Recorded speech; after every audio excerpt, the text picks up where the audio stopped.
Welcome to day 2 of the Seplat Technology Summit.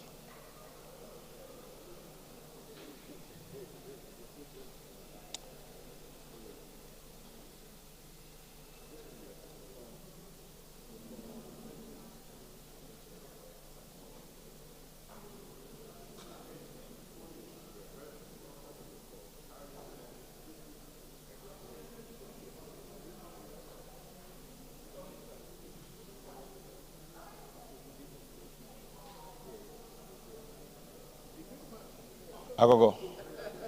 Agogo.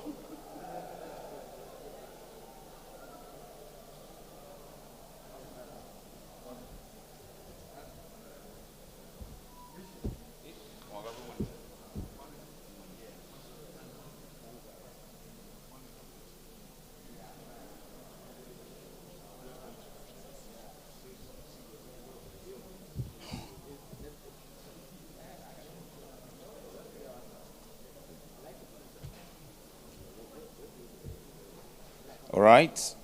So welcome to day 2. Again, this is the Jasmine Hall of Eco Hotel and Suite. No drill plan today, but should there be an emergency, the exit doors are clearly marked. You want to use the restrooms as you exit towards the convention center main entrance. You'll find the toilets for both men and women. And kindly leave your phones in silence or vibrations and take care of your personal belongings. It's always very important. Once again, welcome. Yesterday we had an opening from the COO who represented the CEO and who gave us a walkthrough around the theme of our conversations this year: technological innovations in energy transition, the interplay between economics, policy, and sustainability. And he went on to really highlight for us how economics and policy will play a key role in ensuring sustainability in this transition conversation.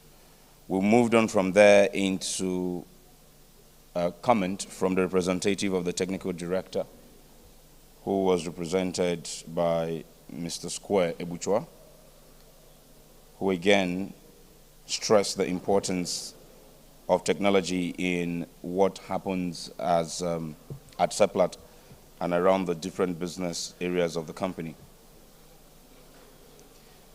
The managing director of NEPA was represented by the executive director corporate, planning and corporate, and she also spoke about the need for regulators to create the enabling environment that will stimulate investment in renewable energy and indeed strengthen what we have in the industry, and did also express their satisfaction in their partnership with Seplat Energy Plc. NMDPRA took center stage and was of course full of praise for the compliance of Seplat Energy Plc when it comes to the regulations and when it comes to working with them as regulators. Seplat is one of those companies, one of the few independents who stand out and did commend the company.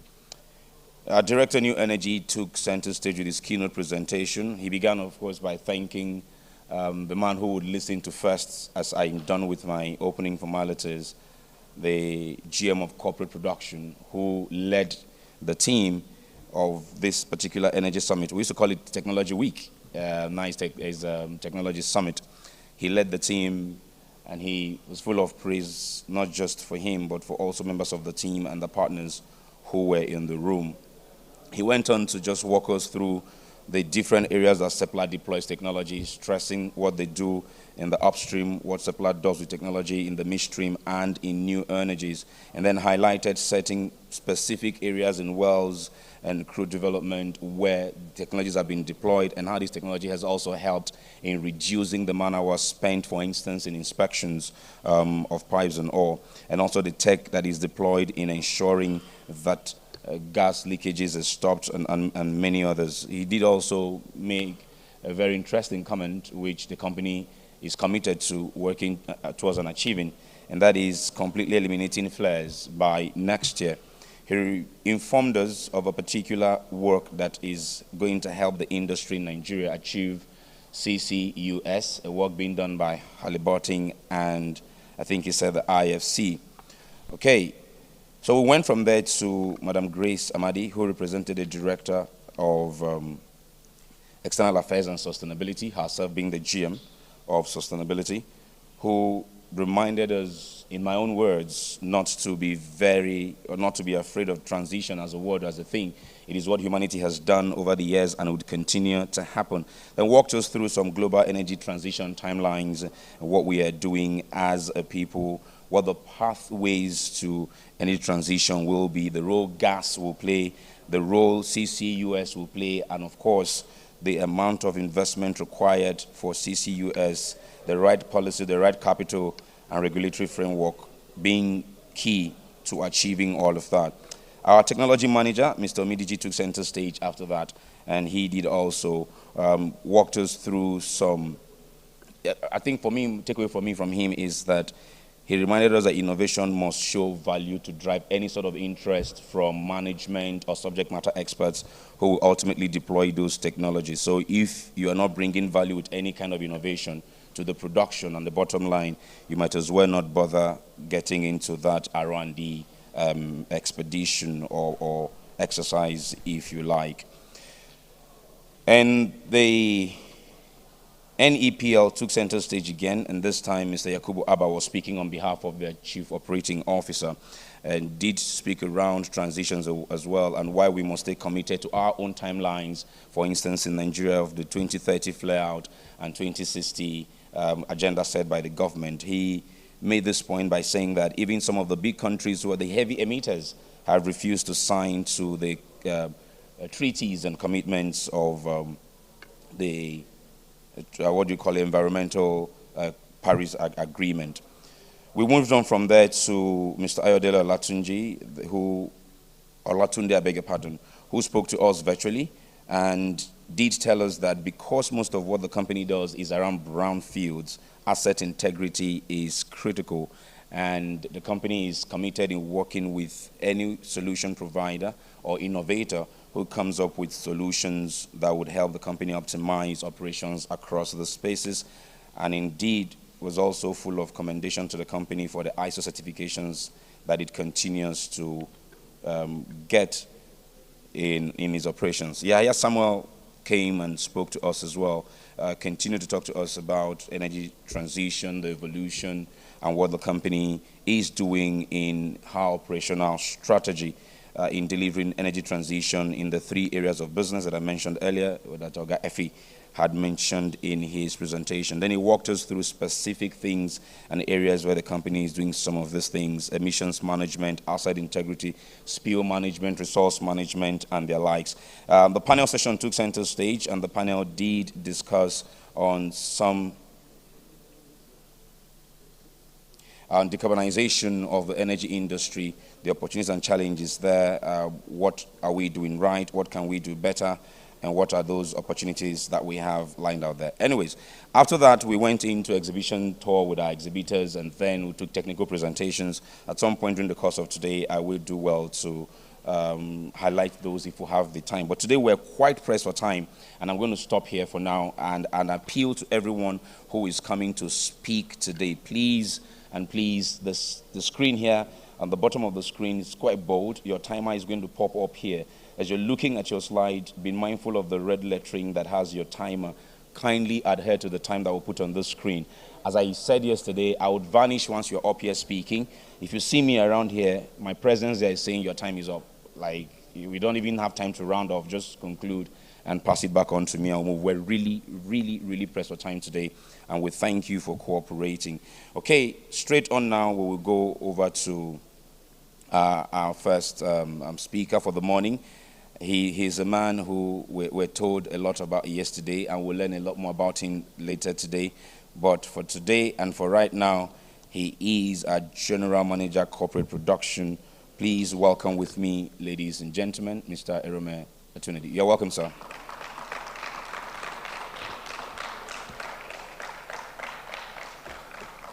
Welcome, Mr. Ebel Nsa of NUPRC. You're welcome, sir. Okay, thank you. Hello, good morning all, and good morning to all on online. It's a great week for Seplat, where we try to drive technology. A lot has been spoken already since yesterday, and today I'll be taking us through some of the stuff we've done in technology. And today we'll be looking at a few questions on the way forward. How do we manage it all? Please go to the first slide. Typically, energy is what the world needs.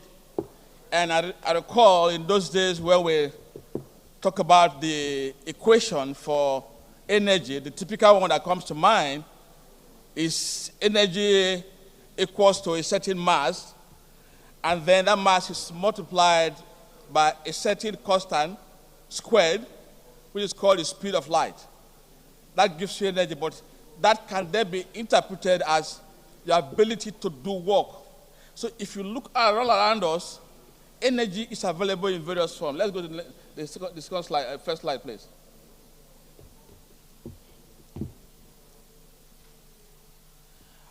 Okay, so while the tech people, this is Tech Week, so I expect that it should be seamless.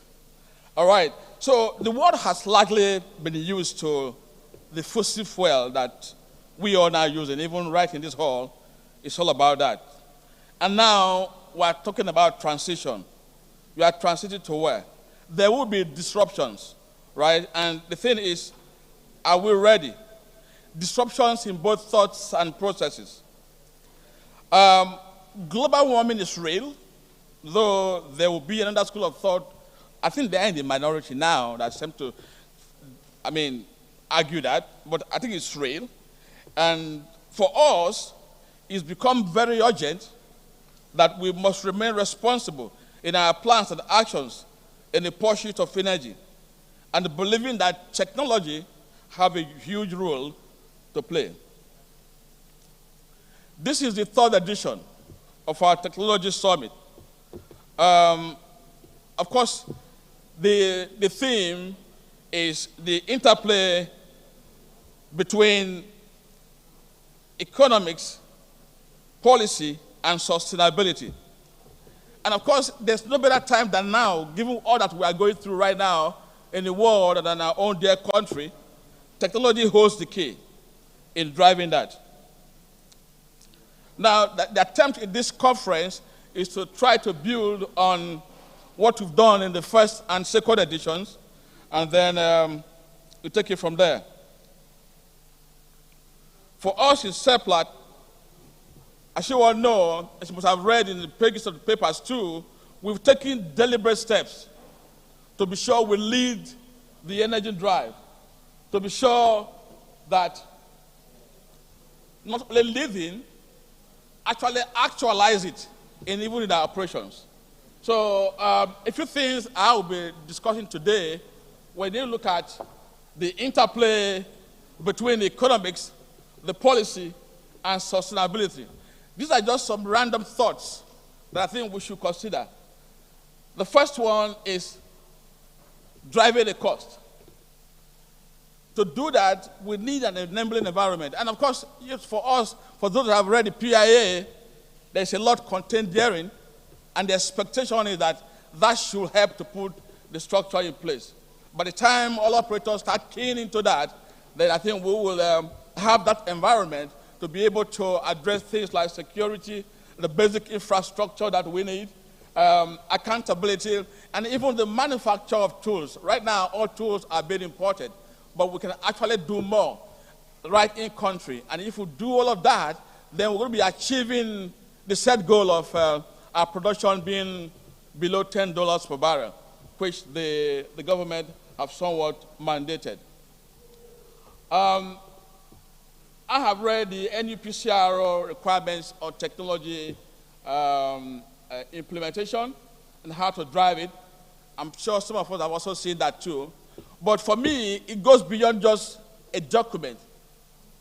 I would like to see a situation where there is the regular engagement between the operators and the authorities to clarify, to understand what we need to do from time to time so that deploying technology should not be that of a big deal. And of course, if you look at industry, not many companies are like Seplat. I'm looking at before that. We are truly yet to embrace the concept and power of leveraging on data democratization. I'm sure there are some vendors here that are into that. I think we're also already doing pretty well too. Process digitalization. Then, of course, training people, getting them to understand. We know the cost is significant, yes, but we've got to do it. Initially, the cost will be high, but over time, you will start seeing the cost going down. The core will start coming down. And that means that a lot more people need to embrace it. Again, I'm speaking to what policy can do and how that talks to the economics also. The government implementing policies is struggling with technology, so I think I'm going to use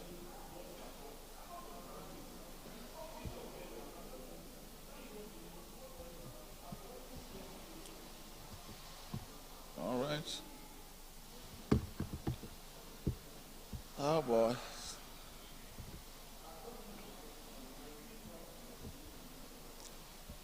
Okay, so while we're there, I think we can continue. I wanted to just show our roadmap so far, how far we've gone in Seplat. The journey started somewhere late 2019, and by 2020, we already identified, right, okay, you can see it from here.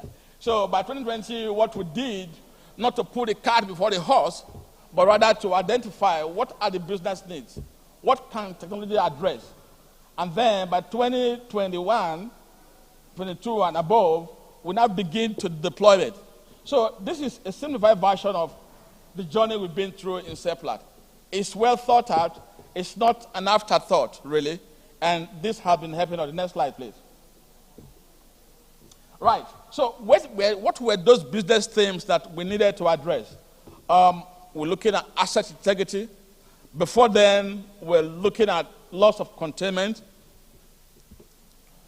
We're looking at metering. We're looking at information technology.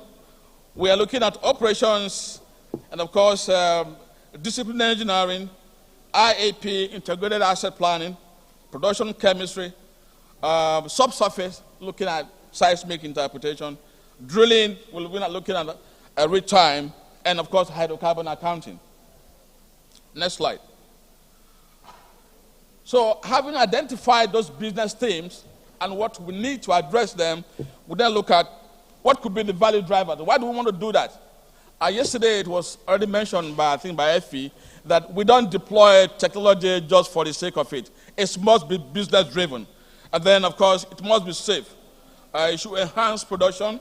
We're looking at operational excellence. Want to be able to foster collaboration with people. Want to be able to optimize our processes. Of course, OPEX reduction, and the big one at the bottom, emission reduction. I think Tayo went through this yesterday, but so I'm going to skip this. This actually showed the deliberate effort we put in place to try to mature our technology and deploy it. Next slide, please. So in this next slide, what I have to show here is that we have a gated process where we deploy the technology. The first thing is the first contact. Here in the first contact, the questions we'll be asking is that, do we understand what we are getting into? The next thing is, have we looked far and wide enough? Then we now go on to, based on the answers we get there, we now go on to select the appropriate technology, further define it, and then execute it. So it's a well thought out process. And again, I can't stop emphasizing it, we deploy technology to resolve business situations. And of course, this sits right underneath an assurance process. Next slide, please. Right. So the assurance process, so it's not just me sitting there and approving stuff. We've got to be sure the entire asset is involved. So during the initiate phase, this is where sometimes we ask the vendors, come over, give us a presentation, tell us what you can do. At this stage, I'm going to be presiding to decide if we need to take it forward. Then from there, we're going to be assessing and select. Folks will do the job. The technology team will do the job together with the asset. They come up with the selection criteria. They look at the technology and they say, yes, it is indeed good to go. They now present it to a review board. The review board is made up of senior people. What these folks will do is to either give you a thumbs up or thumbs down. And some of the things they will tell you is that, look, gentlemen, ladies, stop. We're not going to that route.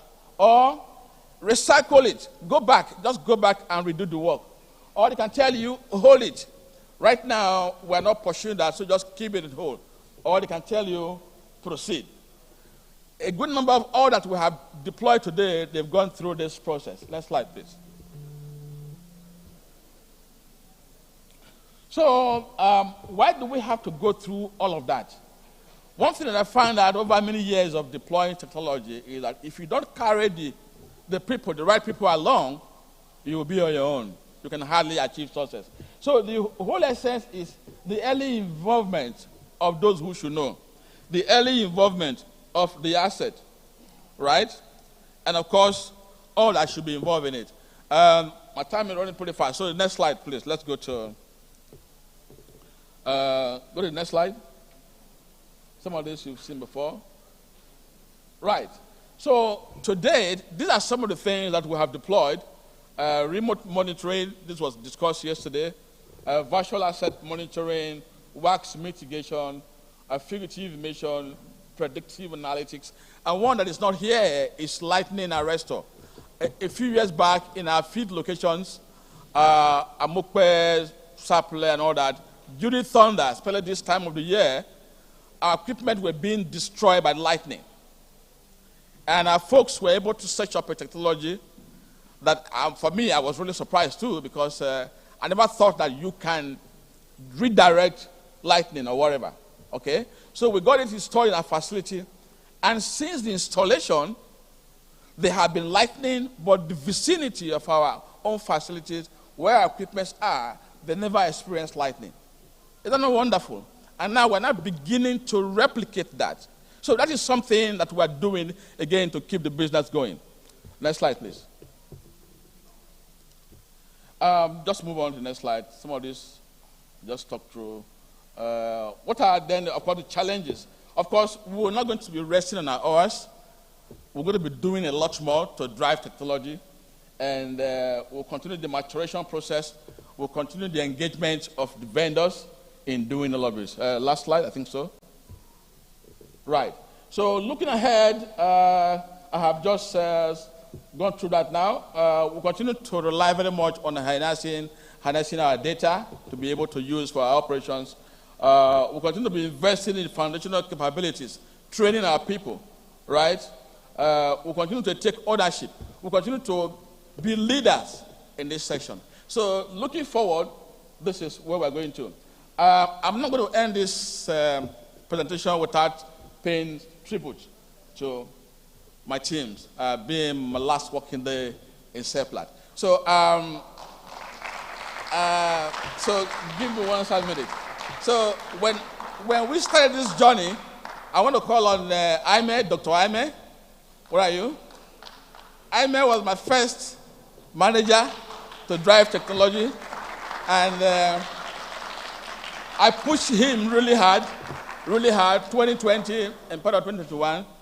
I want to thank you especially for being able to tolerate me with everything, right? I just hope that you continue to do more. Now you are in the asset, opportunity to do more, to learn more, and hopefully go back again, right? And when I moved, this time and I became focused on operations. I want our technology to be operations focused. And then we got a more Tayo Obidiji. Where are you? Right, Tayo. Right, Tayo, thank you very much also. I'm trusting that this will eventually grow to become global, right? At a point, I see all the energy companies coming together with Seplat running this and make it global, right? So I wish you all the best and thank you very much. And behind the scene, I have a lot of the people that have been doing the planning. I call the ladies among them, I call them the Charlie Angels. Osarati, Naomi, Chiosa, Anita, and of course the gentlemen, Sheu, Kobe, Ovo, and the others. Please, go to time, if I don't call your name, just bear with me. Again, I want to thank you all for all that you are doing. And of course, I will not just stop there. I want to appreciate my bosses who stood by me, who told me just go ahead and do what you want to do. I'm talking about Effie Okon. It's not here right now, but Effie, I want to tell you that I appreciate you. Thank you very much for all this there. Thank you also to the CEO now, Sam, when he came aboard, he said, yes, I remember, just keep doing it. Thank you very much. And I want to thank the asset MDs, Ayo, Pius, Ibiada, okay, everybody that has been there in the field, Ishmael, Yaya. If you did not allow us to work on your asset, we will not, what we have now, we will not be having it today. So thank you very much, and I hope you continue to support the team. And lastly, our CEO, Reggie Brown, has been involved right from day one. And that is one of the critical factors that I talked about when you want to be successful in deploying technology in any company. If the members of SLT are not involved, then it's just dead on arrival. But right from the beginning, the CEO has been involved. All the additions we've run, he's been involved. Yesterday, he was supposed to be here, but of course, business took him away. But I think somehow, today he might show up. So wherever you are right now, Roger, if you are watching this, thank you very much for all the support. And I trust that the SLT will continue to support this team going forward. And lastly, Richie. Richie has been one of us right from the beginning. We've learned things together. We've improved a lot. And today, again, you're here.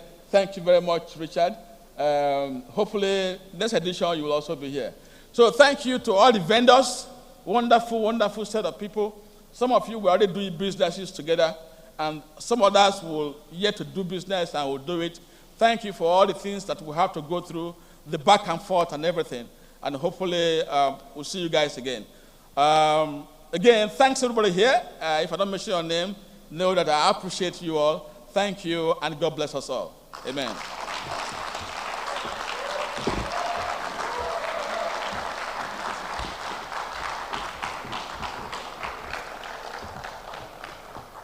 Thank you so much, and congratulations to putting meritorious service in an establishment, in an industry.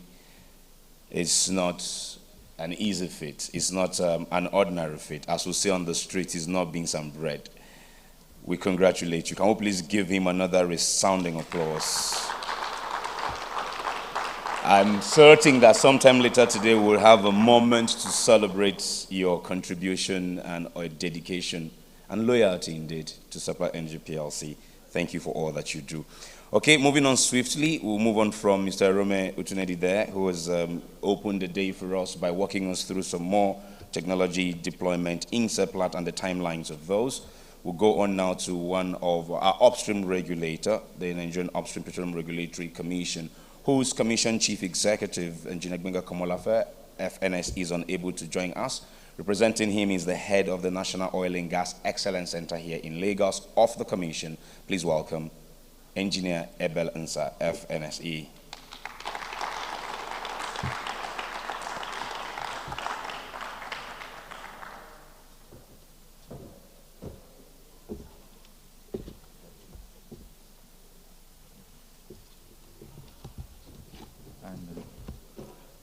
Thank you, everyone, and good morning, everybody.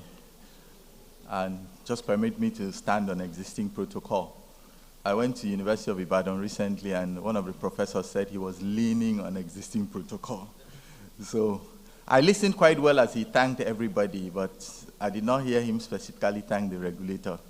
So imagine, I came here and everybody is wearing T-shirts and shining. Nobody gave the regulators as well. So it's, are you really bringing us on board? Or anyway, it's Engineer Komolafe is sent his regards. He regrets not being here. So I'd like to thank you. We've been partners in this few years, and we've supported all the way, and we appreciate all that you're doing. So this address is his. He put this together. He read through it, and so I'm just going to deliver his address to us. And subsequently, we're also going to have a presentation. I think in the agenda we have a presentation, a few after this also. Or is this the presentation or the address? The address, okay, thank you. Ladies and gentlemen, distinguished guests, it gives me great honor and pleasure to be invited to the 2003 Seplat Energy Technology Summit and speak on the topical issue on the front burner of several discussions, which is energy transition. I commend Seplat Energy for organizing this yearly event that brings together experts from the oil and gas industry, academia, financial sector, and other forms of all walks of life, and from all other walks of life, to discuss technological innovations and how these can enhance value creation in the Nigerian oil and gas industry. The theme of this year's summit, titled Technological Innovations in Energy Transition, the interplay between economics, policy, and sustainability, was expertly chosen and echoes the important role that technological innovation plays in shaping the energy transition trajectory in a manner that will drive value creation to Nigeria and other developing countries in need of energy for economic growth and improvement in the quality of life and quantity of the living, the quality of life. As you're aware, the drive to transit away from fossil fuels to many cleaner sources of fuel with lower carbon footprint is premised on the need to protect the environment. By keeping global temperature rise below 2 degrees, preferably 1.5 above pre-industrial era in accordance with the Paris Agreement,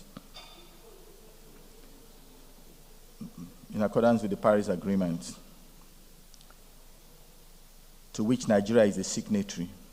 While we support the call to decarbonize, it is imperative to restate that Africa emits less than 5% of global carbon emissions, and fossil fuels is critical to provide affordable and accessible energy to developing countries such as ours. The effect of geopolitical factors on energy prices, the most recent being the Russia-Ukraine war, has emphasized the need to accommodate all forms of energy to keep the economies of countries afloat. Little wonder several renowned energy forecasts have indicated that the dominance of oil in the global energy mix up to the mid-century is due to increase in primary global energy demand by 23%, driven predominantly by economic and population growth in Africa.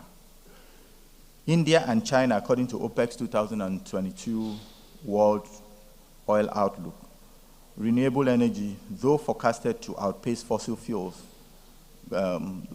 in growth rate, is less cost competitive, efficient, scalable, and reliable compared to fossil fuels. Harnessing innovative technologies to increase the comparative advantage of renewable energy can change the tide and encourage adoption in energy-intensive operations.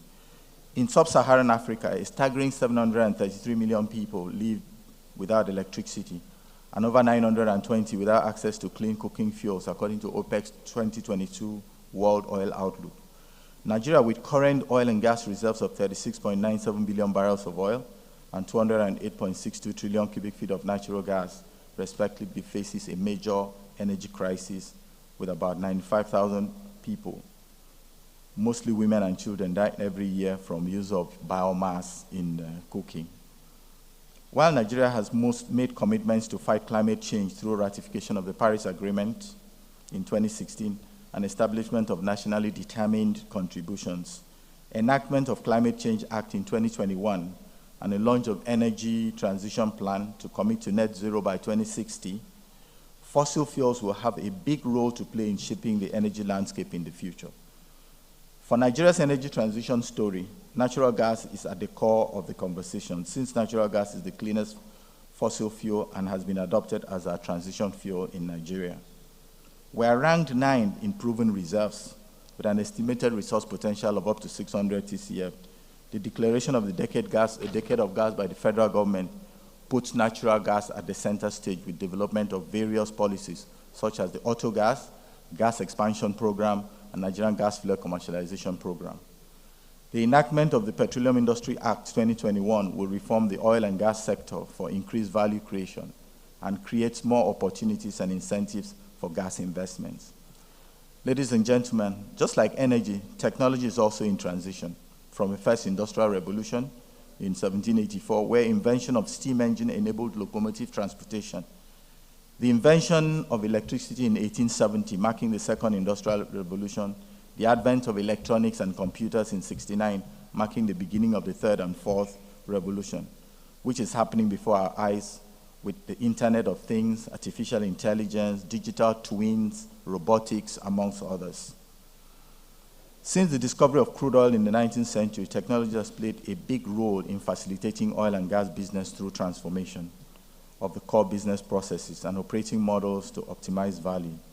Moreover, the challenges plaguing the upstream sector set such high unit cost of production, gas flaring, crude oil theft, insecurity, aging facilities, and so on, can be addressed through deployment of best-in-class technologies, which will strategically position our oil and gas industry to attract more investments. I urge everyone to innovate towards mitigating these challenges to ensure sustainability of industrial operations. Let us at this juncture re-emphasize the mandate of the Commission, enshrined in Section 7CC and O and 10D of the PIA, to qualify, approve, deploy, and monitor performance of novel upstream technologies to reduce unit cost of production, improve production efficiency, provide assurance of hydrocarbon delivery, and ensure accurate measurement and accountability of produced hydrocarbon. Ladies and gentlemen, let me commend the management of Seplat Energy for their commitment towards decarbonizing their operations. The ambitious target of ending routine flaring by 2024 is a welcome development. Given the adverse health and economic effects posed by gas flaring, Seplat Energy's ongoing Western Assets gas flare-out project will eliminate about 30 million standard cubic feet of flared gas, thereby reducing their environmental footprint. Most notably, in their efforts to address gas flaring, is the deployment of incinerator technology to eliminate very low-pressure flare gas in the Amukpe flow station. This is quite commendable. This technology, which is undergoing pilot validation tests, is the first of its kind to be deployed in the country.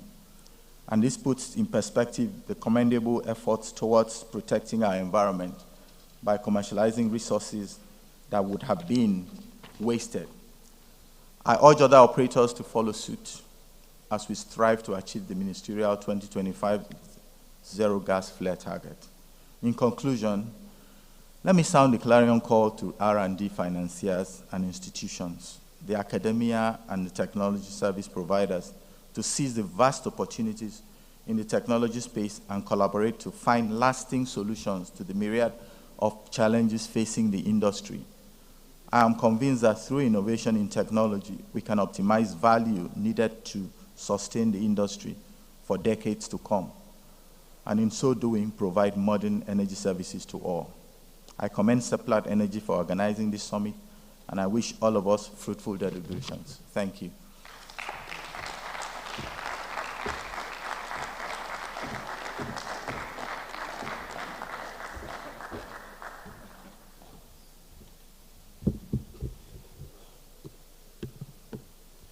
You know, with our regulators, we cannot say you took too long or too short a time. You regulated the time. We're okay. We're okay, sir. Thank you very much, Mr. Engineer Ebel Nsa. Thank you for speaking on behalf of your principal. Without much ado, we're moving swiftly to our partner's presentation. And this time, we're taking from a senior JV partner, the NUIMS, NNPC's Upstream Investment Management Services, whose Chief Upstream Investment Officer, Mr. Balawunti, is ably represented this morning, and representing him is the General Manager for NIPEX. Please welcome Mr. Andrew Grant.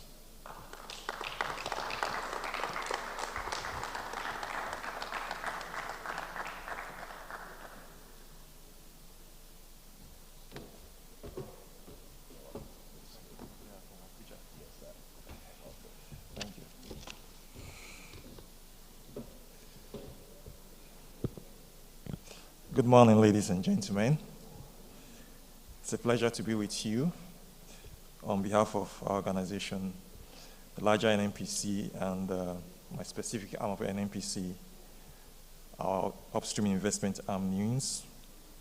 I bring the greetings of our Chief Executive, the Chief Upstream Investment Officer, Mr. Balawuti, who is unavoidably absent. And first of all, I'd like to say that we're happy to be here to participate and to identify with Seplat in this notable event at the endeavor, the Energy Summit. It's a very good and timely event, and it's, what's the word? Straight to the point. I mean,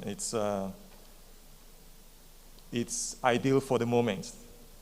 Having a conference like this with a theme, technological innovations in energy transition. We all know we are in an energy transition phase, and the key factors that play in energy transition are: one, economics, because we know that it's the economics of the different energy brands that drives how much and how well you can transit. The policies that the government will make. We've heard it from the regulator and other government agencies. When we make the right policies, this will facilitate that. And so this summit is very apt for the time it has come. And so for that reason, we are very happy once again to identify with you. So my introductory speech, I listened to the rep from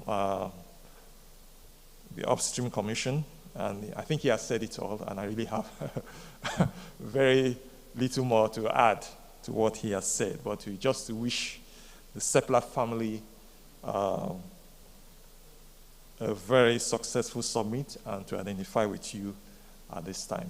Thank you very much.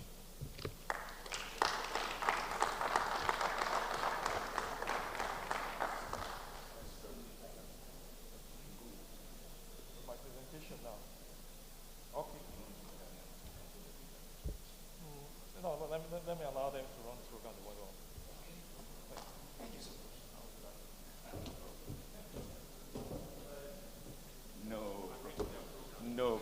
on. No problem.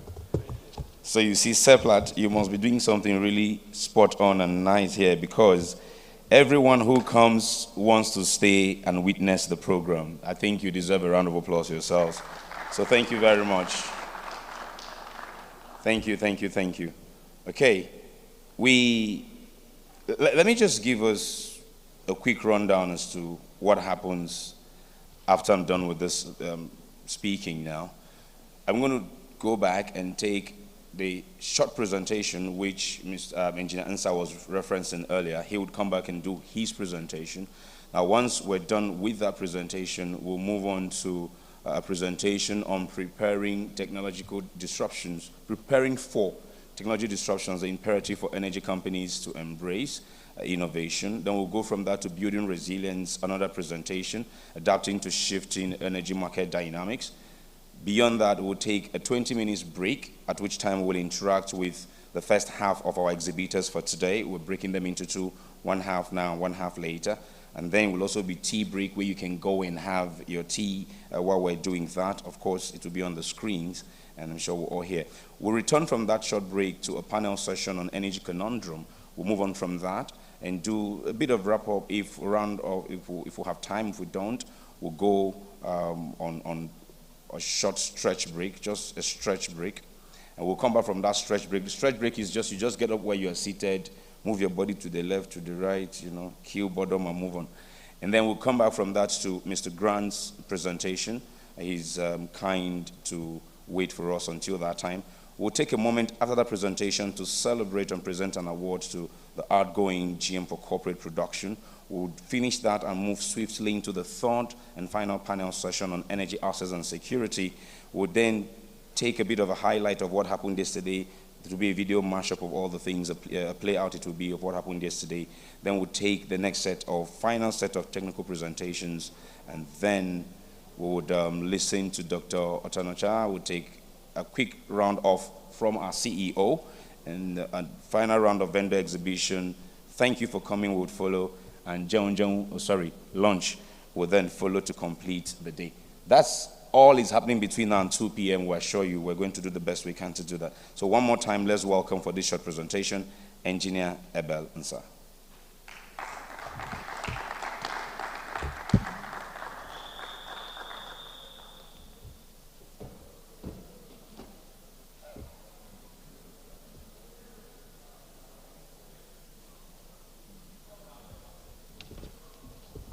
Yeah, once more, thank you very much. And don't worry, I'll regulate the time this time. Can we have the presentation on the screen now? Just talk us through.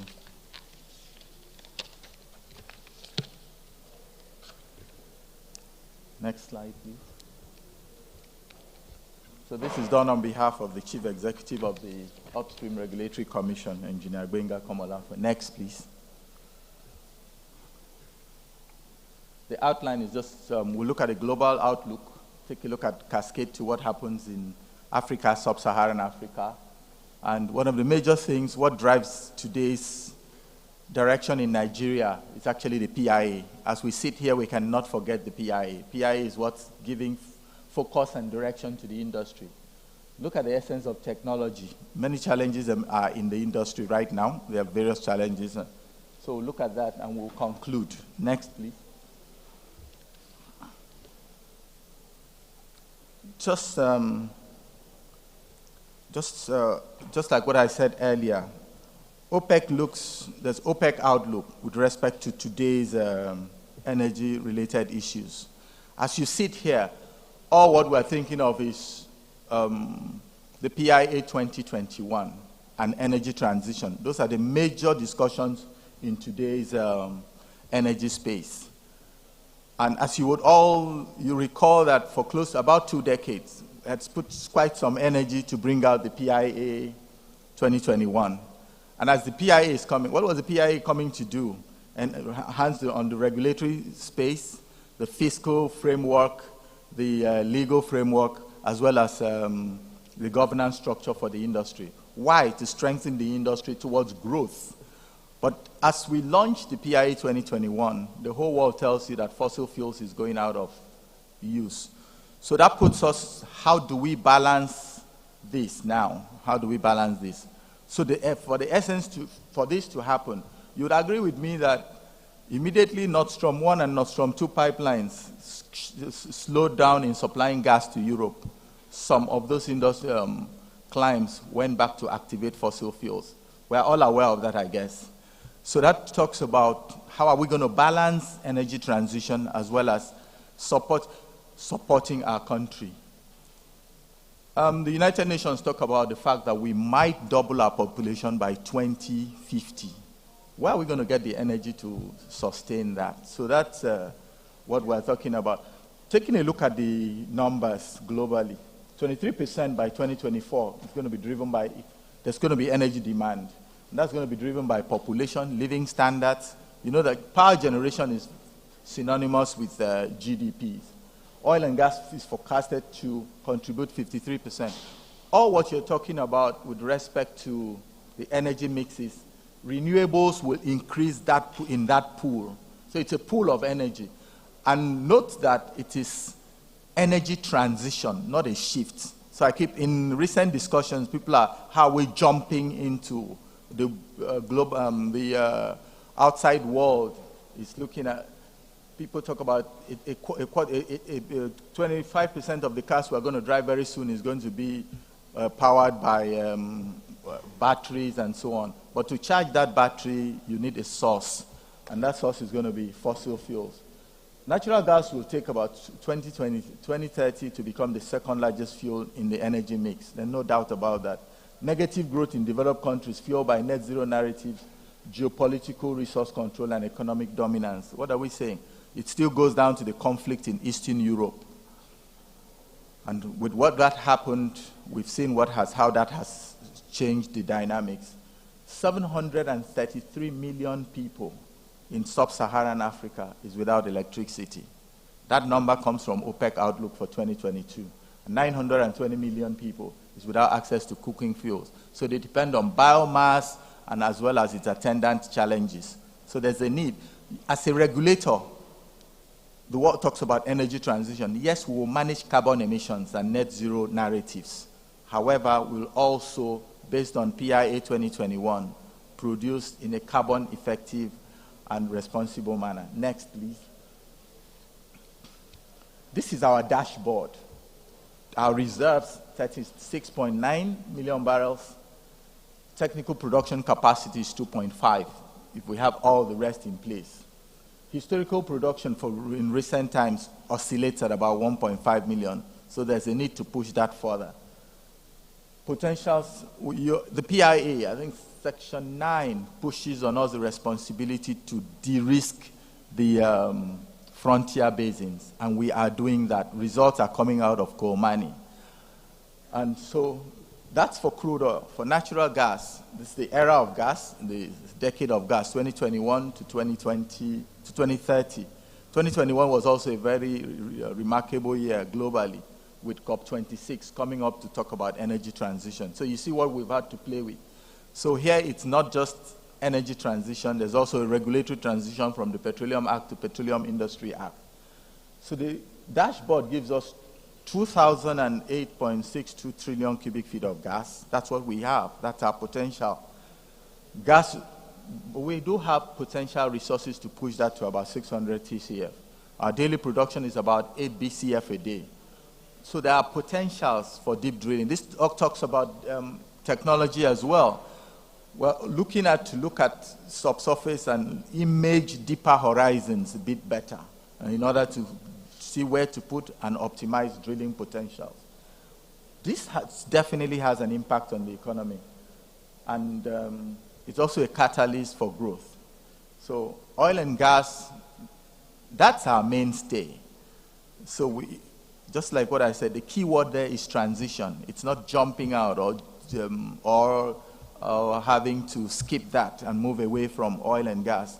We will decarbonize our operations, but with such tremendous resources, we're going to produce it in a responsible manner. We all know what it does for the economy. Next, please.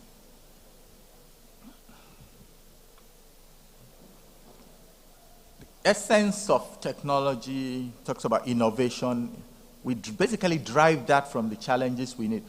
Technology has always come in from time, pre-industrial era to various industrial stages, has been because of challenges.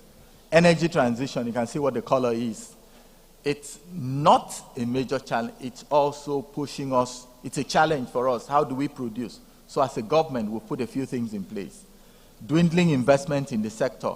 If you look at what investments has come into sub-Saharan Africa, you see that much of it is going to Southern Africa with Mozambique and the rest of them. And some of the beauty of Mozambique is those gases are in locations offshore the Pemba region. But here, a major challenge has been connectivity between source and market because they are stranded. That also pushes us to the need for technology. Climate change advocacy is beginning to get louder. Aging assets, we've got these pipelines are failing and so on. Not all of them are attributed to sabotage and the rest of them. So if they are not properly used, so they need to gather data, optimize this, and use technology to push it further is what we'll need to do. High operating costs. The corporate production head spoke to us about cost and the need to bring down cost. Crude theft is something we see, and security. Let's go to the next one. So adoption of technology will come a long way in pushing this to a better perspective. Next. Okay, we've spoken through this, but let's just say a few words around it. You've seen all the industrial revolution. The main one is the fourth. They are robotics. I'm sure all of us can see what robotics can do in recent times. Artificial intelligence, and not the operator. For you're going to have to talk to us about deploying those technologies. So we are also prepared.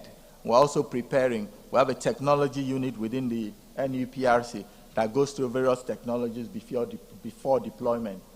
So how would this happen? Things fundamentally, field development plans, speeding approvals of field development plans, improving economic recovery. That's what one of the fundamental things that technology will do in this era. Deployment of cost-efficient technologies. That's where we actually collaborate and partner with you in how to move this further. You really don't deploy technology in the fields without having to deal with us. And so that's why we embrace this and commend what Seplat is doing all this while. Next, please. So, PIA and national targets, the role of technology. For everybody in the industry, you've got to shift based on PIA. A simple question of where the industry is going to today just has to do with the PIA. What has PIA said? As a regulator, we have brought out 8 regulations so far gazetted to run the industry, give direction. That not also gives direction, it boosts investor confidence. For FDIs to come into the industry, they need to know where it's going. The PIA has spelled out categorically those lovely fiscal terms that is in the PIA. So the 6-point agenda for us is we'll increase crude reserves. We're looking at about 40 billion barrels. That's doable if we outline what we plan to do. And reserves of gas to about 250 TCF. Increase crude production, 1.6 to about 1.3 million barrels. By the time things are put in, I had highlighted what the challenges are and our determination to face those challenges. So we will end up getting that in. The major thing next is to mitigate the impact of energy transition and sustain the needed investments. You see, you recall that immediately the conflict in Eastern Europe commenced to full-scale war between Russia and Ukraine. Power plants were opening up in places, and guess what they were? Coal power plants were coming on stream to bring back electricity. I leave that to you to determine, because you're telling us that there's energy transition. There's dictating those. Not just are you telling us, you're putting ESG parameters at upscale. So yes, we're also listening. So that's why we decided to put that, not just to challenge anything, but to see that, yes, energy transition, we're not running away from it, but it's part of our agenda to drive the industry forward. Curtailment of crude theft is also a responsible thing we have to do. That's presidential directive. Full digitization of all our operations and decarbonization of upstream operations. Technology aids in doing that. So, thanks. Next, please. So, these are also part of our mandate as spelled out in the PIA. Seismic operations, production, limiting the challenges we'll see. 7cc of the PIA, ensure and monitor performance of industry players. As the executive of corporate production was speaking, one of the things we'll collaborate more is how are those technologies deployed? How is it benefiting the industry? Next. So there has to be a follow-up. Performance of the technology industry sector. Numbers of new applications, you can see what we've done. So not only are we running behind, we're staying with you all through research-wise, and pushing all these to move the industry forward. He spoke about metering. Several technologies are coming in to challenge metering, and we're approving that. And you can see what we're doing on the screen, on the left lower side of it. For subsurfacing, we're imaging deeper horizons. We're encouraging exploration through that. For asset integrity management, that we're managing through data. Access to data through the NDR, which resides within the NUPRC. So that is what we're doing so far. Majority of the 32% of technology deployment approval were enhanced. As he spoke, he talked about asset integrity. That's what we're also doing. That will go on to optimize cost. Metering is also something that has been controversial in quite some recent times. So we are ahead of that, and we're putting things in place, as well as digital sensors in the fields and driving real-time monitoring of both production and other sources across the upstream value chain. Next, please. Okay, so we can see we're beginning to talk about CCUS, carbon capture and storage and commercialization. And so energy operational efficiency, flare down. Not just are we just working on flare down, so the people can say we are challenging energy transition. No. The Nigerian gas flare 2018 law, which puts out the flare, Waste Gas Pollution and Flare Regulations 2021. Not just are we looking at that, we brought a regulation in line with PIA 2021, which deals specifically on methane abatement. And so CO2, methane venting and the rest of them is actually more dangerous than CO2 as a greenhouse gas. So we're putting it in place to run that. So these are our decarbonization operations. We've talked about production metering. Yes, we're deploying technology, and we're working with you to deploy technologies on this area. Management, cybersecurity is also a major area, another major issue. One to talk about is the asset life extension. There's no doubt that as you put on that plot for production against time, we need to increase that plateau. So we're working on that with technology to do this. Next, please. And we've spoken about this technology adaptation, research and development. We're collaborating with the academia in order to achieve this. Next. So I will end with this. Decarbonization has become a major issue. And in there, we have put in an energy transition and carbon marketing department within the NUPRC. And we've identified 7 major pillars to drive this further. And this is going to be aided mostly by technology. Natural gas shift to push that. There's no doubt about that. Natural gas will take the forefront of this. Zero routine flaring and methane abatement. Carbon market development. We're working with the group out of the presidency on natural gas. It's a commission with council on climate change commission. Climate Change Council. So we're working on this and pricing and all others with respect to tax issues with the FIRS. Upstream operations efficiency and incentive mechanism, as well as management of all these issues. So that's what we've identified as this, and that's what we've gone in as a regulator. So we're not running away from you, we're working and collaborating with you all the way. Thank you very much.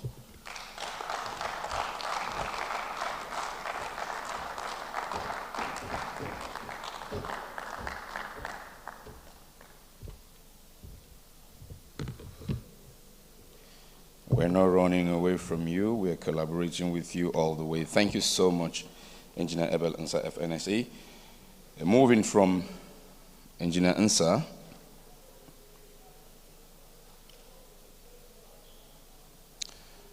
we're moving on now to a presentation on preparing for technological disruptions, the imperative for energy companies to embrace innovation. And to walk us through that presentation is the Managing Director of Elcrest. Please welcome Mr. Pius Ude.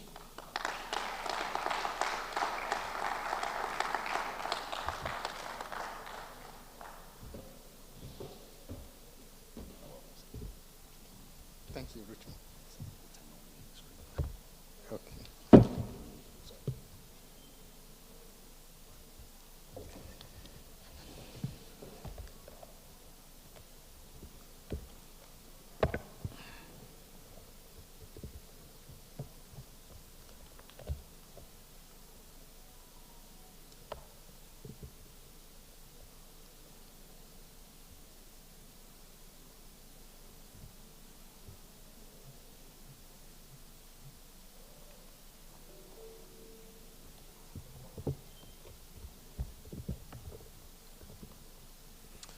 All right, good morning, everyone, and welcome to this segment of the discussions. To start with, I'd like to just acknowledge the opportunity that I've been given to speak on the subject, preparing for technological disruptions, the imperative for energy companies to embrace innovation. And to enable that, I'd like to acknowledge the technology team, Hermes team, Tayo as well, for helping me to, have this opportunity to present here today. I will not be sharing any presentation because it was like I should deliver a short talk on this aspect of the program, preparing for technological disruptions, the imperative for energy companies to embrace technology.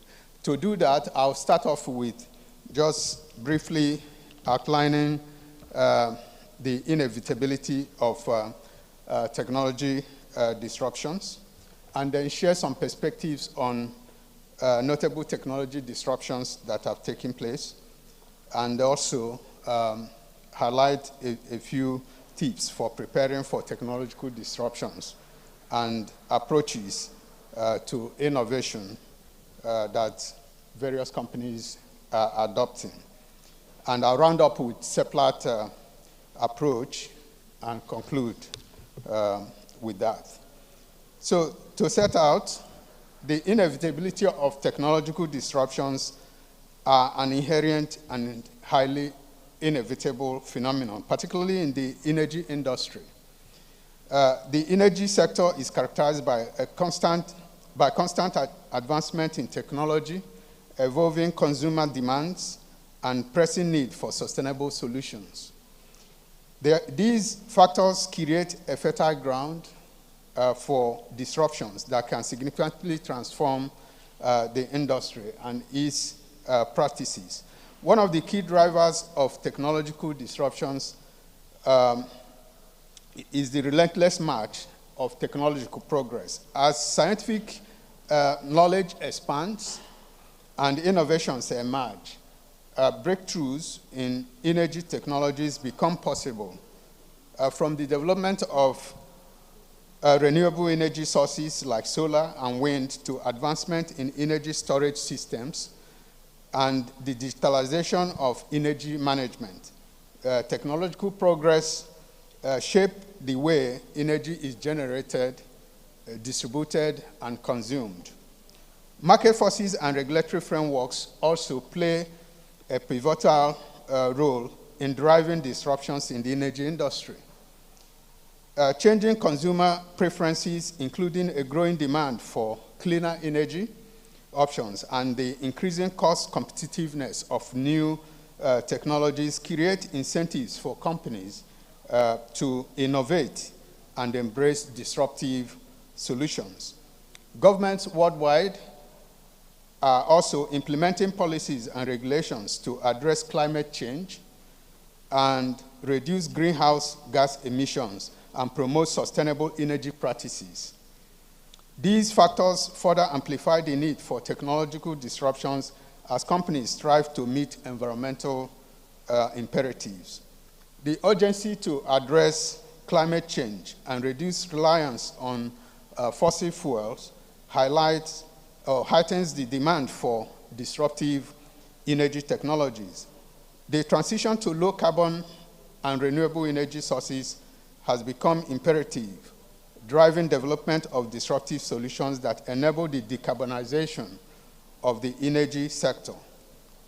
Technologies such as solar power, wind energy, and energy storage systems offer viable alternatives to traditional fossil fuel-based energy generation. Evolving consumer expectations are another catalyst for technological disruptions. Consumers are increasingly aware of environmental concerns and expect energy companies to provide sustainable and clean energy options. They also seek greater control over their energy consumption and demand personalized and digitalized energy solutions. These shifting consumer expectations exert pressure on energy companies to innovate and disrupt the traditional energy landscape to meet customer demands effectively. Furthermore, global energy transitions are reshaping the industry. The shift from centralized to decentralized energy systems, the rise of distributed energy sources, the electrification of transportation, and integration of digital technologies are driving significant changes.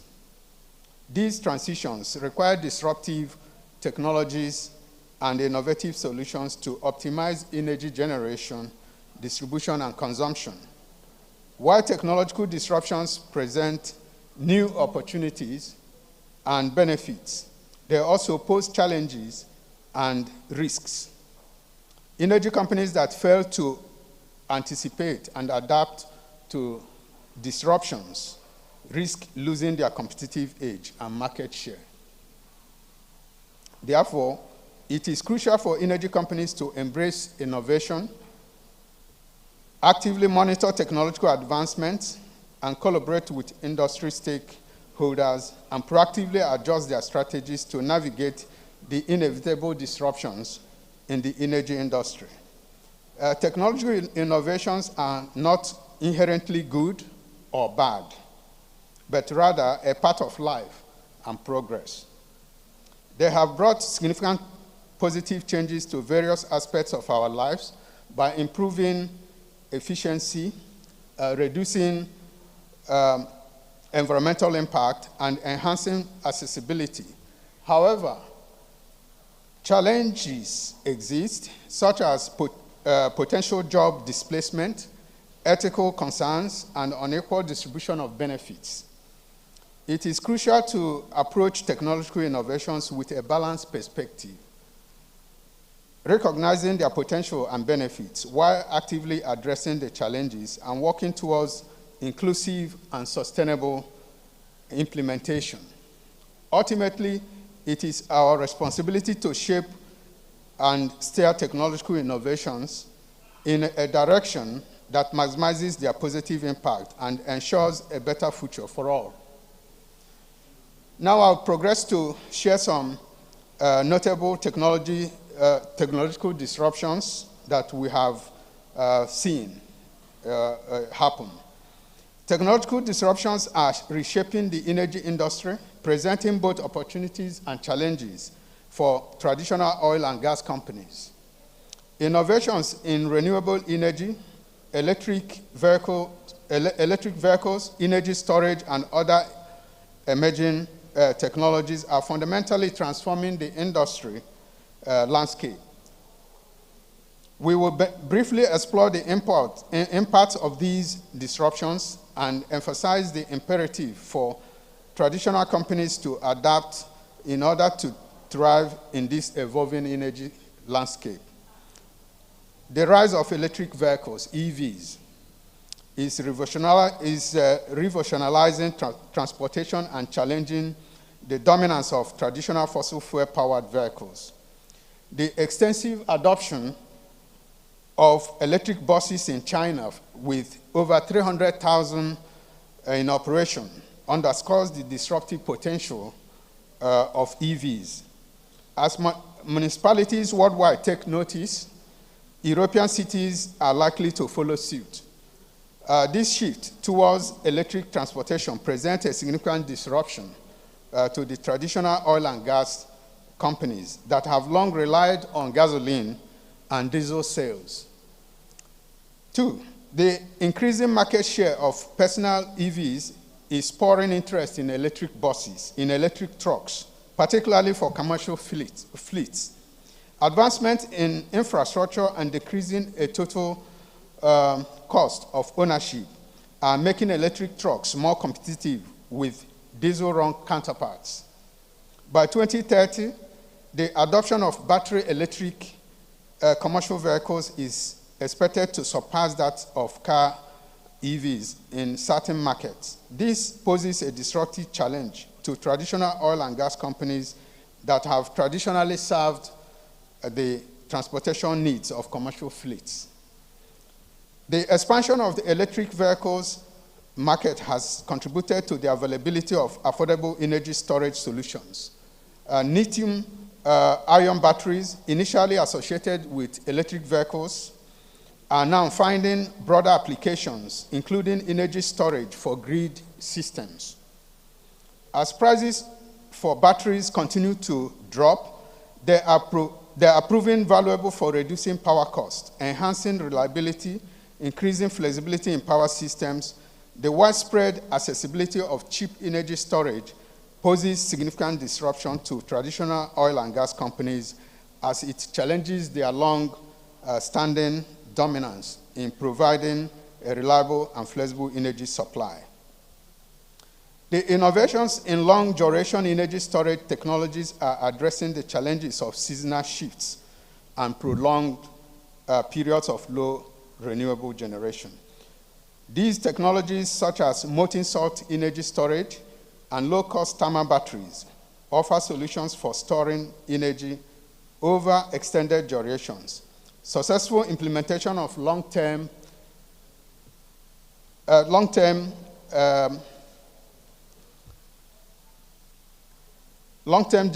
successful implementation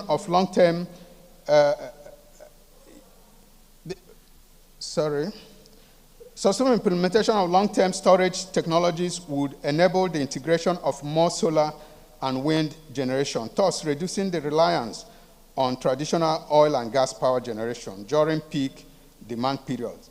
This represents a disruptive shift for traditional companies in the power generation sector.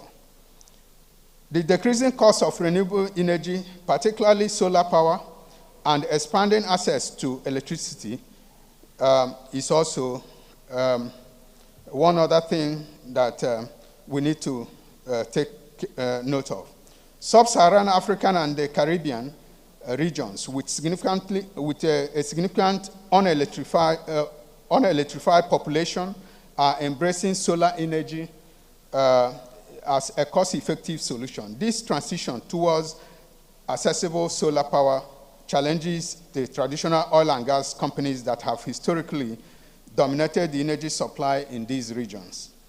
I won't talk about carbon capture. It's been spoken a lot also from our regulators, but that's also another key area that highlights some of the disruptions that will be happening as we go into the carbon capture and utilization.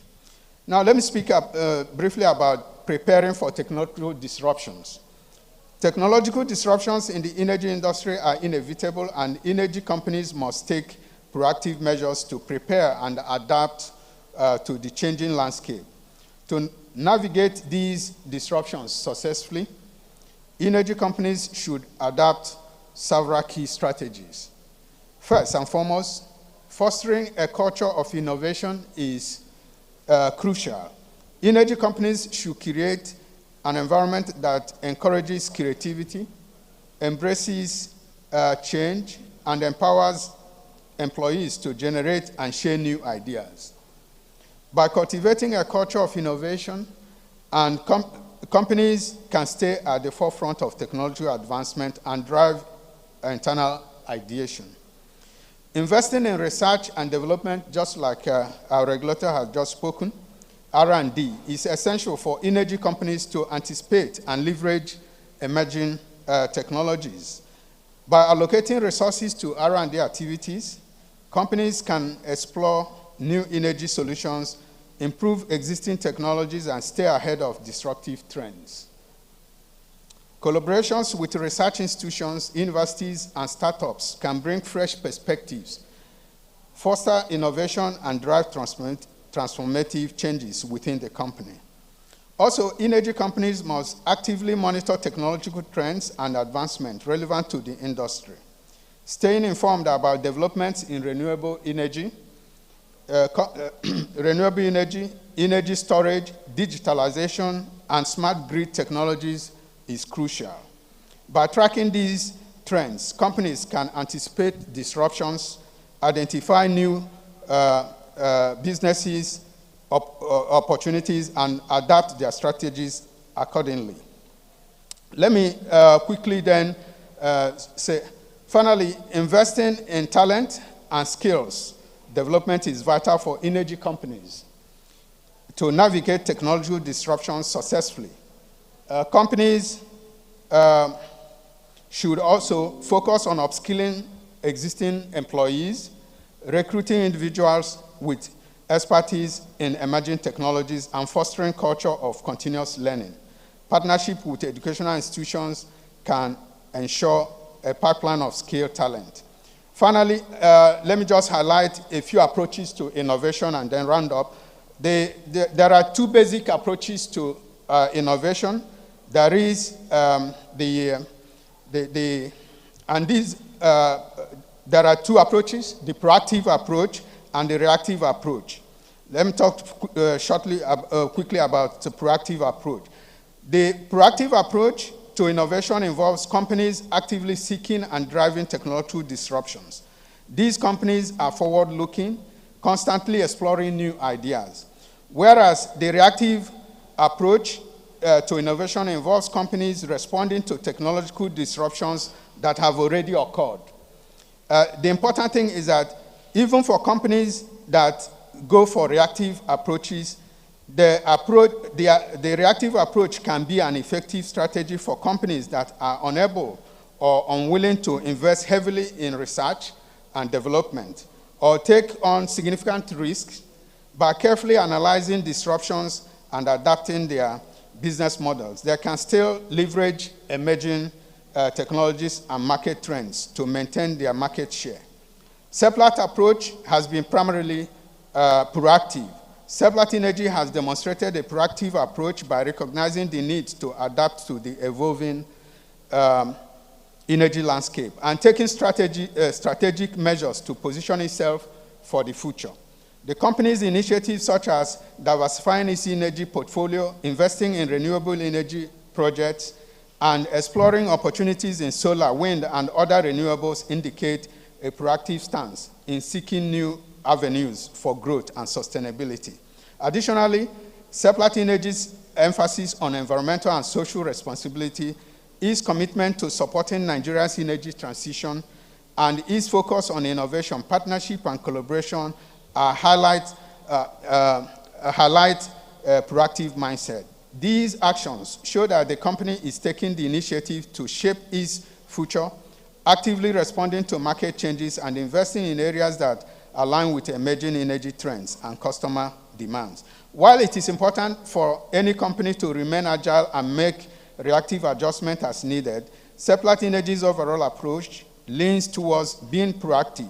The company's initiatives and commitment demonstrate a forward-thinking mindset that seeks to lead and drive change in the energy industry. In conclusion, the consequences of not preparing for technological disruptions in the energy industry are far-reaching, and loss of competitive advantage, decreased profitability, obsolescence, reputational damage, and regulatory compliance challenges and missed opportunities are all potential outcomes. To thrive in this dynamic landscape, companies must proactively embrace innovation, adapt to new technologies, and position themselves to capitalize on the opportunities presented by these disruptions. Failure to do so can leave companies vulnerable, struggling to survive in an industry that demands constant evolution and adaptation. Thank you for listening.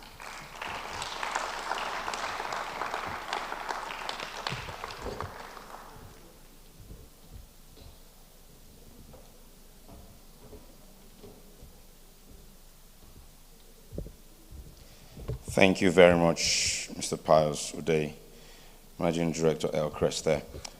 Moving on without delay, we go over now to a presentation on building resilience, adapting to shifting energy market dynamics. Taking that presentation on behalf of Mr. Okemba, who is the Managing Director of Ano Gas Company, Let's welcome the General Manager Commercial for Anugas, Kike Asue-Lime. Kike, you're welcome.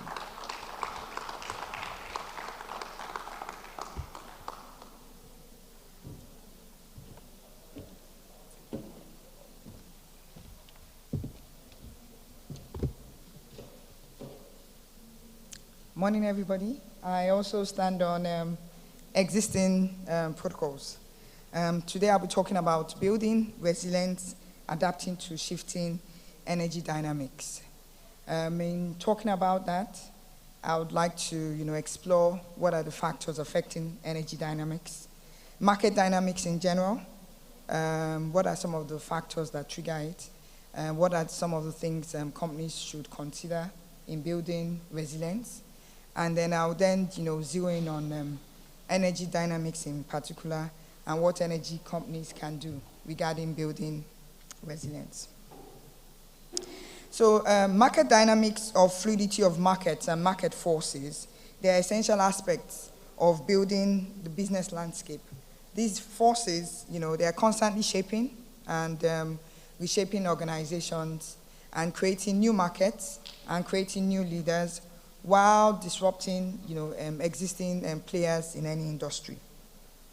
So let us first examine some factors that contribute to the fluidity and dynamism of markets in general. Technological advancements.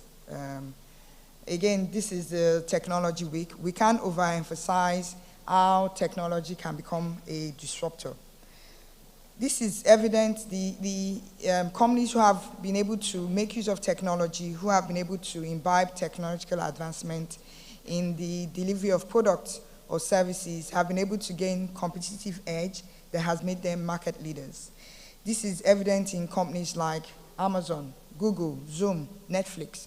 There are a lot of examples all around in the decades where taking advantage of technological advancement has helped the economy. Another factor is changing customer preferences. Customer preferences, they are constantly changing. Factors such as demographics, social trends, cultural dynamics, these are things that influence customers' preferences. Now, companies need to be able to adapt to customer preferences. They need to tailor their products and their services to be able to target those customer preferences in order to be able to build resilience and in order to improve their businesses. Another factor is globalization and market integration. Globalization, we say that today is a global village. The world is now a big global village. Now, companies that are able to tap into globalization and able to address flow of front, product, services across international borders are then able to grow resilience and have the opportunity to be able to adapt their product to a wider audience or adapt to a wider range of consumers to be able to build their resilience. The global integration also exposes them to global competition beyond their own immediate shores, and thereby gives them a more basis to be able to improve their product or service delivery in their adaptability. Another factor impacting building resilience or adapting to shifting market dynamics is regulatory changes and government policies. Once again, we can't overemphasize the impact of government policies and regulations on the industry. Regulations can create barriers.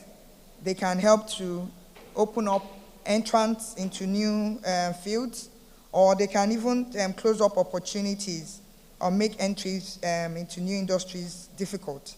Regulations help with industries and technologies and provide incentives and supportive policies that can stimulate market growth and give rise to new markets. Mergers, acquisitions, and consolidations. These are also very key dynamics in building resilience because companies can join forces.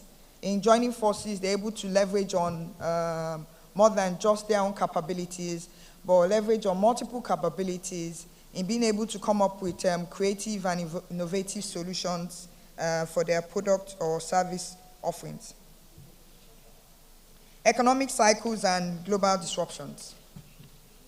You find out that economic cycles, global disruptions such as financial meltdowns, pandemics, and the likes, they all provide unexpected events that can significantly impact markets, sometimes shifting the market even in a permanent trajectory that people are not able to return to.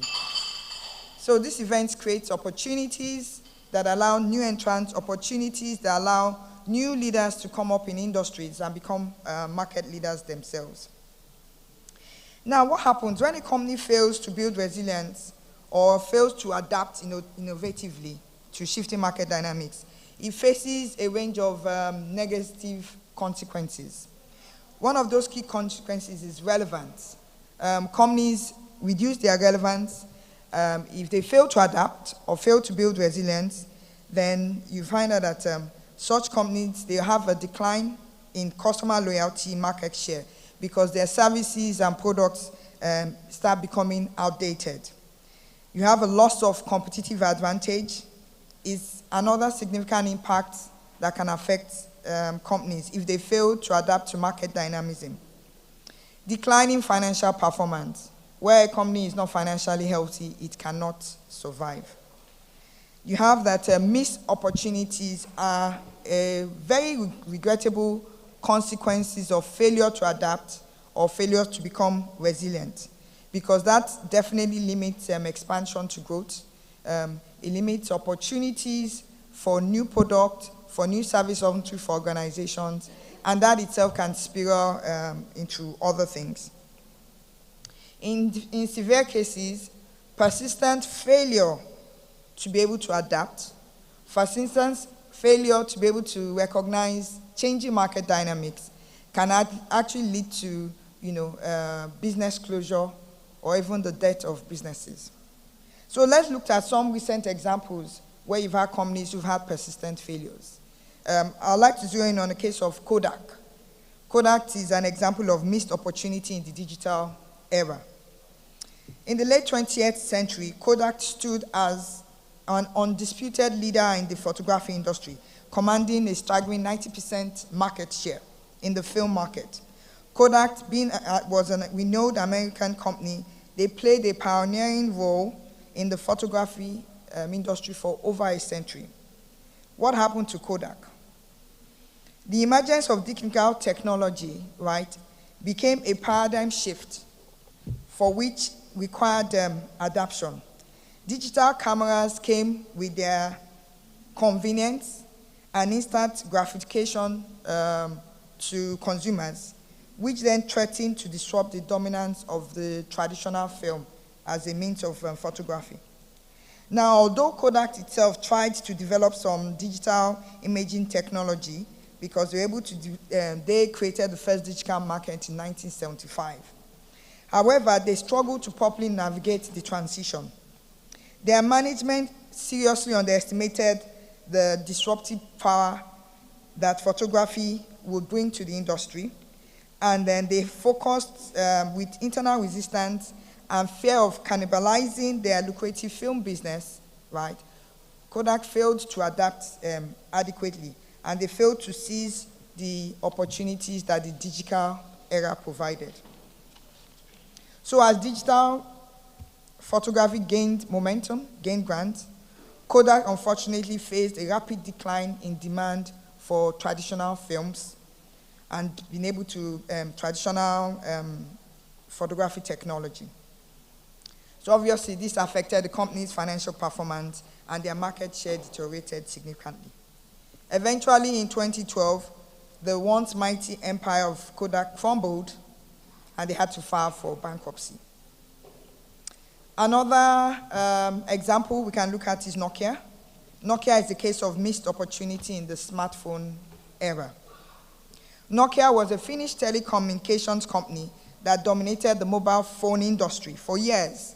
Nokia had over 40% of the global market share of the telecommunication industry.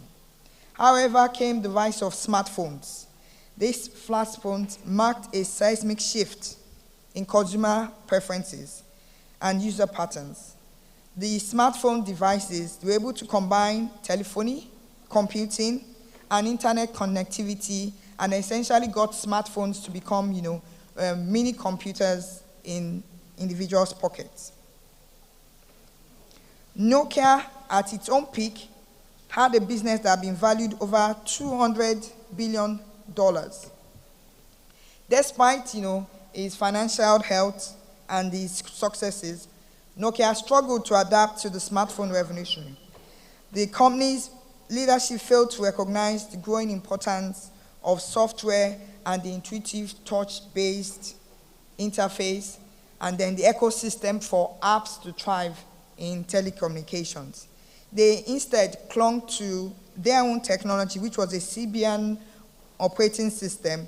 It lacked the user interface and the user experience and the app ecosystem that the new smartphones were bringing to play. As these smartphones gained ground, Kodak lost serious competitive ground to other manufacturers such as Apple's with its iPhones and many devices that run the Google Android operating systems.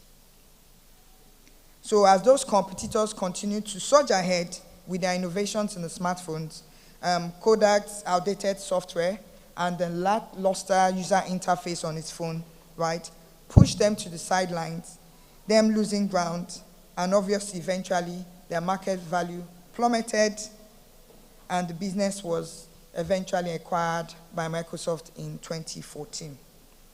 So when we look at the two stories of two giants, Nokia and Kodak, these two stories help us to underline the vital importance of adaptability, the vital importance of market shift, market dynamics, and the need for organizations to ensure that they're able to build resilience and be able to embrace change caused by shifting market dynamics in their business operations and in their strategic thinking. These companies serve as a cautionary tale, highlighting the consequence of their failure to recognize and respond effectively to disruptive forces. So now let me focus on the oil and gas industry in particular. The oil and gas industry finds itself in a critical juncture amidst significant market dynamics driven by global energy transition. It is imperative for us to recognize the need for adaptation and for oil and gas companies to respond swiftly to the factors shaping those dynamics. Firstly, energy mix is undergoing a transformative shift towards cleaner and renewable energy sources. Sustainability has taken center stage, compelling governments, organizations, and consumers to look at decarbonization issues and to prioritize reducing greenhouse emissions.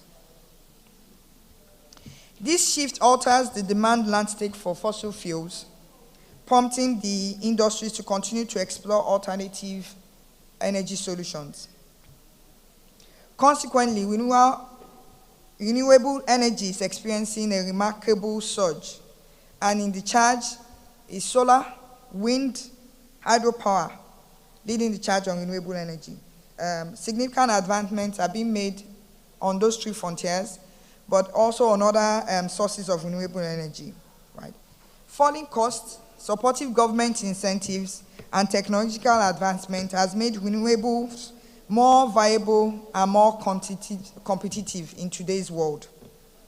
This growth presents both challenges and opportunities, urging the oil and gas industry to diversify and reduce reliance on the traditional fuel sources. Furthermore, decarbonization efforts are gaining momentum as the global communities are continuing to rally to combat issues like climate change. Government and international agreements have set ambitious emission reduction targets and implemented measures like energy efficiency and carbon pricing. The industry, oil and gas industry, faces mounting pressures to curtail its carbon footprint and transition towards lower carbon practices. In addition, energy efficiency and conservation efforts are reshaping consumption patterns, governments and organizations need to champion energy-efficient practices which affect overall demand for fossil fuels. The industry must acknowledge the growing shift towards cleaner energy sources, and it must adapt accordingly. Finally, investors and stakeholders increasingly prioritize environmental, social, and governance (ESG) considerations.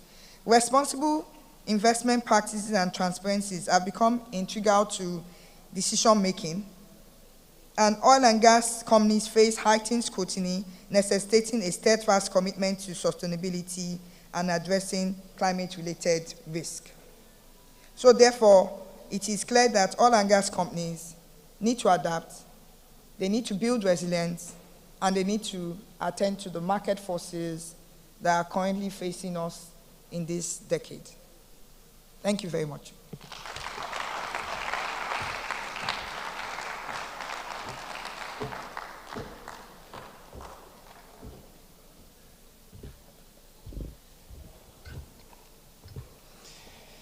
Thank you very much, Kike Asoelime, GM at Anogas Company, representing MD Okemba. Thank you. Without delay, we're going straight to the break. And at this break, Agogo and Yoma, where are you? You will take the first batch of, are you ready? Yes, we are. Fantastic, of the exhibitors. Now, while they're doing this for the next 15 minutes, if you want to grab a quick cup of coffee, that's all right. If the breakfast you had is still kicking in, that's okay. If you also want to fast for the energy industry, you are welcome to do so. Whatever you do, please take care of your personal belongings as you rise. But if you're not doing any of those, please, let me make a special appeal. Yesterday, when we were doing this, the people online, we lost them because the noise and the movement were quite too much, and we lost them. So let's be deliberate. If you're focusing with the exhibitors, which I urge you to, please do that. If you want to grab a quick cup of coffee, please do that quietly. And whatever we do, let's not raise the noise level, because once we do that, we will lose everyone online. So please, let's observe some decorum. Guys, it's over to you. Thank you very much, ladies and gentlemen. So we are at the exhibition, vendor exhibition for the Technology Week. So if you can watch the screen, or if you can come around. So we want to start today looking at, for the first time in the Seplat Technology Week, we have invited students, very smart students, very brilliant students who have been able to put some solutions together.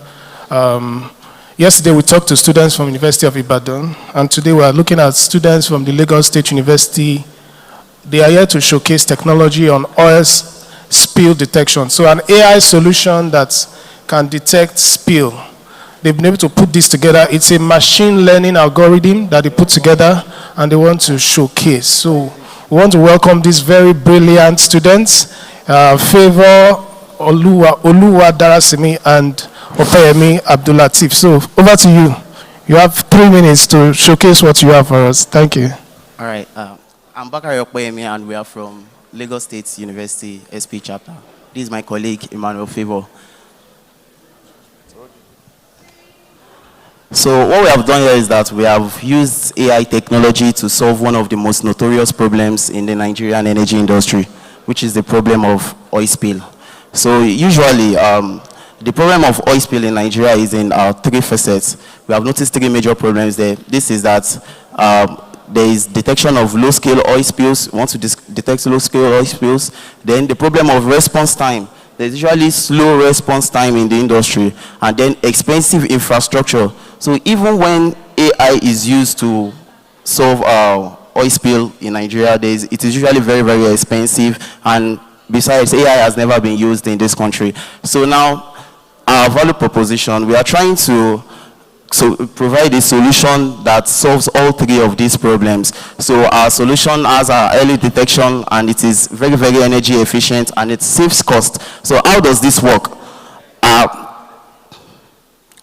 So it starts from the data collection process. So we have used data collected from Shell's oil spill incidents online data to train our model. Then we pre-process it. The data contains images of oil spill incidents. So we pre-process these images, and then we train a model on all of these images. And then we test the model, we validate. It is an iterative process before the model is finally ready. And now we can detect oil spills. So this, I'm going to do a brief demo now on.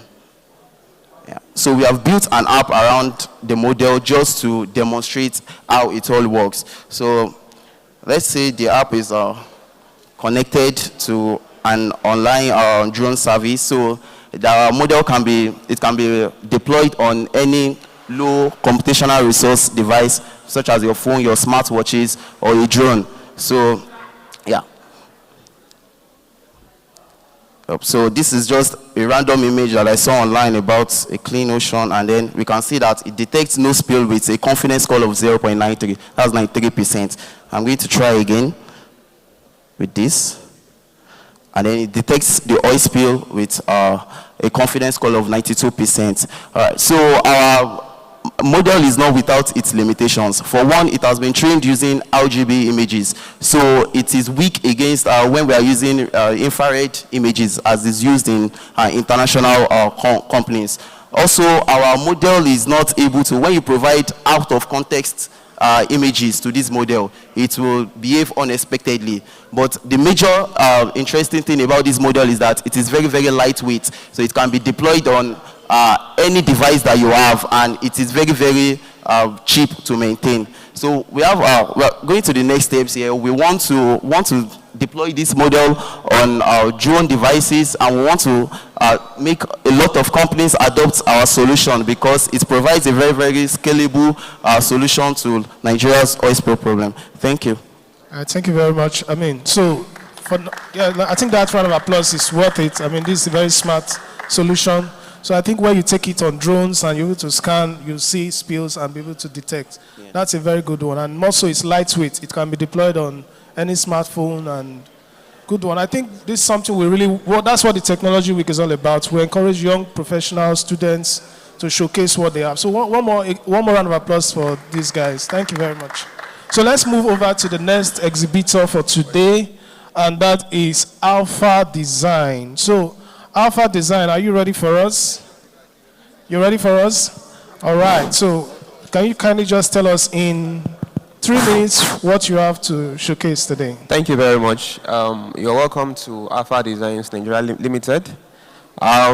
First of all, we'd like to extend our appreciation to Seplat Energy for inviting us to this program, because the goal of reducing the carbon print falls in line with our own goals as well. So we actually came here to display what we have in line with this goal. First of all, we all know that many of our facilities in the country are usually aged. They are old facilities, the ones that Shell built in those days. So most times we'll be having emissions from perhaps old joints, bad valves and all of that, which would eventually, create carbon emission. So we now came to come and showcase our advanced inspection equipment, which has minimal human errors. So in this way, we'll be able to effectively tackle any kind of emission that wants to go into the atmosphere through your pipes or perhaps your tanks. So my colleague here would discuss very, very briefly how this advanced equipment would carry out that. Thank you very much. All right, so you have just 1 more minute to make it very snappy, please. Thank you very much. Like my colleague has earlier said, you can see that when you want to achieve high quality asset integrity management services, you need the highly efficient and advanced inspection equipment for us to be able to achieve this. Secondary emission can be achieved for you to be able to detect them. For instance, we are in a partnership with a company in Israel to produce an optical imagery data camera for us to detect the secondary emission from the joint. And when you are talking of inspection, for you to be able to do that, we have our robotic crawler for the inspection of piping, inspection of process pressure vessels, your storage tanks, and we have our LRUT, we usually call it guided wave, for the inspection of the process piping. You don't need to dig up majority part of your pipes. When you have this, it can go as far as 40, 30 meters length to be able to achieve that. We have pipe scan. We have leak testing of ultrasonic equipment, which is ultra-pop 10,090. And the good part of it is that we have local expatriates here in Nigeria to be able to support us and share the same vision where the Seplat is trying to drive energy to. Thank you very much. All right, thank you very much. We see you have a lot of tools for asset integrity and emission. You don't have that camera here, right? The camera for identifying the optical. It's actually in process. Okay, Yep. All right. Yep. Thank you. I think we've worked a lot with you guys on some asset integrity, in the asset integrity space. So we'll now move over to TOA custodian. I see they have a lot of stuff. I see they have drones. I can see something that looks like a mini prototype airplane, definitely a drone. So they seem to have a lot of stuff that we will be interested in. So TOA, you've seen the theme of this year's Technology Week, balancing that interplay between economics, sustainability, and policies. I'm sure you have some technologies that will help us to achieve that balance. So can you tell us what you have for us today? Yeah, thank you so much, and you are welcome to our stand. My name is Shitu from Toa Custodian.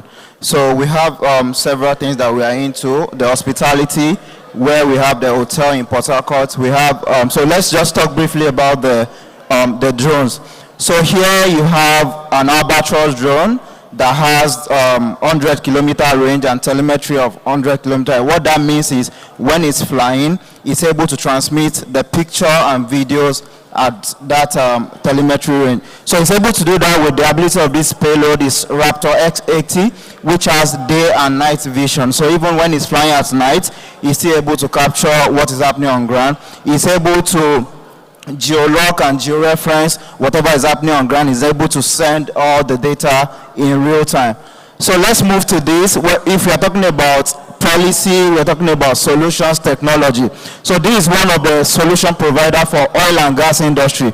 So what this does is it actually detects methane gas, it quantifies it and localizes it. So what that means is if there's a methane in this drone and I attach this payload to this M300 drone, it's able to tell you that the methane is coming from that side and tells you how much methane is being produced in parts per million or parts per billion, depending on what we are looking out for. And I'm sure we are all familiar with the EU PLC policy that all O&G companies should report their gas emission quarterly. So that's what this is trying to provide. Also, there's a lot of confined space. 1 minute, okay. There's a lot of confined space in oil and gas in terms of tanks. So instead of sending people there to go and do the inspection, let's try and increase the safety and reduce the risk. So there's this Helios 2 drone that can go into the tank and do all the inspection that we don't have to send man there any longer. And this is for inspection, integrity inspection, facility inspection. If you have flare stack, you don't have to shut down the facility. We can use this drone to inspect your flare stack at 100 to 200 meter clarity distance. And with this, makes everything easier, faster, and get the work done easier. Thank you. Thank you very much, TOA. I think very important. I mean, we see how your technology actually ties to the policy part of our team, which is ensuring that we comply with regulations, and the technology to quantify emission leak is something that will really help with that. Thank you very much, and thank you, everyone. We have one more team. Okay, so Prime Atlantic. Yes. Yeah, we are here. So are you ready for us? Yes, good morning. Okay, good so morning, with everyone. Prime Atlantic. Good morning. Okay. Yes. So tell us what you have for us. Okay, so good morning, everyone. So we're Prime Atlantic Limited. We've been around for almost 20 years now. what we do is we partner with international companies and provide these services in country. We have about 6 subsidiaries within the group, so we provide safety services, and we have a training center in Ikwara. We provide specialty fluid. We have instrumentation arm of the business here. So we've been around for almost 12 years in that space, and so we represent different, or we provide solutions with different OEMs. So in terms of helping our customers to be more efficient, technological innovation. So for instance, we have a dedicated service team that are able to provide system integration solutions. So for instance, for remote locations, for instance, so what we've brought here is a solution whereby you can connect remotely from remote locations. You can monitor, you can control, and you can analyze data. So that way it can help you plan, cost saving, KPIs as well for a company as well. So this is just an example. And we work, how we develop the solutions more or less is, we develop solutions that using different OEMs. So from sometimes, or based on experience, one particular OEM might not be able to provide the exact solution, the overall solution. So we pick and choose to suit our customers' needs as well.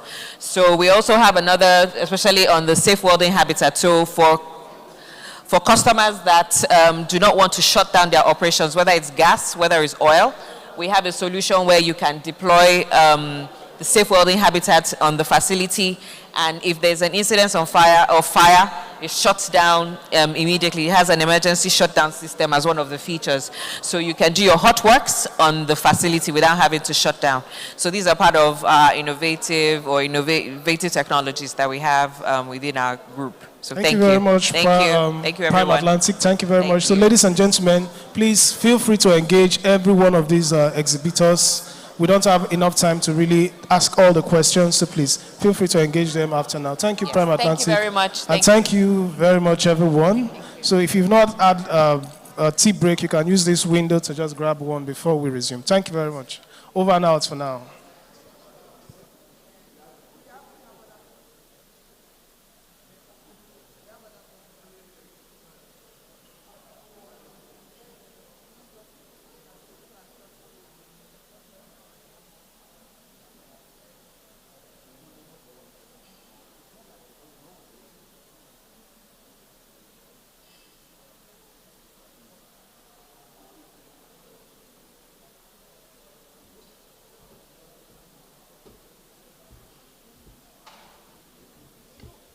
Please, if you're done with your tea and coffee or snacks, make your way back here.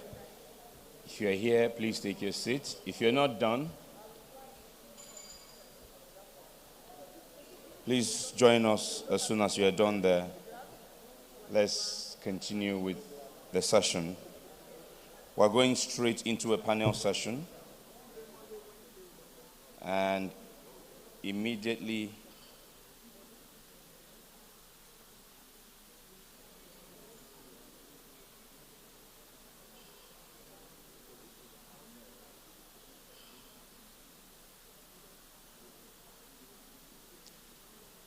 following the panel, session 2 will be the NUWIM's short presentation.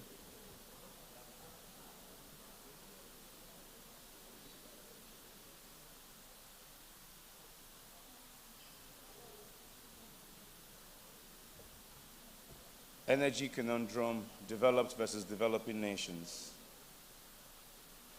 You know, I was telling Sean earlier, on one panel during the OPEC 8th International Seminar, on one panel we had the European Commission Commissioner for Energy.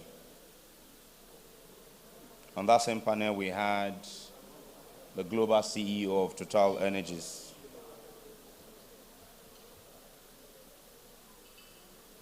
And the conversations were around a just transition. And the European Commission said that as the war broke out, the Russia-Ukraine war broke out, they were forced into accelerating development in renewable energy and ramping up their, their power generation capacity with renewables. The global CEO of Total said on that same panel that as the war broke out, Europe, as we all know, went into other fossil fuels like coal.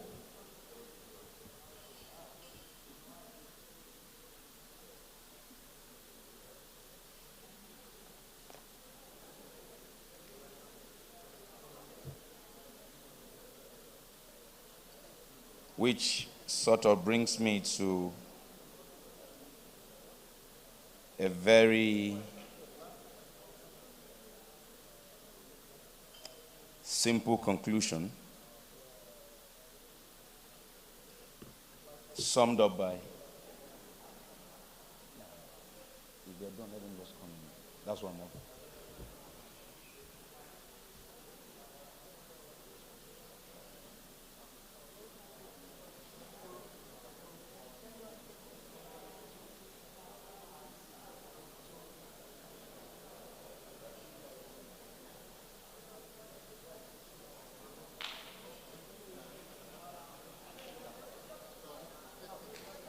I'm just here playing so that they will just come straight and we start. So all of that seeming hypocrisy from the West, for me, is summed up in something Engineer Simbi Wabote said.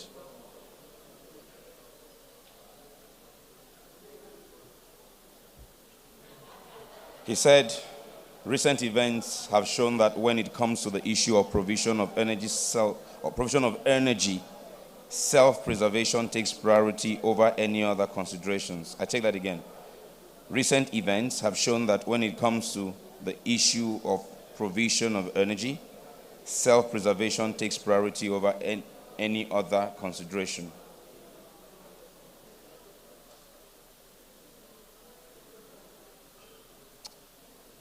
So yes, when we're looking at this next panel on the energy conundrum between developed and developing nations, I'm sure this panel will also be highlighting the great gulf that is between the global north and south. For instance, there is the pledge to drop about 100 billion for this transition conversation. As of today, I hear it's only South Africa that has been able to access only about 8 billion of that.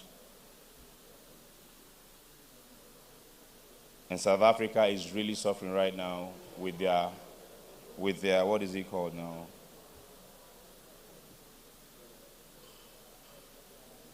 What do South Africans call it? Load shedding, yes, load shedding. If I were Ramaphosa, I would simply just go on with my coup until further notice, while developing renewable rapidly. Anyways, I'm not Ramaphosa, yes. Please make your way back in. If you're in already, take your seats. If you're in already, please take your seats. We will have time with the exhibitors again. We're finishing on time today. Once we finish at 2 p.m., you will then have from that time till the evening to interact with the exhibitors. So please do not go away. We have enough time at the end of the summit to in terms of the speaking, that is, at the end of the speaking engagements at the summit, we'll have enough time to interact with the exhibitors. So please take your seat now. Take your seat. Thank you very much. Thank you for your cooperation thus far. Greatly appreciated. Those of you in the dining area who are done having their tea and coffee and small chops, please make your way back here. Those in the room here standing around the exhibitors booth, please make your way to your seat. We need to commence now. We're overshooting our time yet again. We're trying the best we can Please, let's take a seat. Thank you very much. Upland, let's take a seat. Those of you at Upland and Prime, let's take a seat. Thank you very much. Those of you at CAPSL, please, let's take a seat. We'll have time. I promise you at the end, we'll have time. And those of you around the student and Seplat booth, we'll have time.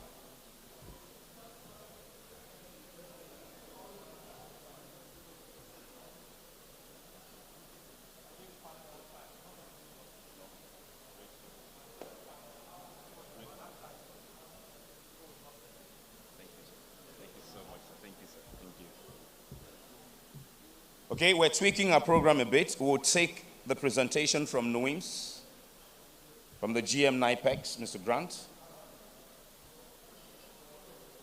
And from that short presentation, we'll just go swiftly into the panel. Please, let's just quickly take a seat. Please, all those standing in front of Prime Atlantic, can we respectfully, please, sirs and Maz, let's have one meeting.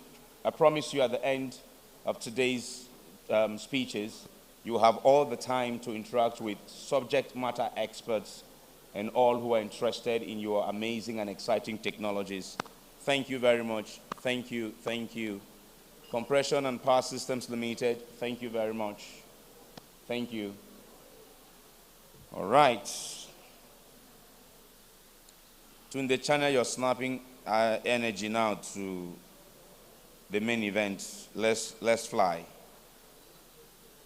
Closing the Nigerian energy deficit through sustainable and innovative solutions is the presentation. Speaker, join me, please, ladies and gentlemen, with a warm applause to welcome one more time, speaking on behalf of the Chief Upstream Investment Officer, Mr. Balawunti. Let's welcome Mr. Andrew Grant. Please put your hands together as Mr. Grant takes the microphone. Please, let's welcome him. Thank you very much. Please, if you're in the dining area, join us. If you're here to join us and you're still eating, kindly reduce the noise, please. Our speaker is on the podium and he starts speaking to us now. Thank you. Thank you, sir. No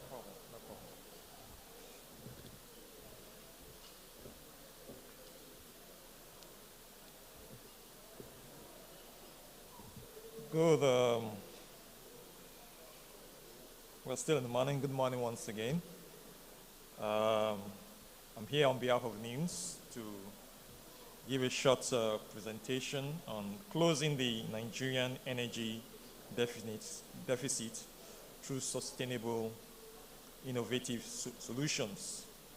And once again, I'll say it's a privilege, and we're happy to be here to identify with Seplat in this Energy Week and this Energy Technology Summit. We feel it's a laudable project which should be supported as much as possible. Like I said earlier on, economics is what drives a lot of this energy transition. There's a lot of talk about energy transition, economics, policy, but also, unfortunately, also politics, or should I call it at times, bad politics, can also play a very interesting role. And so, that was a brief outline. Next slide, please. This is a brief outline of my presentation. Richard will bear me out. During the last Energy Week in Abuja, a lot of people did away with their presentation outlines. I don't know whether I should do that here. So maybe I'll be talking a lot off point, or off what you're seeing there. But I'll do a brief introduction and talk about the need for a sustainable innovation, sustainable innovations and enabling factors that help sustainable innovation before I conclude and close.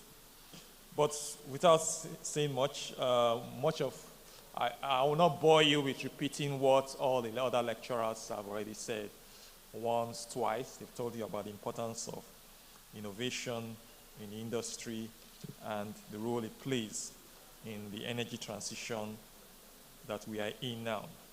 Next slide. So, when you talk about energy deficit, what are you talking about? You are simply saying you have a situation whereby demand is exceeding the current supply for energy, and so that means there's a deficit. And we know that worldwide today, there's a need for energy. And there's also a need. We know there are many parts of the world where the energy usage and consumption is low, like in our country, where people are saying, no, we consume so little energy. A lot of our people, their lives would be better if they consume more energy. And so there's a deficit, which is being seen here and there. And while there's a deficit for energy consumption, we also talk about energy transition, because if fuels we are familiar with, fossil fuels, are being, should I say, outdated these days, or not in too much favor. And so we have to transit to other forms of energy. And so that's where the sustainability comes in. You are looking for energy sources that are sustainable. And for you to accomplish that, you need innovation to address the deficit which we have. And this will come by implementing technologies and using technologies as best as possible. To also come for adopting best practices, because many a times there are technologies, there are methods, there are things that have been done in one part of the world, but you find out that in other parts of the world, they're not just doing it. It's as if that technology or that idea does not exist. So one of the ways in which we can help to reduce the deficit is by looking at what is happening in other parts of the world and adopting them as much as possible. And so these are part of the things that we should do in our country so that we can have cleaner energy. I give you an example. Europe has always been energy conscious. It's not new because they're not major energy producers. But despite that, you would have thought that they have maxed out in terms of energy conservation. But when suddenly they went into a war situation and their energy sources were a bit compromised by whatever means, you saw that they were able to, it was as if they had not done as much as they had done before. And they were able to start cutting down. And found out there are a lot of areas of waste of energy, despite all they told us they were doing previously. So the war brought out a lot of situations whereby, and showed that there were a lot of opportunities which they were not doing anything about. And so that's something we can adopt in our country here.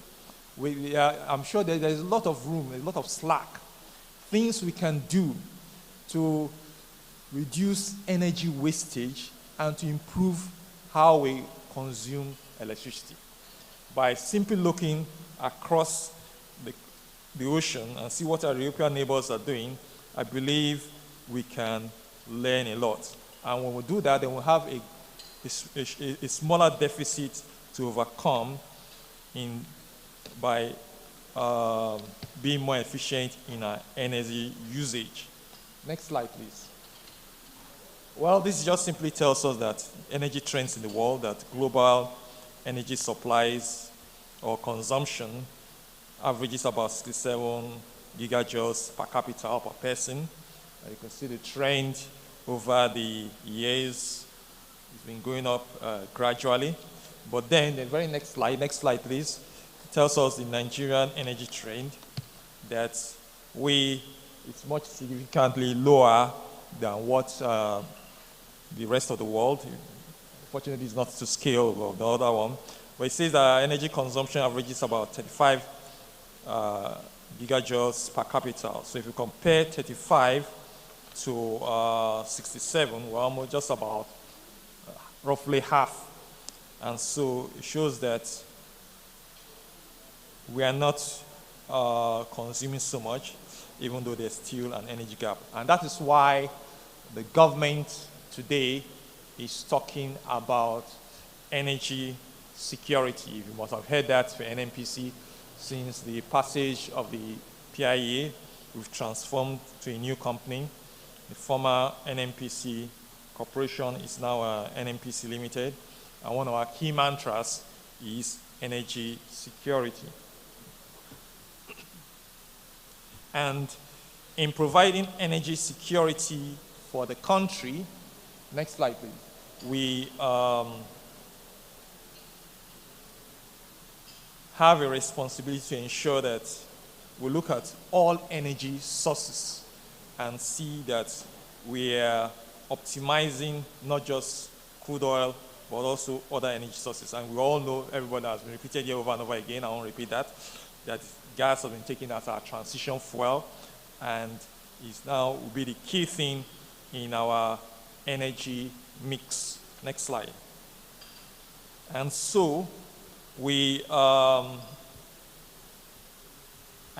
pursuing that. And how do we do that? Policies and governance will be one. And within NNPC, both the way we manage ourselves as a company and also the way we relate to our partners, the JV partners, like Seplat being one of them, we want to look at the global environment and see how we can transit that and react to that in the most effective way to ensure that we have energy security, we reduce the energy deficit in our nation, and we need to drive this with innovation, we need to drive this with technology. So, next slide. NNPC Limited is addressing the energy deficit in these ways.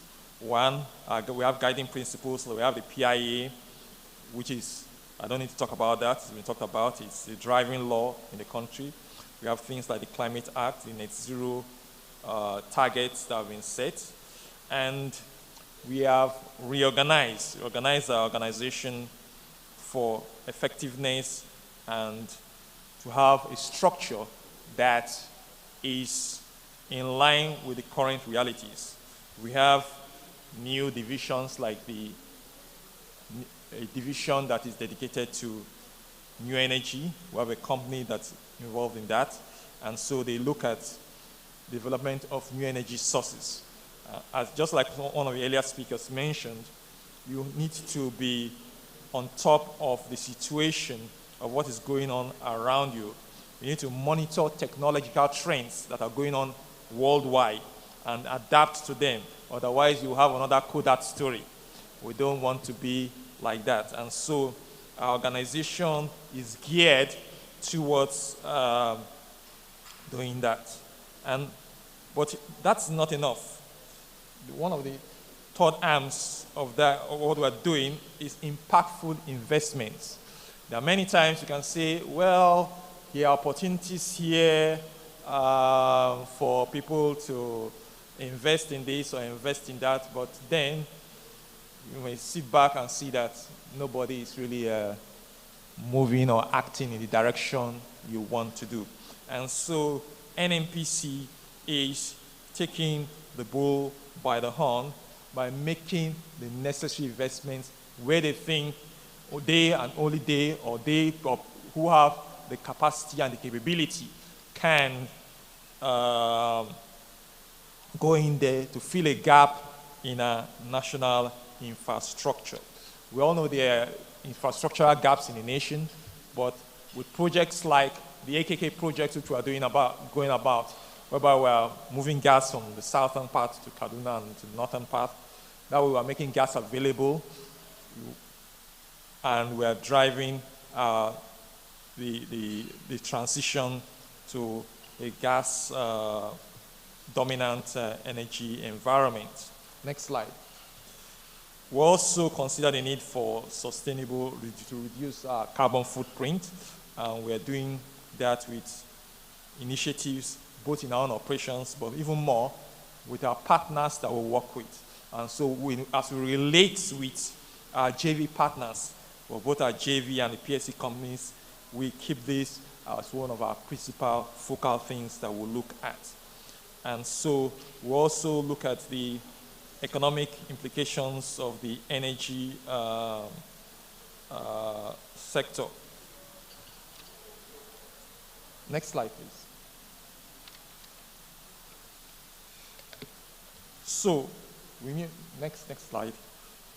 So what are the innovation areas we are looking at? We are looking at renewables. Like I said, we have a division that is dedicated to that, and they're looking at all kinds of renewable technologies towards harnessing them to improve our energy mix. We have the localized energy generation, solarized projects, gas turbines and all that. Things that we're normally not doing before.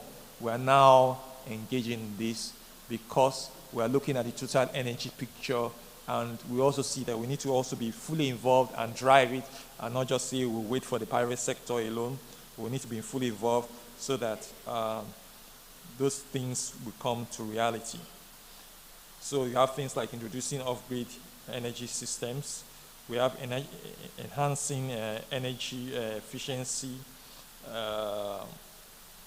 energy storage solutions. All kind of things are coming up into our portfolio, which were normally not there earlier on.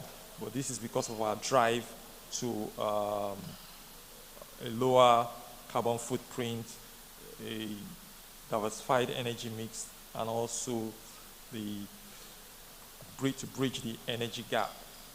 And so, with that, next slide. We'll close with this. This is one of our final slides. It's talking about what are the major areas we are looking at.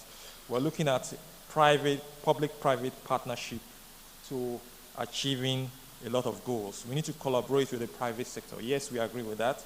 We do things ourselves. We collaborate, and we need to, all this has to do, we have to combine them to be able to achieve the goals we've set for us.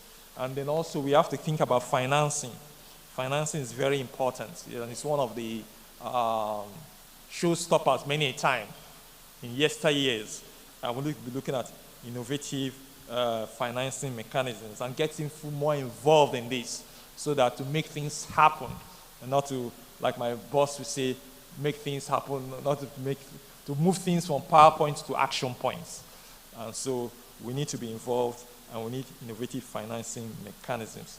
So in conclusion, the government is taking, next slide please, initiatives in the energy sector. You are all familiar with the energy sector reforms, which has come in various ways, the PIA and other ways.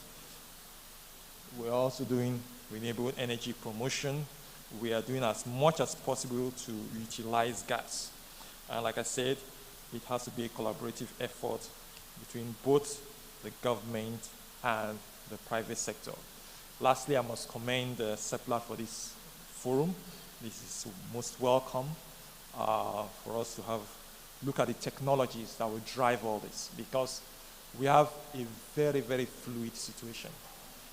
Very fluid situation. You have an energy transition taking place, and a lot of different technologies are involved. Now, it's not just the old time where we had oil and gas, drilling, production, reservoir, and it ended there.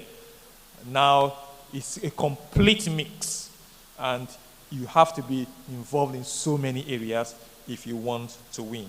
So, as I close, I would like to thank you all for inviting us to be here, and to assure Seplat that we're with you all the way, and to assure the industry that will support them in every way as we aim to close the energy gap and to provide energy security for our nation. Thank you very much.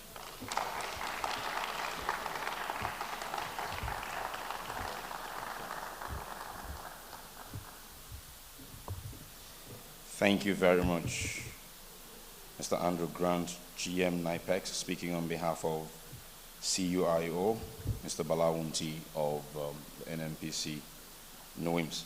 Thank you. Okay, without delay, we're moving on to the panel on energy conundrum, developed versus developing countries. I will just bring up our moderator for the panel, who will then bring up his panelists and do justice to the conversation.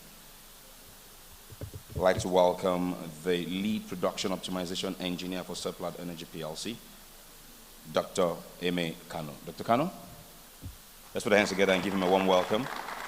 He will drive the conversation for us. Technical, can I get my one handheld microphone? Technical sound, please go ahead. You want to start from here? Or you want to just take a seat? Oh, that's fine. You're the boss right now, as you want.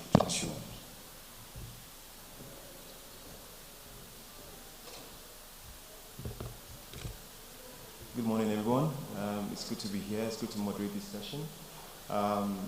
Before I start this moderation, I'd just like to recognize my former boss, Engineer Erome Etunedi. Please, can we just all rise up and congratulate him for his retirement and say thank you to him for this. This is wonderful. Thank you very much, sir. Thank you. Thank you for your wonderful leadership. Without you, we wouldn't be here. Thank you very much. Thank you. So on that note, I'll be, topic of today panel is to do justice to the energy conundrum. And we'll be talking about what is happening, energy conundrum in developed and developing nations. Our first panel speaker is Kike Asuelime. Madam Kike is the General Manager, Commercial for Ano Gas Processing Limited. She is responsible for the commercialization of gas, condensate, and LPG production from 600 million scf of gas, Ano gas plant, feeding from the Ano gas field. Kike joined Seplat in 2012 and has cognate experience in oil and gas sector. She was responsible for setting up internal audit for Seplat, which includes technical audit reviews. She's also set up risk management and internal control functions for Seplat prior moving to the commercial role. Kike's early career started with PwC, where she provided services for oil and gas upstream industry. She also worked with aero contractors as the head of finance and administration, and later went on to become business controller for Sahara Group. Kike has a BSc in mathematics and statistics, and she's a chartered accountant and fellow of the Institute of Chartered Accountants of Nigeria. On that note, we would like to welcome our first speaker, Kike Asuelime, who is the GM Commercial for ANO. Please welcome her. Thank you.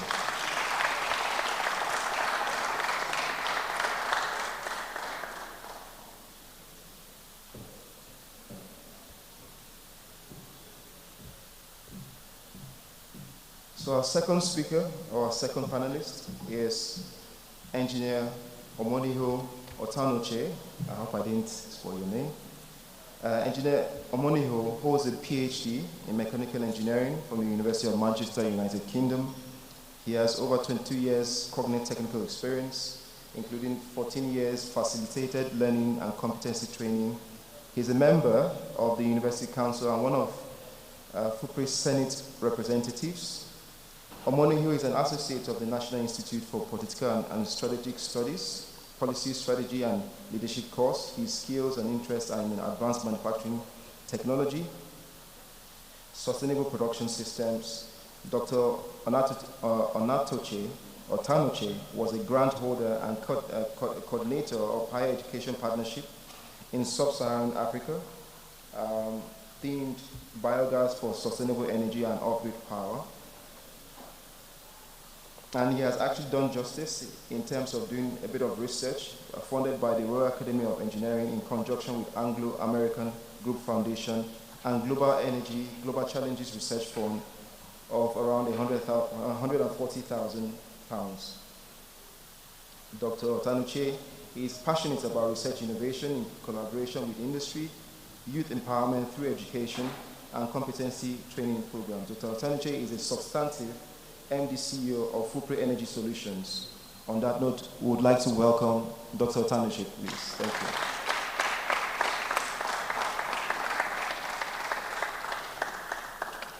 you. And last but not least is Engineer James Makinde.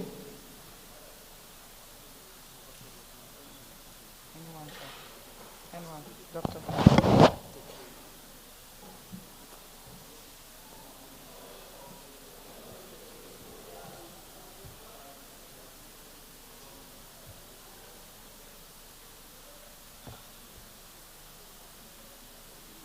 Apologies, please.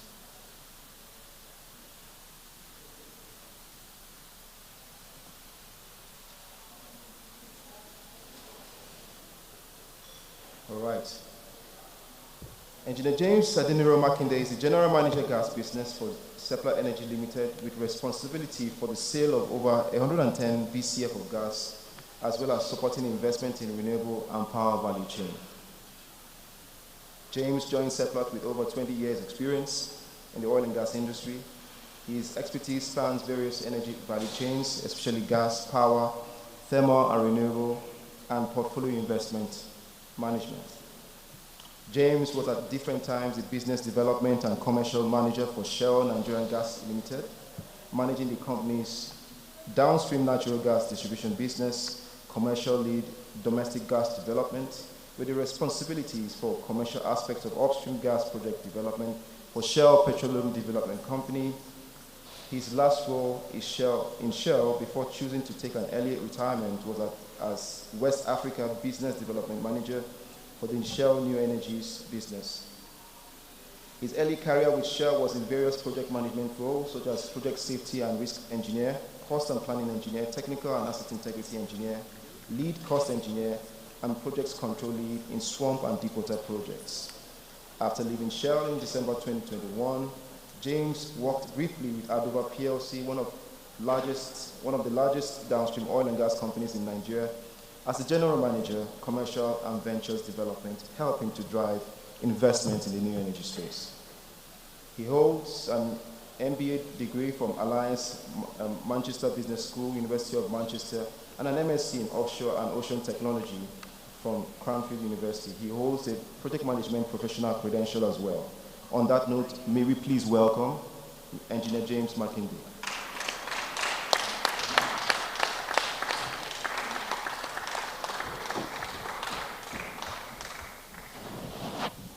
Welcome.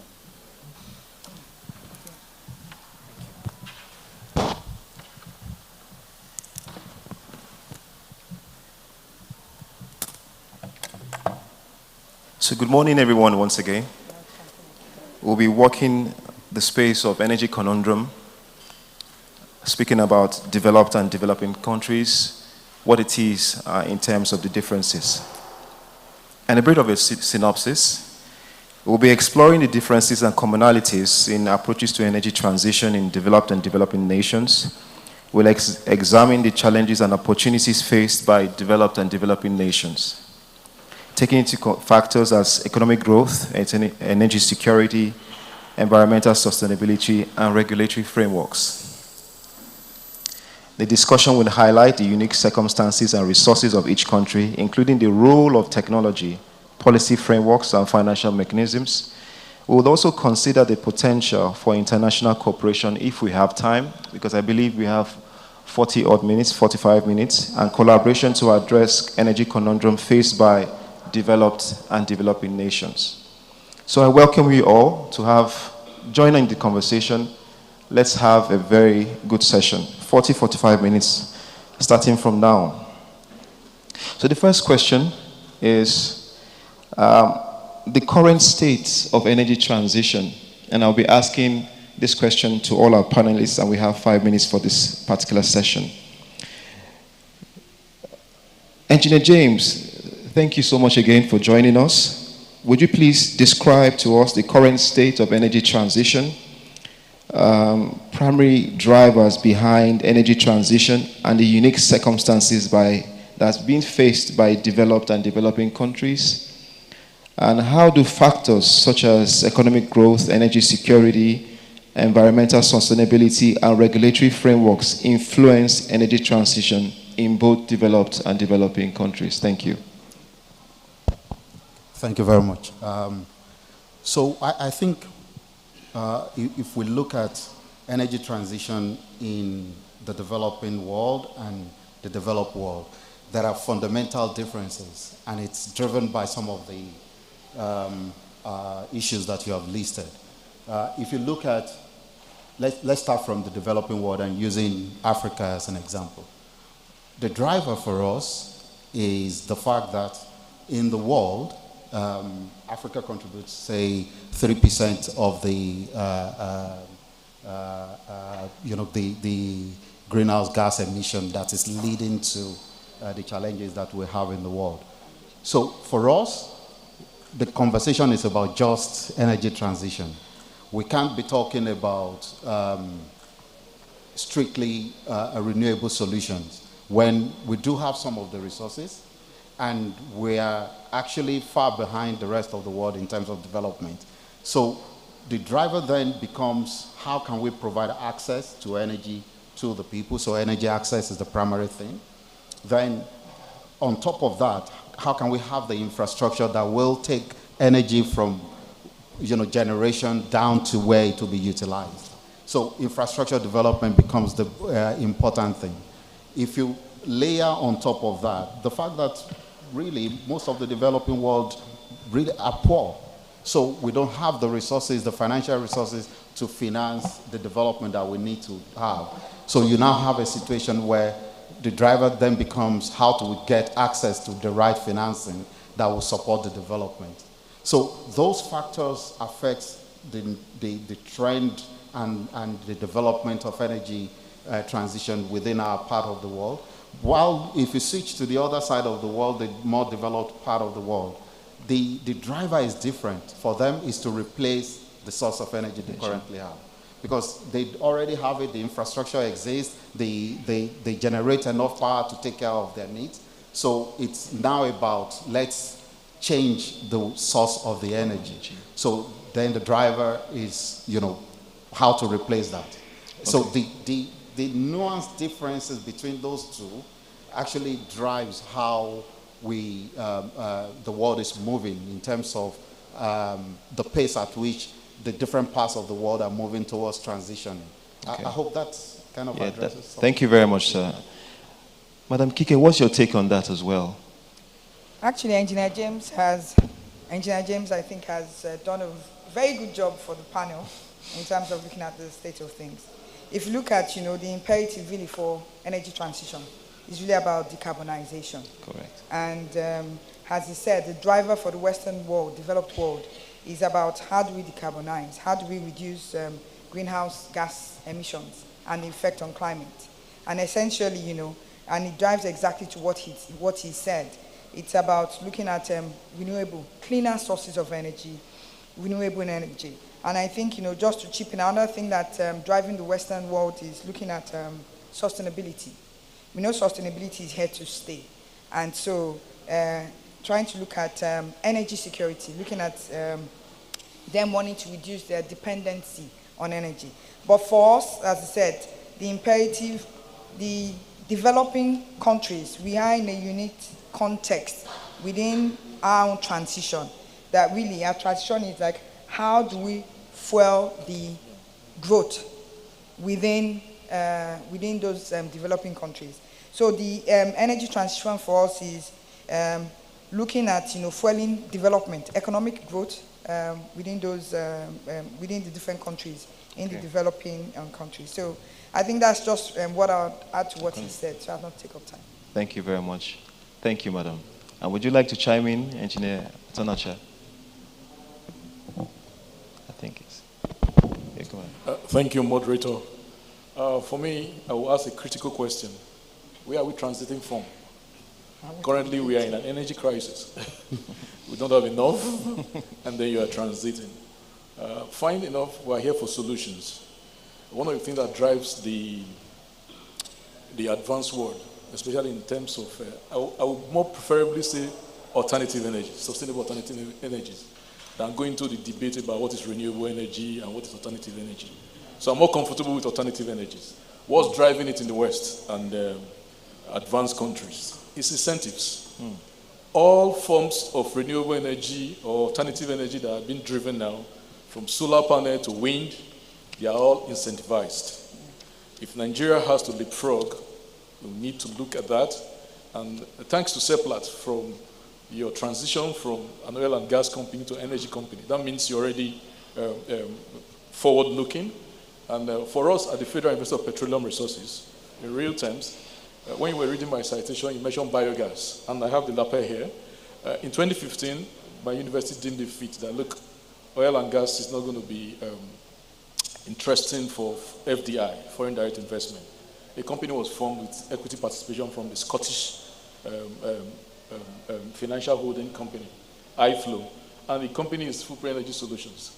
And that's why when you mentioned I'm the MD, I'm not being paid salary there. Mine is to drive into the current trend, the global trend. So the target is to see how we can greenwash what we have. We're contributing, everybody has agreed that we contribute very less to global emissions. So what are we doing? One of the options we looked at was biogas, going green, and coming to policy in terms of the direction this summit is heading. We deemed it fit to integrate and work with the Energy Commission of Nigeria on biogas. So that is the way we need to go. Government and companies have to be incentivized. For example, if Seplat is putting much into renewable energy, alternative energies, what is the government doing for them? You pay tax to Education Trust Fund, you pay tax to ITF. What is the government giving back to you? Can they incentivize? Yes. For example, whatever you put in there should be removed from your tax. That would be the right direction to go. Thank you. Thank you very much. Thank you. Excellent. I think you put the icing on the cake. And I would like to start on the last point about incentivizing. And I would like Engineer James to weigh in on that. Then I'll come back to you on that, and I will go to Madam Kike in terms of our thoughts. So, Engineer James, he spoke about incentivizing.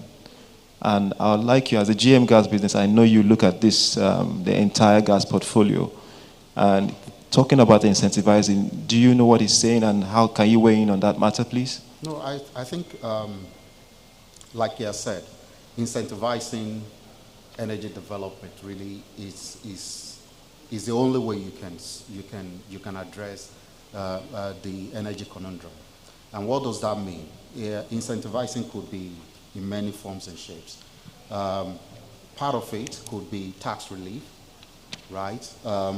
Others could also be just de-risking investment. So what does that imply? So you have situations where investors want to invest in the power space, but when they look at the risks that exist within the space, people just back off. And we've seen it in many, many situations. So how does government come in to incentivize?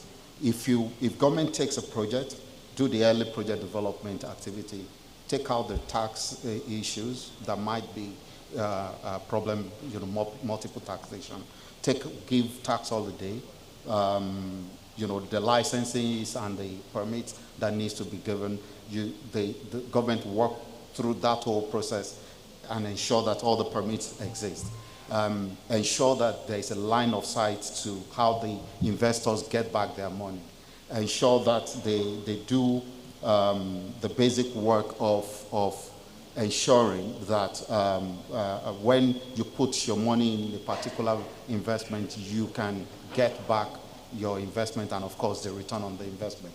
Having access to source of fund, cheap source of fund, maybe single digits exchange rate, interest rate. So, those things would incentivize investment, and it would open the market. We're already seeing what the government is trying to do by kind of liberalizing the power sector. But with the decision to liberalize the sector, that also comes with another layer of challenge, because you might end up with multiple regulation. So having a clear line of sight to what regulation the investors will be, their investment will be benchmarked against, yes, and what hurdles they need to go over before their investment, as for them to make an investment. Once government can do all those, you would see that there will be more interest, yeah, and energy transition can be fast-tracked. And this has been done in many other places. So it is not a totally new concept. It's just for us to adopt what has, in my past life, people will say, just copy shamelessly. Just go to the market, copy it. Copy shamelessly.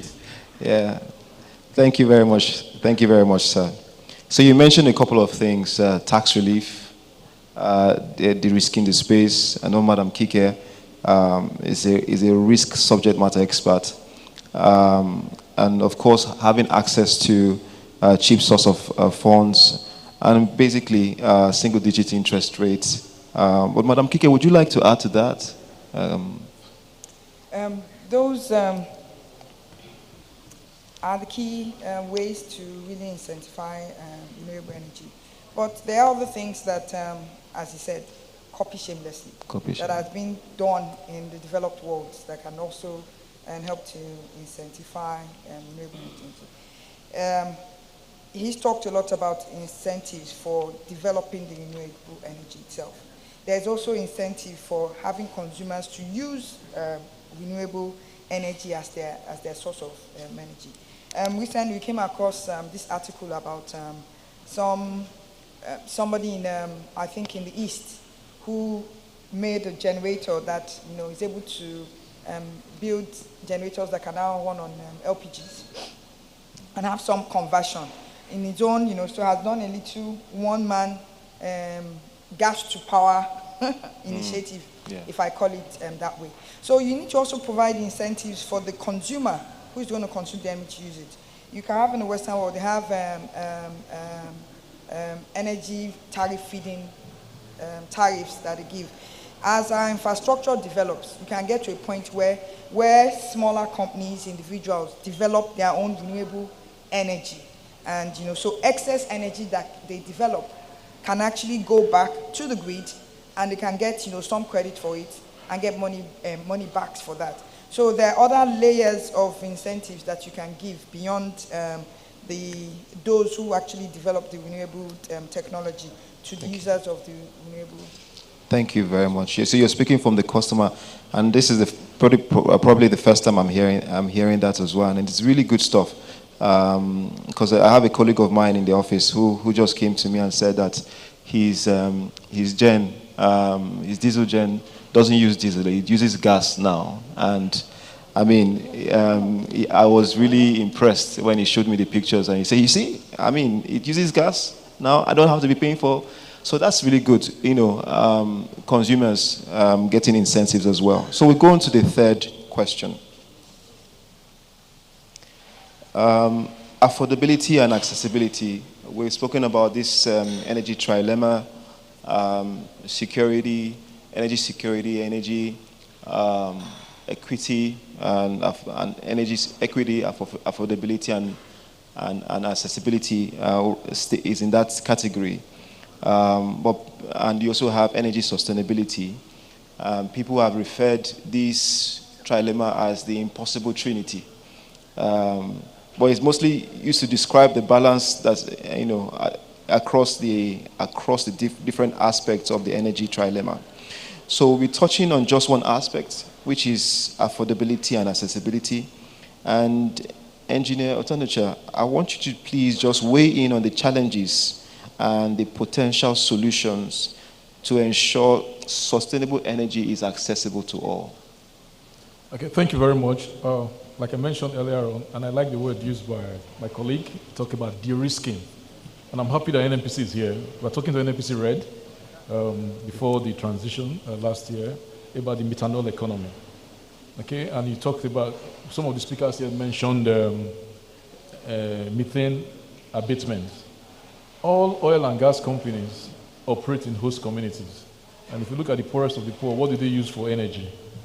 It's kerosene. And you all know the chemists are here. I'm an engineer, I'm just a bloody manufacturing engineer. But you know that if you have engineered systems that can use methanol, they can replace kerosene, okay, as an energy source. So the question about affordability, I am currently off-grid because I have to practice what I preach, because I teach the hydrogen economy and also supervise projects even across the shores of Nigeria. The problem is affordability. The average, if I ask everybody here, what is the likely source when you hear the word renewable energy? Most of us here in Nigeria will say solar. Now, as good as solar is, which I have in my presentation, how many companies are producing solar panels in Nigeria? Is it economically viable to produce in Nigeria when you are facing challenges from China, who are grossly incentivized? If you are looking at good best practices, I want to go away from the politricks. I use the word politricks that was mentioned here, the global politricks. I will look at India as a very good example because of their demography and where we're coming from. How did India leapfrog into the sustainable energy industry? incentives, we have to go back to incentives. And this have to be backed by policy. And in terms of policy, we have the National Institute for Policy and Strategic Studies, which is grossly being underutilized in this country. But most of the solutions we are looking for in terms of policy, they're already there, and some of them are with government. Government needs to provide an enabling space, not necessarily the money. And that enabling space includes incentivizing. Some of the speakers here mentioned electrifying transportation, which is decarbonizing it. What stops Seplat? Seplat is heavily incentivized. If you want to do your yearly, annual, reward system, what stops you from interacting with the producer of solar panels? And what you give instead of money, you give solar panels and smart systems that you can monitor. As I'm here now, I know my consumption. I know what is produced at home. I know what is consumed and everything. This will give us data to have some energy resilience. Like I said, we're in an energy crisis. We need to be a little bit comfortable before we cannot talk about what? Transition. And the way to transition is to decarbonize. And again, when people talk about decarbonization, especially Kike, I know you'll be interested in this. What do you do with your carbon when you decarbonize? Okay? Carbon trading. Yeah, carbon trading. And Nigeria is more of a green, everywhere you go in Nigeria, green, green, green, green. Let me digress a little. I have a foreign intern from Jordan who came into this country on internship. We belong to the International Association of Exchange of Students for Technical Experience, over 80 countries all over the world. So Nigeria has been a good destination until recently. But I was in Poland to preach that, oh, Nigeria is safe. Out of 29 applications, only one of them took Nigeria. When he came in, he flew into Asaba. I picked him up from Asaba because there was no flight to worry. As he was going around all over Nigeria, I was saying, look, they hardly see green trees like this. They are more of a desert area and everything. So what are you going to do with your green agriculture in terms of carbon capture? You can use agriculture for that. And that's where biogas comes in.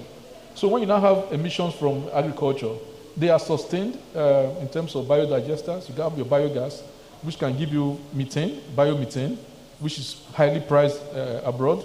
And then you turn your biomethane to, you either go the way of hydrogen economy, or you go in the way of methanol economy. And all this will extend your value chain just by coordinating with your local environment. Thank you. Thank you very much. Very, very robust response. Thank you. Thank you. I would like Engineer James to speak more about, because it seems like we have certain, should I say, sort of high-level policies, so to speak. But like one of my leaders would say, we are probably not walking the talk, right? We're not talking, I do. So how do we then walk in that space? How can we walk the talk? Okay. Just to add to what you said, Nigeria has actually gone beyond policy. We have a law that basically says these are the things we want to do, and we would achieve net zero by 2060. So it's a law. And when you have a law, it means that you need to do everything to make sure that you deliver on the law, or else you will be a nation that's not applying its own rule. So how do you then go to the point that you achieve that set of ambition? The government is, we should recognize the fact that the government is doing some things.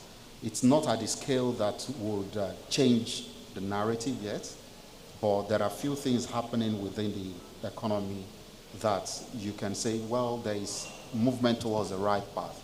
So if we talk about the path that concerns most of us in the room, the fact that gas flaring, there is a whole lot of focus around that, right? And there is penalty. There is all those around that one issue. It's already telling you that there is a bit of interest around, moving away from that. But if we come back to, decarbonization and energy generally and what government could do. So Nigeria now has, well, it's been there for some time, the REA, a Rural Electrification Agency, that is working to facilitate deployment of renewable solutions, mostly solar. That's really been the focus of that agency. But if there is a bit more push behind that kind of agency for it to deploy at scale. So the focus has been on, solar home system, mini grid, these little things that at the end of the day doesn't change the dynamics a lot. And we leave the grid scale solutions that we could focus on that will change the conversation significantly. Those ones are not, apart from the hydro solutions, the dams and what have you, that's really bringing significant amount of power to our network. If you can incentivize the deployment of other solutions, solar particularly, you will see that there might be movement in that area. So, for example, today, there's a PPA for some power plants, right? There isn't any that is effective today for solar solution. Not a single one in Nigeria. So if you think about that, if you really want to incentivize and move people towards that, of course you'll put a PPA on the table with all the securitization that supports it. The incentive that would have gone into that space. But more importantly, it's all about financing at the end of the day. Yes. Right? If there's no money, it doesn't matter what your knowledge is, you won't have a solution. Yes. So, and we know really our economy is where it is, right? So having a solution, having the government to back some of those investments that guarantees that if you put your money here, we will take this product from you at a profitable return for X a number of years. When you see that guarantee, when you see that opportunity, money will chase it. Money only run after opportunities, right? Value. So if there is no value on the table, you really don't have anything. Thank you very much. That's very good. Thank you. Good stuff. Thank you very much. Money chases value. But now, there's still, I believe in some developed countries, Madam Kike, there's probably, like we spoke about, copying and pasting, copy shamelessly policies. So are there specific policy frameworks that have proven successful in facilitating, that's in developed countries, in facilitating energy transition? And can we really, considering the things that the dynamics of our landscape, our energy landscape in Nigeria, can we really adopt these policies in country and in the industry? Okay. I don't believe that you can just take something in whole and come and adopt it. Yeah. Because as we said, our dynamics is slightly different from what they have in development. But there are aspects of things that we can look at really to copy. If I feed from what Engineer James was already talking about in terms of ensuring that you have structures that allows the funding to come in. Now, in the developed countries, they've identified green projects, or what they call green projects. They have bases where they can issue green bonds, energy bonds, that would then allow investors, right, financiers, to be able to bring capital into those investments. And so you then have a situation where organizations who want to go into, and like what speaker says, not just renewable, alternate energy sources, able to have the funding and to be able to apply to that. So just having the legislations that are made, you have that a lot of the foreign banks, for example, right, I have mandated legislation whereby they have decided that a certain percentage of their funds, has to be deployed to certain levels of projects, green projects. And then all of a sudden you have money chasing those projects and looking for, people who actually have, viable solutions on the table. And so you find that, if we take those, policies where government sets out, specific funds or sets out, clear targets within that ensures that it can have the funds available to chase those projects, then, this automatically, innovations start coming up. It starts driving forces for people to then come in to be able to say, yes, there is an investment play I can make here. There is something to be done there. So you find out that you can take those initiatives. The policies may not quite work as you will, because our setup is a bit different. But you can copy in the sense of what is the concept of what you want to do. What is the concept of financing? Is just about making money financing, so making money available, right? Now you have that in financial space. He talked, and one other vital point he talked about is having bankable agreements, guarantees. No investor wants to be able to take an investment where he's not able to address the risk. Financing those projects in Nigeria, right? Even when capital is available, they look at that as being, very risky. And investors are looking for governments that would put policies that would assure them, of certain, that will protect them from the risk, that will give them bankable PPAs. Should I say in some ways, their development also helps them because they already have the infrastructure in place, that then allows, if you then give, a bankable purchase agreement, or you then give, certain guarantees, the infrastructure in place that, once you have the technology deployed or you have that energy sources, then all of it can work. And for us, it's part. I also understand, government challenges in being able to give, certain guarantees, because we have distribution issues. We have infrastructure issues that, can either, government itself can look as if, it's too much exposure, or we're not even able to guarantee that, these energy sources are able to get to the users that need those energy. So you find out that, as you said, I liked the word conundrum. No one solution itself can sort of work in isolation. And you find out that you have to be pulling all of them, gradually together to be able to actually solve this complex energy space that we have. This, my fellow speaker said, we have a lot of issues. We can't even say that we are transiting as it wants, even though we do have some transition. So if you realize that, if you take those policies that help, put in infrastructure in place, put in policies that ensures, the funding, can make made available, then you find out that a lot of other things, can now work in place to then help the energy space. Thank you very much. Thank you. Thank you, madam. And it's good that you touched on the green bonds, but I'd like you to speak just a minute, if you can speak more about it, and shed a bit more light on what you mean by green bonds. Green bonds really is just, it's just bonds that a company can issue to be able to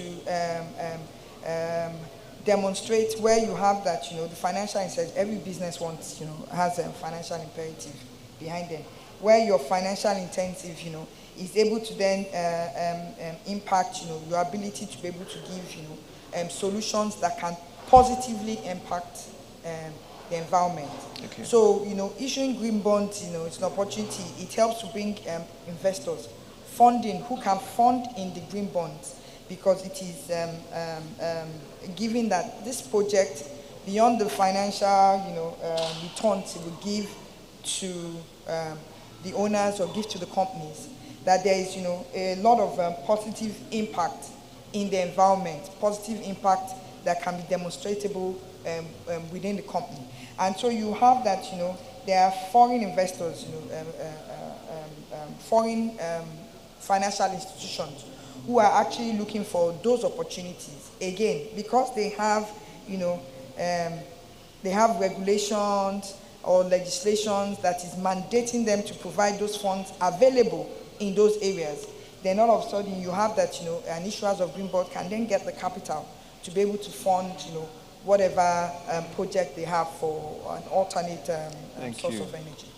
Thank you very much. Thank you. Engineer Tanacha, I'm sure that you have something to say there. So we have a big problem, energy crisis, like you said. In the next couple of years, Nigeria will be hitting 400 million. The energy demand will be increasing. It's a big problem.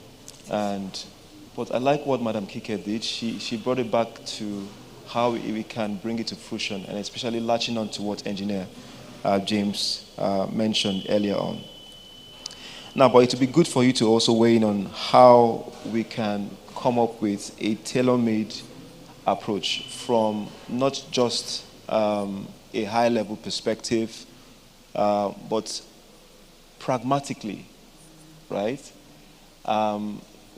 How can we come about a tailor-made approach for Nigeria? Because, we said something about copying and pasting, but we cannot just copy and paste, right?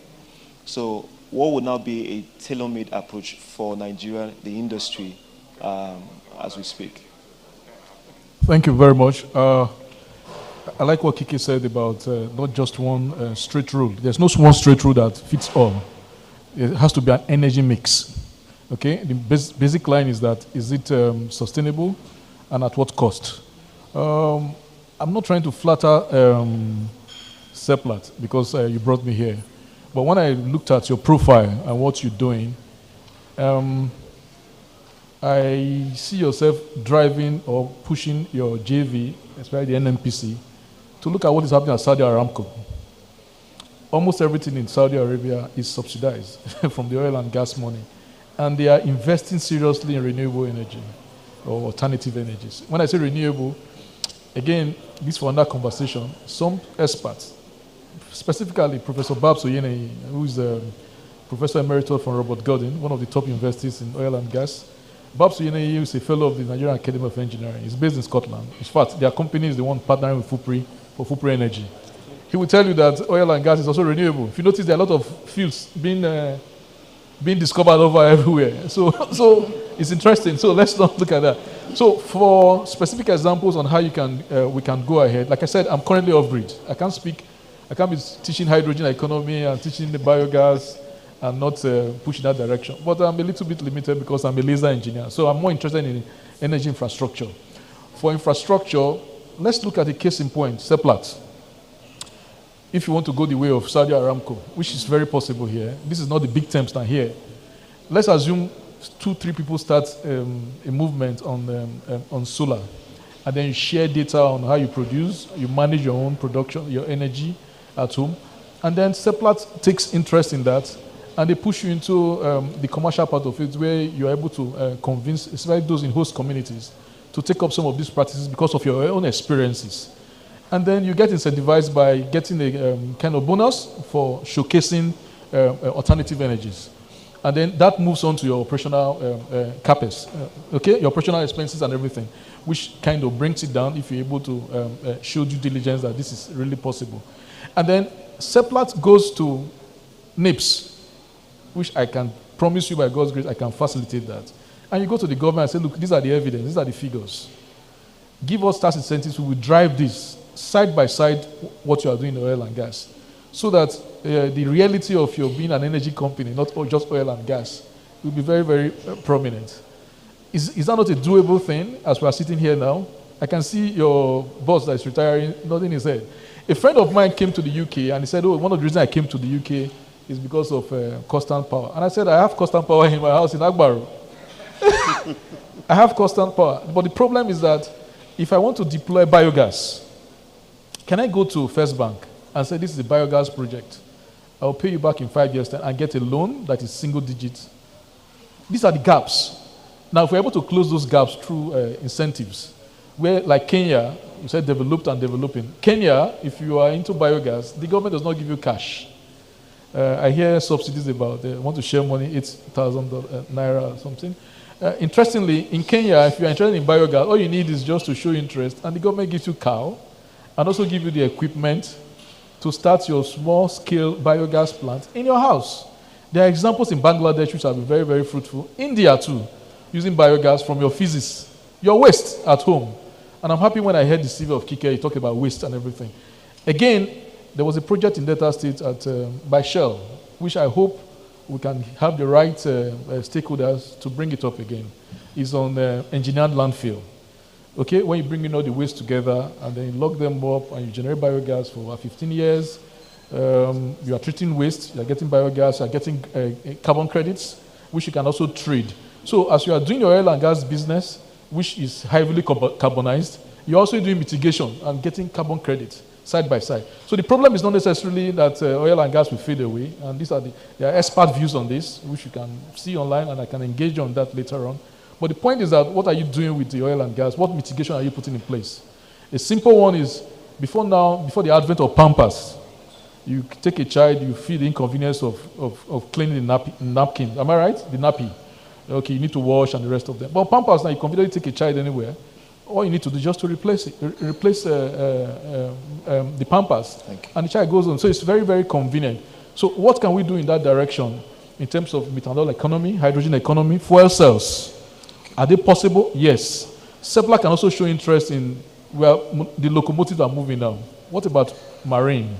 Can we not use compressed gas to drive our marine trains?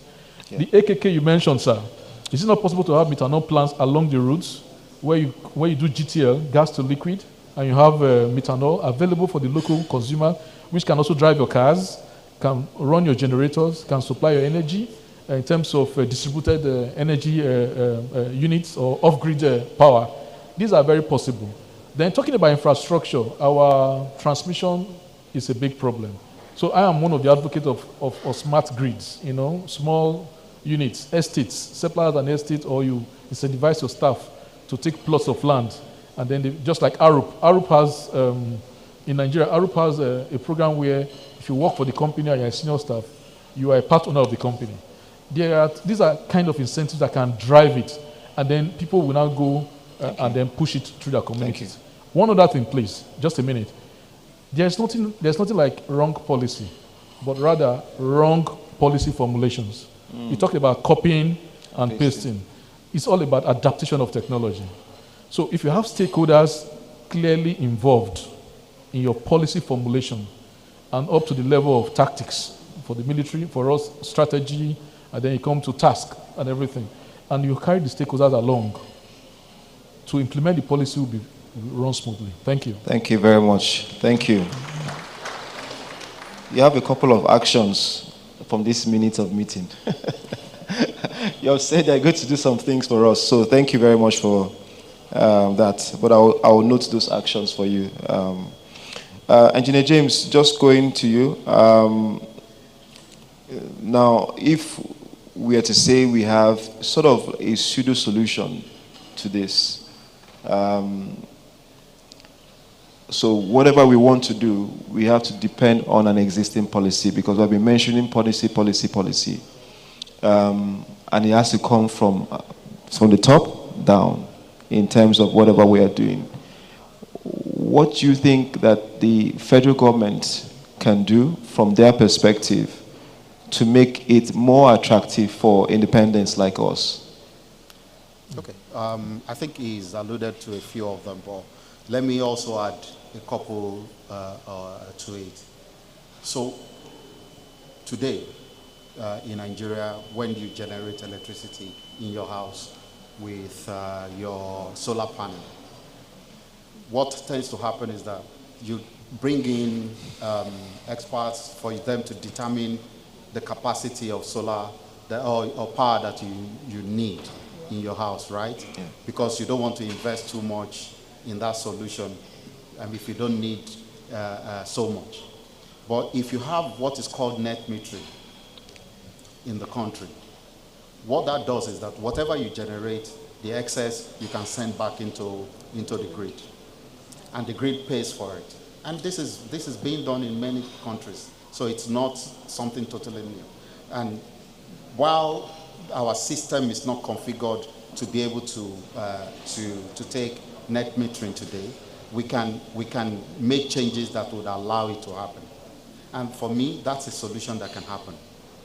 Another thing that can happen that the government can do is to specifically enable renewable solution. What do I mean by that? So in Oman, the Omanian government today is investing $6 billion in hydrogen solution. So going after, and they are not building anything new.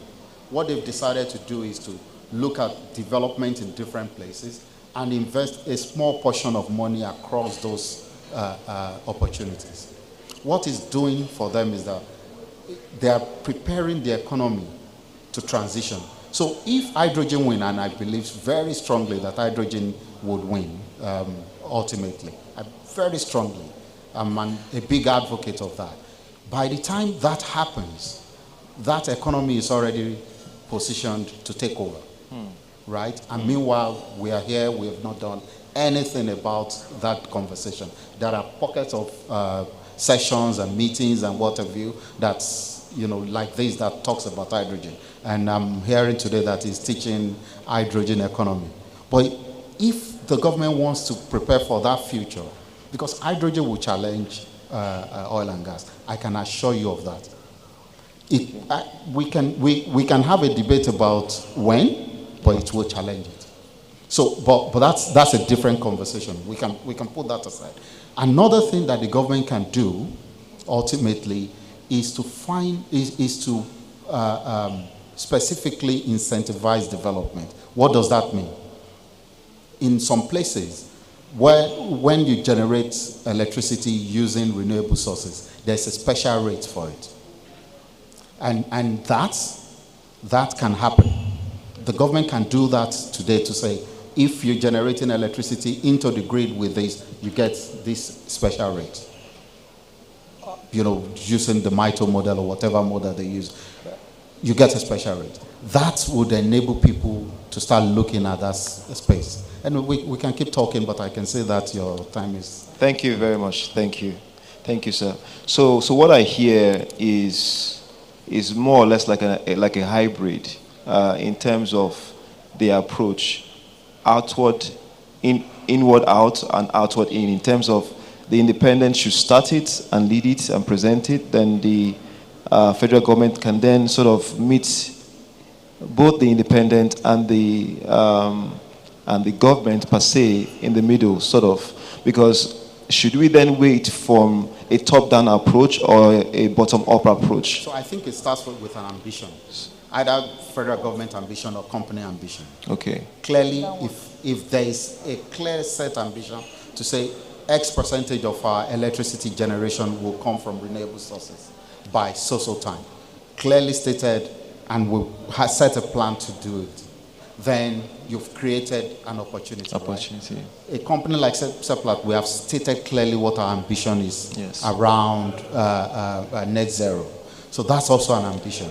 So if it starts from that, then you now start working the details of how you then achieve that ambition. Thank you. But without that ambition clearly set, we don't have a path. Thank you very much, sir. Thank you. I have 3 questions to ask. We've spent, I believe, 35 minutes, and I've been told this session is for 45 minutes. So we'll try and round up in 10, 15 minutes. Madam Kike, in addressing other aspects of the energy trilemma, there are key challenges faced by both developing and developed nations. And I would like you to please help us round up what are the primary challenges, because we have spoken about a strategy, top-down, bottom-up, whatever approach, but we want it to be a sustainable strategy, not something that is just to 2030, something that will last for a very long time. Can you help us round up on that, please? What would you think will be a sustainable approach to this, please? I'll try and make it crisp because of the time. We've already talked, I think all the panelists have talked about financing. Financing is a challenge, you have that. We've mentioned, challenges of infrastructure to be able to get energy sources, energy distribution. Infrastructure is more challenging for us in the developing world than the developed world. Accessibility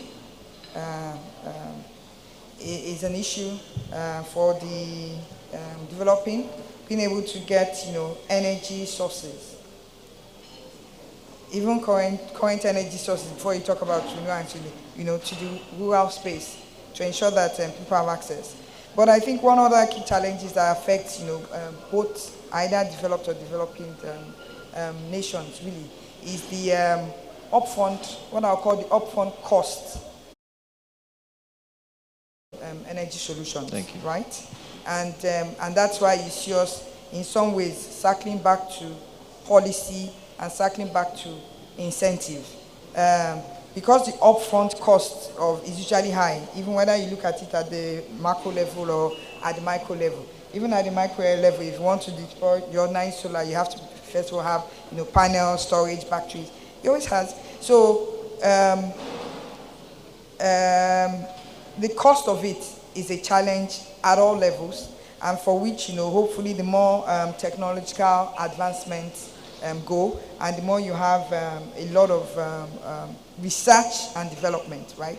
More research needs to be done, right? More development needs to be done. My fellow panelists have talked about hydrogen energy. There's still a lot more to do in those spaces. So that those are some of the key challenges that is affecting, energy, whether in the developed world and then in non-developed. For us, you also have challenges of political stability and what I call political will, right? For us to be able to, it's one thing to have a policy, it's another thing to actually drive it, and then it's another thing to put the manpowers and the steps in place because you get, and then continuity. Because for us, it's not enough for one government to come with the policies. This is what to do, and then government. We're talking about building AKK pipeline. It has to be when you have some of those strategic things. It has to transit different governments, knowing that there's a clear impact of those that will impact the nation. Let me round up there as some of the key. Thank you very much. Thank you. And it's been it's an honor to have moderated this event or this panel session. I still think that there's still more to unlock, especially from the conversations we have been having. But it's been a privilege to moderate Madam Kike, Engineer James, and Engineer Tonacha. Thank you very much for your time. Thank you. And thank you so much, Dr. Emek. Please take a quick family photo, all four of you. Thank you for doing the best with time and helping us keep ourselves on the path to finishing at 2:30. Okay, without further delay, we will just go on to a technical presentation. And the technical presentation speaker is on stage already. So I would ask you, sir, Dr. Omoniho Otanocha, not to join them to exit. You will be standing here with me. Yeah, you are not being detained, sir. You're not being detained at all. You're not being detained at all.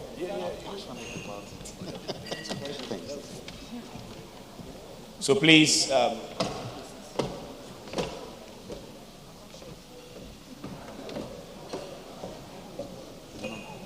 please can we have his slide ready? We're going straight to a technical presentation for the next 15 minutes as we'll listen one more time to Dr. Omoniho Otanocha. Doc, it's over to you. Please, can we welcome with an applause again? Thank you very much. Thank you.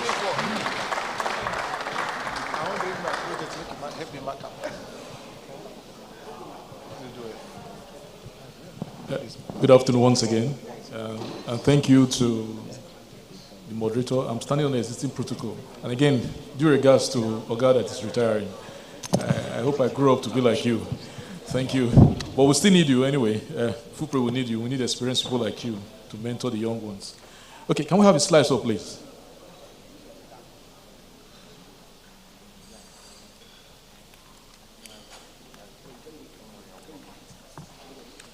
Next slide, please. We have some of the things I've said, and yes. So I'm going to tell you about FUPRI and FUPRI Energy Solutions, which is FESL. Of course, like I said, we're already in an energy crisis, and the global world looks at us as an energy-poor nation. Practical steps by Nigeria to ensure sustainable energy security. Seplat Energy Plc in focus, especially in your transition from oil and gas to a global looking energy company. Technological innovations in energy transition, interplay between key factors. Sustainable energy security, transitioning to clean energy. Staying afloat while you're transitioning. And then also investment in green iron and steel production in Nigeria. Then some case studies. I mentioned Saudi Aramco, Petrobras, alternative energy investment projects currently going on in my university. And then a proposal for establishment of Institute for Advanced Manufacturing, Mechatronics, and Materials at FUPRI for your R&D needs, collaborating with some of the stakeholders I've seen here. Next, please. The Federal Reserve of Petroleum Resources was established in 2007, but it only came into, the Act was established, the Act was fulfilled in 2017. And our target is to provide the highest level of manpower and also solutions for the oil and gas industry and the entire energy sector. It might interest you to know that while I was talking, I said biogas. And the next thing is that this is a petroleum university. What are you doing with biogas? Well, biogas is part of the energy mix, like we mentioned too. And then FUPRI Energy Solutions came into stream in 2016. It's our response to the global trend. We are collaborating with both local and foreign partners. I'm happy that NUPROC is here. In 2020, we bid for marginal field. We were even technically qualified, but we couldn't go ahead with the, the politics in the system. I'm sorry to say that, but that's the reality. Next, please. Okay, I'm driven by these core values. I'm a product of the government, federal government college, Ughelli. And our motto, I can see one marina there, but I decided to come back home. It's very daunting. It can be very, very interesting. I want to use the word interesting because I already know the problems and the challenges that overcoming those problems. In Manchester, our motto is knowledge, wisdom, and humanity. Next, please. Okay. Most of our speakers have spoken about this. The indices, next. The indices show that Nigeria is a poor country. The figures are showing there. The presentation from NNPC was very clear on that. I don't need to repeat that. Next. Again, the same key indicators showing policy initiatives and how to move forward and leapfrog. I hope this presentation is a public document. You can release it for those who are interested.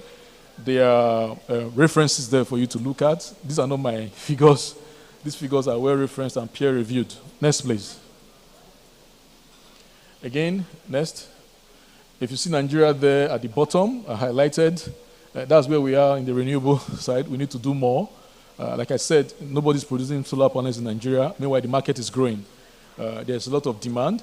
And then going to my brother who talked about renewable energy, if you're having solar panels that are very expensive, especially now, as at 2 days ago, I did an appraiser to have a 5 kilowatt hour system in your house. It's a smart system that uses lithium-ion batteries. You need a minimum of 5 million naira to do that. And with guarantees for the battery up to 15 years, and then your solar panels up to 25 years. There are solar panels that can do 450 watts now. This is a space where commercials should be looking at because these are demands. And if it is being produced in China and transported with fossil fuel to Nigeria, how renewable is that? Think about it. Next. Next, please. Yes, next. Okay, practical steps. We have talked about investment in renewable energy. I will just go on the highlights there, the ones in red. We need to facilitate, I've spoken about that in the previous session. integration of renewable energy sources. I've given some practical examples where Seplat can take the move. I believe in bottom-up. Why I believe in bottom-up is that you are a company that is interested in, your bottom line should be very healthy. If not, you can't bring us together like this. So if it's bottom-up, you already started something, which is transitioning to an energy company. There are policies in place, but they were not properly formed. So is there any way you can interact at the level of those who are involved in policy making? Every year, you have what they call senior executive course at the Nigerian National Institute for Policy and Strategic Studies. They look at problems, and they advise the government. They are directly under the federal government of the vice president of this country. I'm a product of that system. But I noticed that there's a gap. People are not taking ownership of these policies because the right stakeholders have not been identified to participate in the policy formulations. Seplat, you can show that lead. See the figures with Saudi Aramco as one of the best in figures. They are doing very well, and they are pushing a lot of their earnings, their income, into incentivizing renewable energy. Seplat can follow the same path, which is the copy shamelessly you mentioned. There's nothing wrong in adaptation of success stories. And if you are successful, you tell a story. So the question is, what will Seplat be saying in the next 2-3 years after this energy summit? Think about it. We're ready to walk the walk with you. Investment in research and development, this cannot be overemphasized, is the bedrock of what? Innovations. Why most of us are afraid and we're all queuing up to say energy transition? This is because there's threats from those who are financing your infrastructure that if you don't go this way, you will sink. I have a few suggestions. Okay? And we can go. So next, please. Next. I'm interested in the middle, partnering with us. And that sustains, that is in line with the Sustainable Development Goals 17. Okay, partnership for what? For progress, for development and everything. So Seplat, you're already there. And my university, I come with the blessing of the Vice Chancellor and also Fupre Energy Solutions. We're ready to partner with you in walking our talk. Okay, next please. So technology innovations in the key interplay between economics, policy, and sustainability. So government, of course, we've dwelt so much on that. Government can sustain most of this drive by being part of it, creating an enabling field for people like Seplat and others who are coming up, SMEs, to thrive. So transition to clean energy. Here are some of the critical steps that we can take. Harness the power of renewable energy. We have a lot of sunshine below the equator. What are we doing with that? How much incentive is coming from government? How are we partnering to make sure that we produce some of the solar panels here in Nigeria? Now, a lot of us are taking solar panels in. Like I asked Blue Camel, most of us know Blue Camel, a friend, and we discussed that, and I said, Oga, in the next 10 years, 5 years, we are going to have issues with panels that are expiring. Are we looking at the circular economy in that direction in terms of the waste that will be generated from some of this technology we are looking at? These questions can only be answered by research and development. And if you play in that field, then you can now reap the fruits and turn them to enterprise development when the problems start arising because you are forward-looking. Emphasis on energy conservation, efficiency. You have a lot of smart systems now where you go into a room and then it comes up on its own. You leave, it goes out on its own. I tell you, the youngest child in my household, once we get home after school, is running to go and check the level of the battery. And say that is up to so percent or not. He knows that if it's not up to 80%, because he uses the indicators to know whether it's 5 bars or 6 bars. If it's not up to 5, he knows he's not going to watch TV that night. So that's part of his own education. How aware are we? How do we relate with what do you call it? Free energy that we have in our workspaces. I walked into an office in Asaba the other time, a government office, and about 5 o'clock, all the lights were on, ACs were on without people in the offices, and I was saying, well, if this person is running solar like me, or he has run generator to run this, then the figures will clearly show. We need to showcase energy conservation and then show how efficient by managing what we use. And the only way to do that is education. Okay, next please. Yeah, this is quite critical for Seplat. This is an advice for you. You must stay afloat while you are looking at your transitioning. Most of your infrastructure in your operations, they're iron and steel. True or false? Pipings and everything. Have you considered going into green, localizing, that is having a situation where you are involved in the OEM, original equipment manufacturing? How can that be done? Some of your infrastructure will go down because you cannot replace the parts. When your FDI start going down, when your foreign partners say, look, our government is pushing us in this direction, what are you going to do then?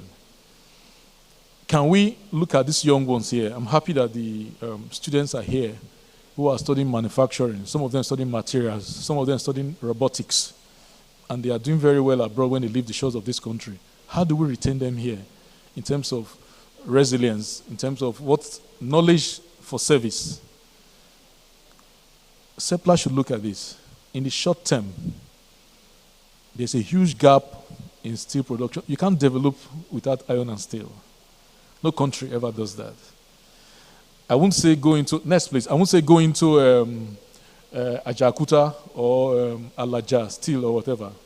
But you can look at green production of iron and steel. We have the raw materials, we have the technical know-how. My university is ready to support this with foreign international partners. What is your bottom line? How much do you pay to government? How much tax do you pay to government for the past 10 years, Seplat? Can we sit on a table and have people, policy experts do a policy brief? Can Seplat be given a tax haven for 10 years with the proposition that they should, in conjunction with other oil and gas companies, to develop the iron and steel sector? These are possibilities to remain afloat. Next, please. Case study of Saudi Aramco. Most of us here who are energy players, we have seen this headline screaming all over. A very good example of a very profitable oil and gas company. $161 billion in 2022. When they published their results this year, everybody was, wow, this is the highest ever in the industry. This is a very good case in point. And what is the driving factor? What is their governance structure? What is their outlook into the future? And they're also investing heavily in alternative energy resources. And they are grossly incentivizing even food and most of the key sectors that have to do with security of the national security in Saudi Arabia. Next, please. So I took an analysis of what happens in Saudi Aramco and also Petrobras. And the final analysis is their technical strategies and their business strategies. But the basic point, especially for Petrobras, is R&D. For example, in Petrobras, if you have not been in the R&D section, you cannot head that company as CEO. Because that is where you look into the future with assurances to drive the business. So these are some of the key things they do. For Petrobras, they have a lot of strict capital discipline, and they work a lot with partnerships and alliances. Seplat can do the same thing.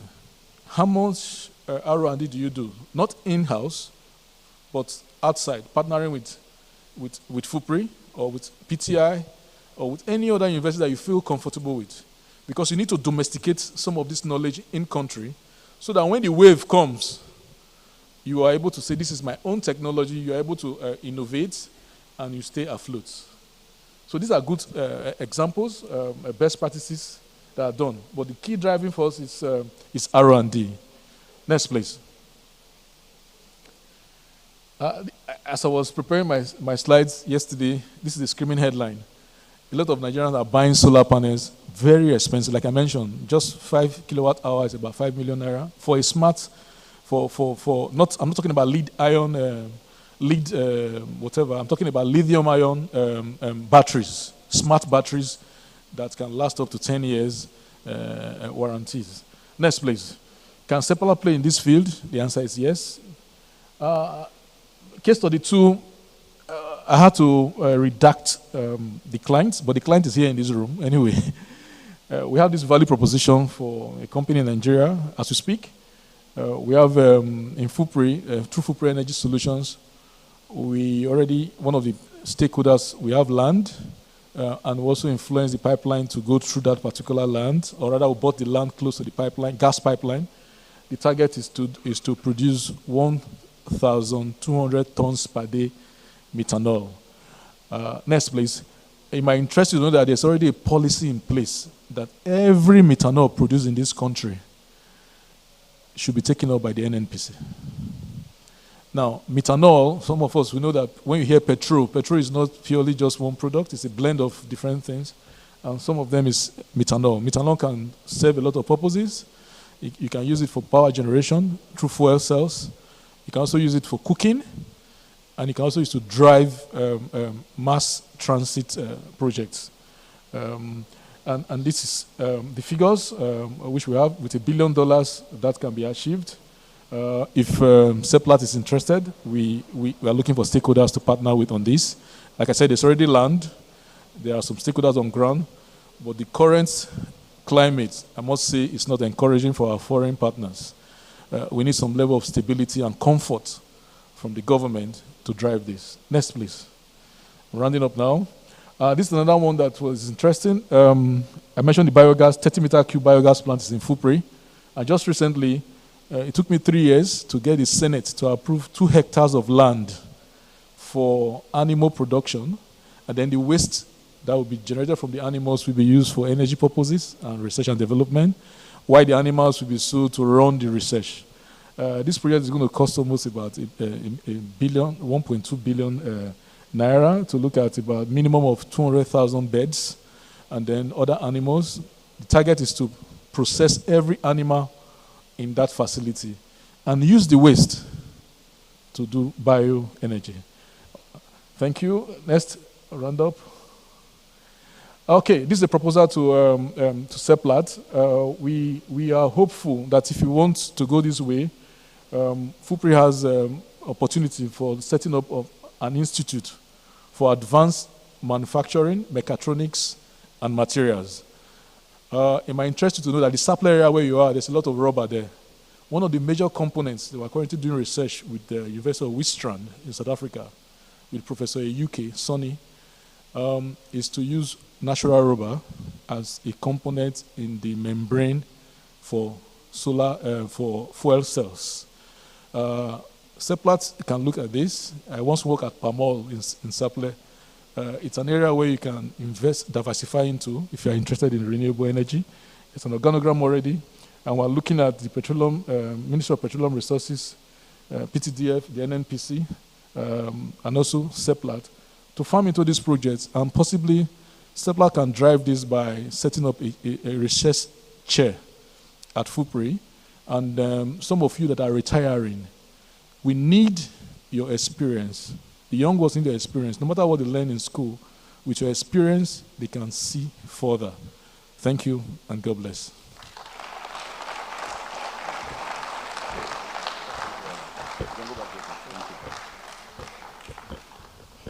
Thank you very much. Okay, so we're moving on swiftly now.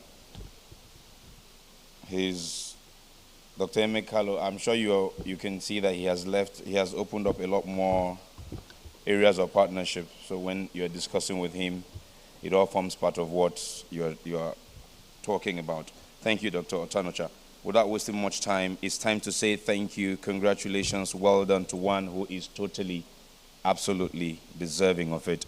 To do that, I'd like to welcome our Director of New Energies, Mr. Effiong Okon. Sir, you can please join me to give honor to whom it is due. Yes, sir.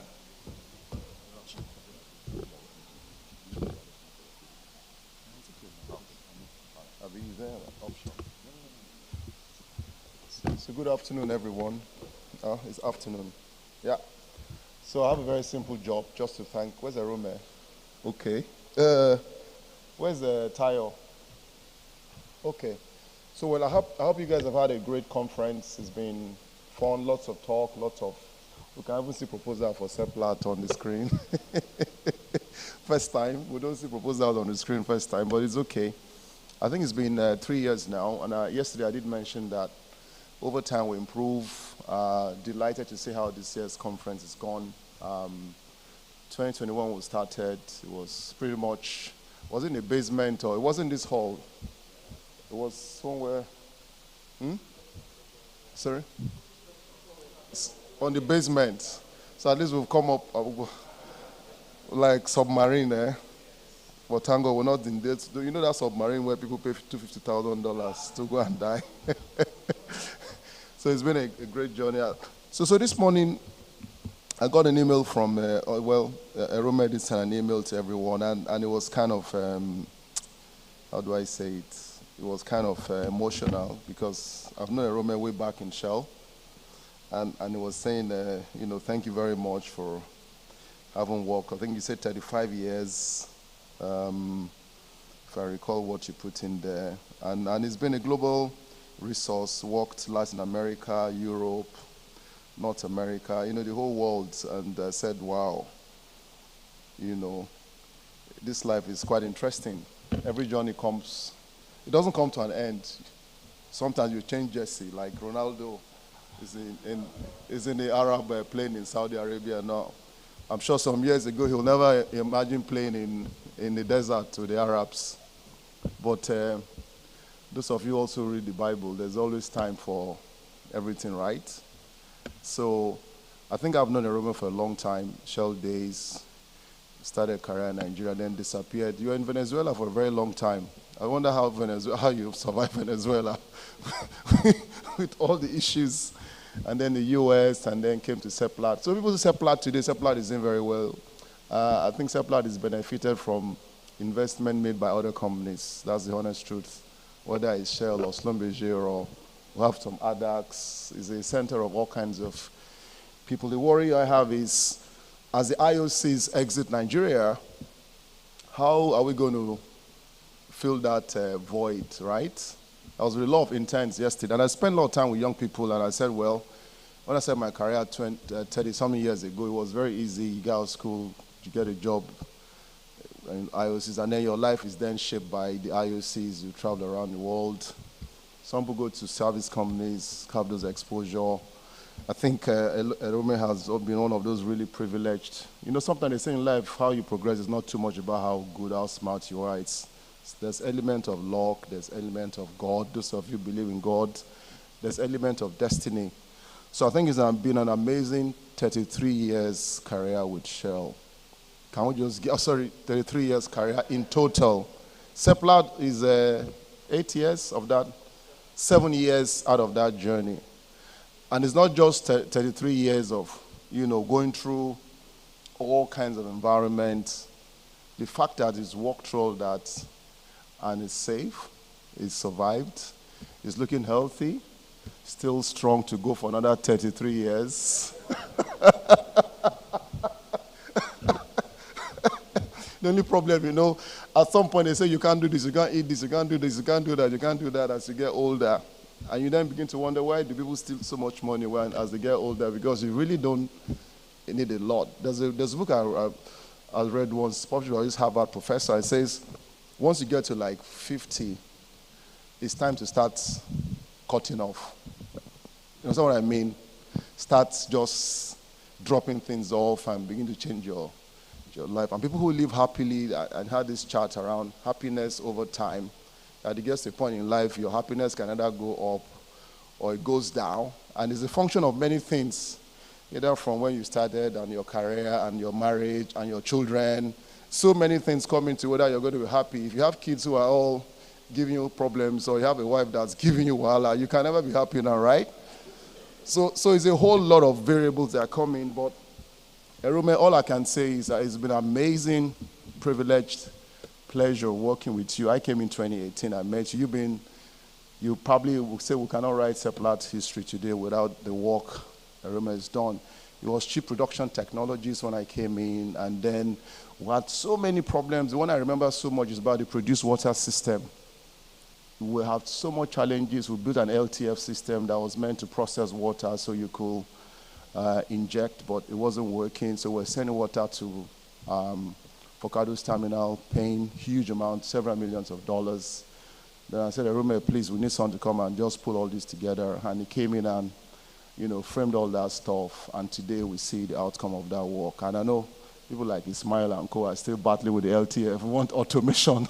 We're not there yet. But it's been massive. And I saw Roger's email this morning as well on behalf of the executive committee saying, thank you so much for all you've done for this company. Seplat is a great company with huge potential for the future.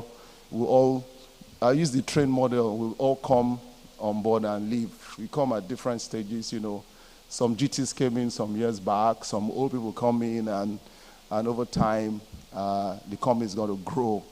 So, without taking too much of your time, I've been asked to present a plaque to you, right?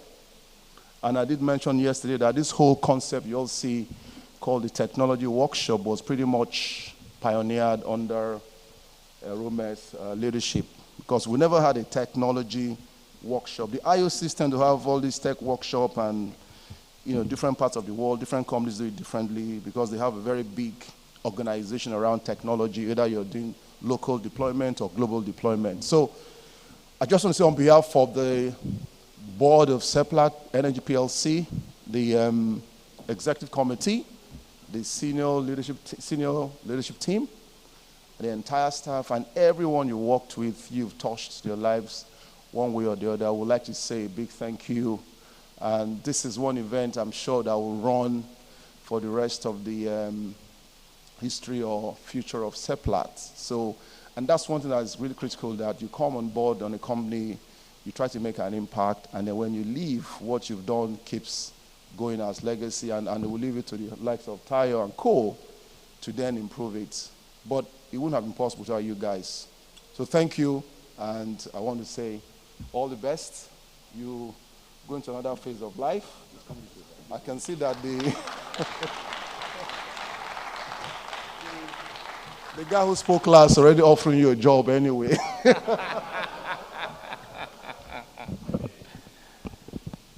Ladies and gentlemen, from Delta States to Latin America to Asia to America to Europe, back to Nigeria to finish up in Seplat. Congratulations to a thoroughbred professional. Please celebrate him with a resounding applause. Congratulations is in order. Thank you, sir. Well done is in order. Thank you is in order. We love you is in order. We appreciate you is in order. And the very best of wishes in your future endeavor is well in order. Thank you very much, sir. Thank you. Thank you. Please, as you go out to your seats, one more round of applause for him. Thank you very much. Thank you. Thank you. And thank you, Ogaifi, for that beautiful, beautiful remarks to send him forth into greatness in the future. Without much ado, we're going now to the next panel session. And to moderate that panel session, I'd like to welcome the Senior Production Technologist and Team Lead of Oben Flow Station. Let's welcome Epalibo Hosfor. Mr. Hosfor?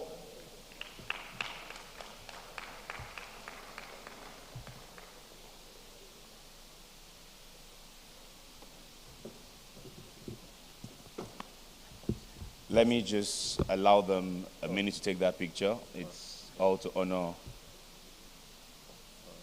Yeah. Okay, if you want to join that picture real quick, let Ogefi join the picture, and so that we'll just finish it, yes. So that we'll finish it. Oh, you know what? Come on stage, please. Come on stage. This is on stage real quick. Ladies and gentlemen, please come on stage. Come on, Ogefi. Everyone, come on stage. Come on stage. Let's do it on stage real quick. Real quick on stage. Real quick. Let's just get out of the way. Dr. I'm Mekan. Where are you? I don't think it's in the room. Please, let's do it on stage real quick. Let's do it on stage real quick. Once we're done with that, the Paliboy is here already. We'll just roll with the session. Come on stage, come on stage. Tall people at the back, tall people in front, taller people behind. No short person. Tall people in front, taller people behind.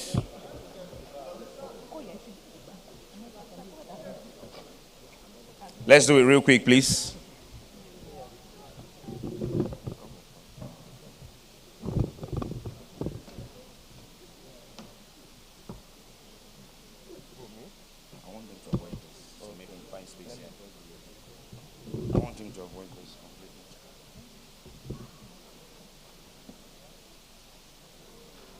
Kanu is here now.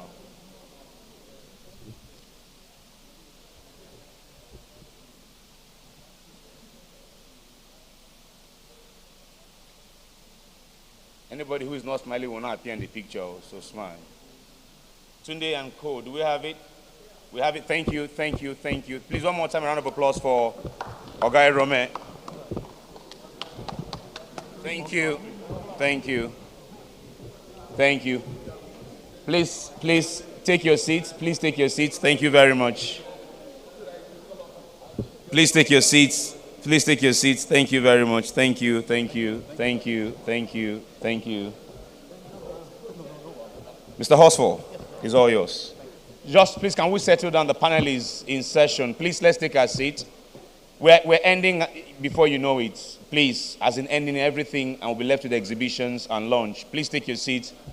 Can we reduce the standing, please? Take your seats. Thank you. All those who are standing at the back by the booth, please take your seats. Please take your seats. Please take your seats. Compression and power systems, thank you. SLB, thank you. Please take your seats. Please take your seats. Thank you. Mr. Horsfall.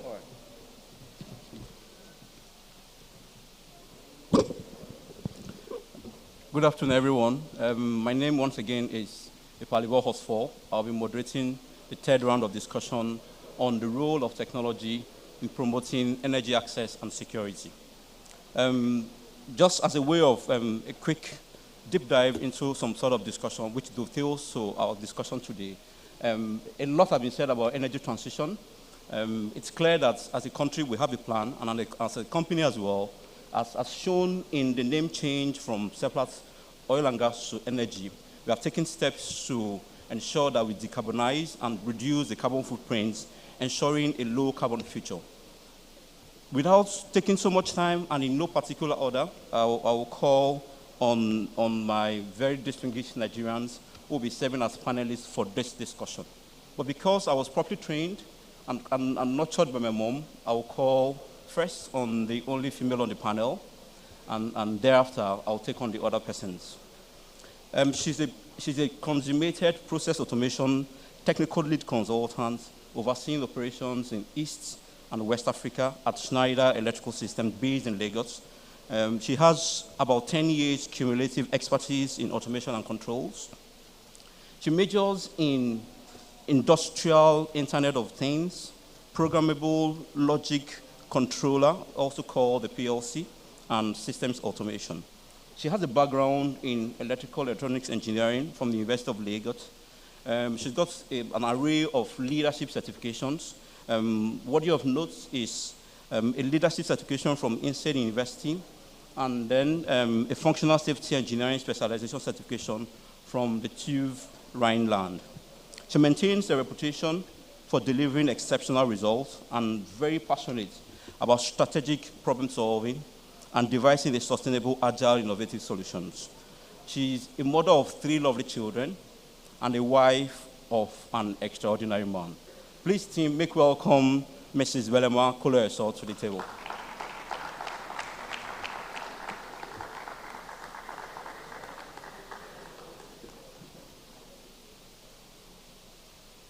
Thank you, ma'am.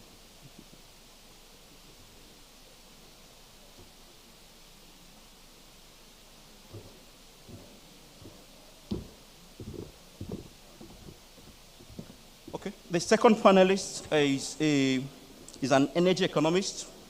He's currently the regional commercial manager for Schlumberger's digital and integration division, overseeing the performance-based relationship between Schlumberger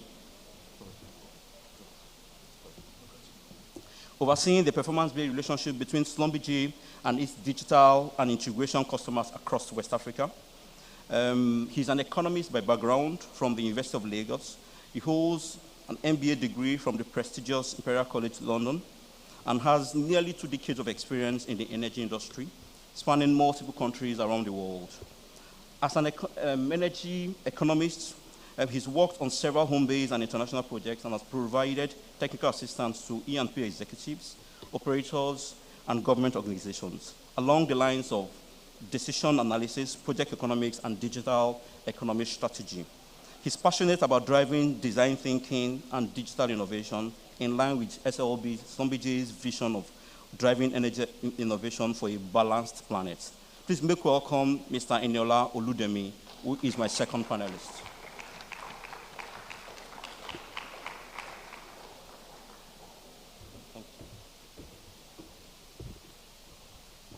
All right, last but not the least is an accomplished petroleum engineer. He's got masters in chemical engineering. He started off his career as a lecturer in the University of Port Harcourt, and thereafter he went on to the oil and gas industry, where he rose through the ranks in SLB, where he had a short stint. He's worked in PDO in Oman, and then he rose to the position of a senior petroleum engineering advisor in Chevron. He later moved to New Cross, where he served as the group chief technical officer. He's a recognized leader in the oil and gas industry with an impressive record of novel solutions and prestigious international awards, including multiple SPE Outstanding Technical Awards. I must say that I'll need to contact him. Going through his profile, I saw one of the write-ups he did on IPSM model for complex gas systems. I'll connect with you, sir, afterwards to see how the solutions you provide in there. He was a past SPE Distinguished Lecturer and a Fellow of the Institute of Engineers, Australia. He has a worldwide E&P experience and is a co-founder and currently the group CEO of a digital transformation company called Mundo Zega Limited.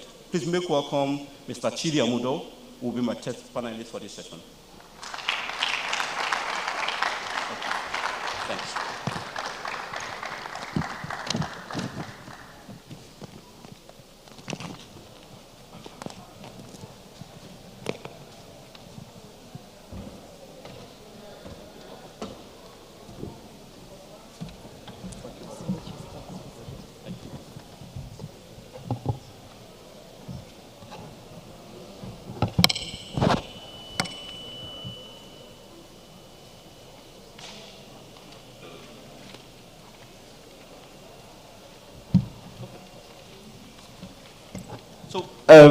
This afternoon, as I said earlier, our discussion is on the role of technology in promoting energy access and security, whilst we transition into a low-carbon future. I'd like to cast our minds back to all the discussions we had, especially from yesterday, where we talk about energy transition, and it was strongly emphasized the need for close collaboration between the government, the private persons, and even international systems.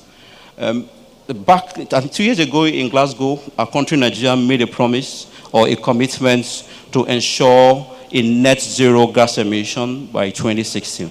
And afterwards, some sort of planning and strategy had gone in there, where we plan to have phased implementation with major milestones planned for 2030, 2050, and 2060. We've estimated to spend about $410 billion in that journey, meaning that we'll be spending about $10 billion annually to get to that point. So we are just taking the next step today to get into technologies that can actually promote energy access and security whilst we transition. As a way of synopsis, I will expect that, I will expect my very distinguished panelists to get into discuss the different areas of cutting-edge technologies available to get into the energy access space. I will expect also to highlight the advantages and limitations of each of them and explore how they can be integrated and implemented to maximize value from the asset. Thereafter, we'll get into discussing the importance of energy access itself, and which we all know is very important to improving the lifestyle of people in developed and even advanced countries. And then we'll discuss the challenges that we think are before us that we need to overcome to get into universal access. And then finally, we'll get into policy frameworks and financial models that can support these innovations that will lead us into a low-carbon future that we all desire.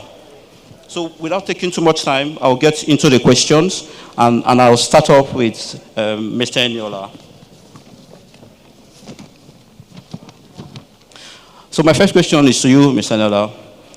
Being from Sombije, a very strong leading oil and gas, service-saving company, drawing from your wealth of experience, share specific technologies that have shown promise in unlocking value and facilitating a low-carbon future. We'd like you to discuss the unique characteristics, the scalability of some of these technologies, and of course, linking them to how we see them transforming the energy landscape. So if you like, just in summary, how can these technologies be deployed and scaled up to achieve widespread impact, and of course, drive the transition to a sustainable energy future? Thank you. All right, thank you very much for the question. And once again, I would like to thank Seplat for this platform, where we can really discuss how we can push the boundaries of technology to truly drive performance and make life better for us all.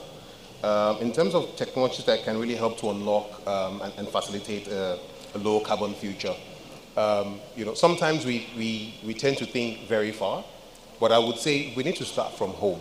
When we look at the energy mix today, right, based on extensive research, it's obvious that the hydrocarbon-based sources, so oil and gas, will continue to play a key role as we go into the future, especially here in Africa.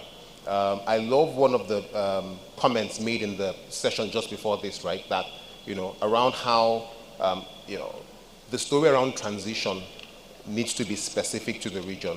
So when we talk about transition in Africa, it has to be a transition that is fit for Africa. So the first question will be, what strategies can we really take to decarbonize our operations in the oil and gas first? Because let's face it, we have a lot of untapped resources that needs to be harnessed. Gas is abundant within the region, right? Especially if you look within West Africa towards the MSGBC region, and there's a whole lot that we can do with that. So in starting to, this conversation around a carbon neutral future, let's start from that point. And, there are 5 key things we need to take a look at within that context in decarbonizing our operations today in oil and gas. First is around CCUS. Yes, we can capture a lot of carbon, in the air, a lot of carbon within our operations and find suitable reservoirs where we can, store this. Potentially use this in even making the current oil and gas even better, right? For instance, in terms of processing capacity. So that is something we certainly need to take a look at. And we have various technologies like the likes of Symmetry and other platforms, digital platforms that can help us simulate and identify proper reservoirs that could be candidates for such studies. Going beyond this is also the question around methane. A lot of, we tend to have a lot of conversation around carbon, but I would say not enough around methane. We also need to look into, technologies that really help us to understand emissions of methane, because this is, pretty high when you look at oil and gas operations and how we can bring that down. Related to carbon will be cement, right? Because cement is being used extensively within oil and gas operations. But then this accounts for, probably accounts for the highest part of emissions when you look at the well construction process. But there are suitable alternatives to this today. What I'm bringing this up is that we can start to decarbonize the oil and gas operations in itself, for starters, before we then begin to expand. And when you look at cement, you have geopolymer-based solutions. In SLB, for instance, we have the EcoShield, which is based on, different natural materials, as well as industrial waste that will do the same job without the carbon impact. So, these are some of the areas that we need to certainly look into. And of course, there's a bit of flaring, right? There's a lot of unnecessary flaring that goes on a wide scale, especially when you bring it home to us in Africa. First, we need to measure and understand. So there's a lot of edge technology out there and using IoT devices to really understand the quantity, the quality, the effect of these gas flaring practices. And then from there, we can begin to look into some gas to X projects. How can we make this gas more useful within the region? So for me, I would say the first step is to decarbonize our operations. And then beyond this, we can begin to scale and take some lessons learned into other areas. For instance, solar, right? Africa is blessed with solar, and that is something we would always defer to. So how can we really scale up in solar today? In terms of advantages, it's limitless, right? In terms of some of the constraints, we might say some things around capacity, but where we look at how we've been able to use technology to push the boundaries, of other aspects of our lives, even within the oil and gas itself, I believe more focus on how we can use solar, having more collaboration between multiple stakeholders. For instance, and just a quick example, right? If we were taking the subsidies that we were taking off, petrol, and we're using that to incentivize action on solar, I can assure you that that would attract lots of players, and that would also drive adoption. So, these are just some thoughts that I have in this regard. So in summary, our first action is to really decarbonize, because we have untapped resources, abundant untapped resources in oil and gas that can still be explored within the region.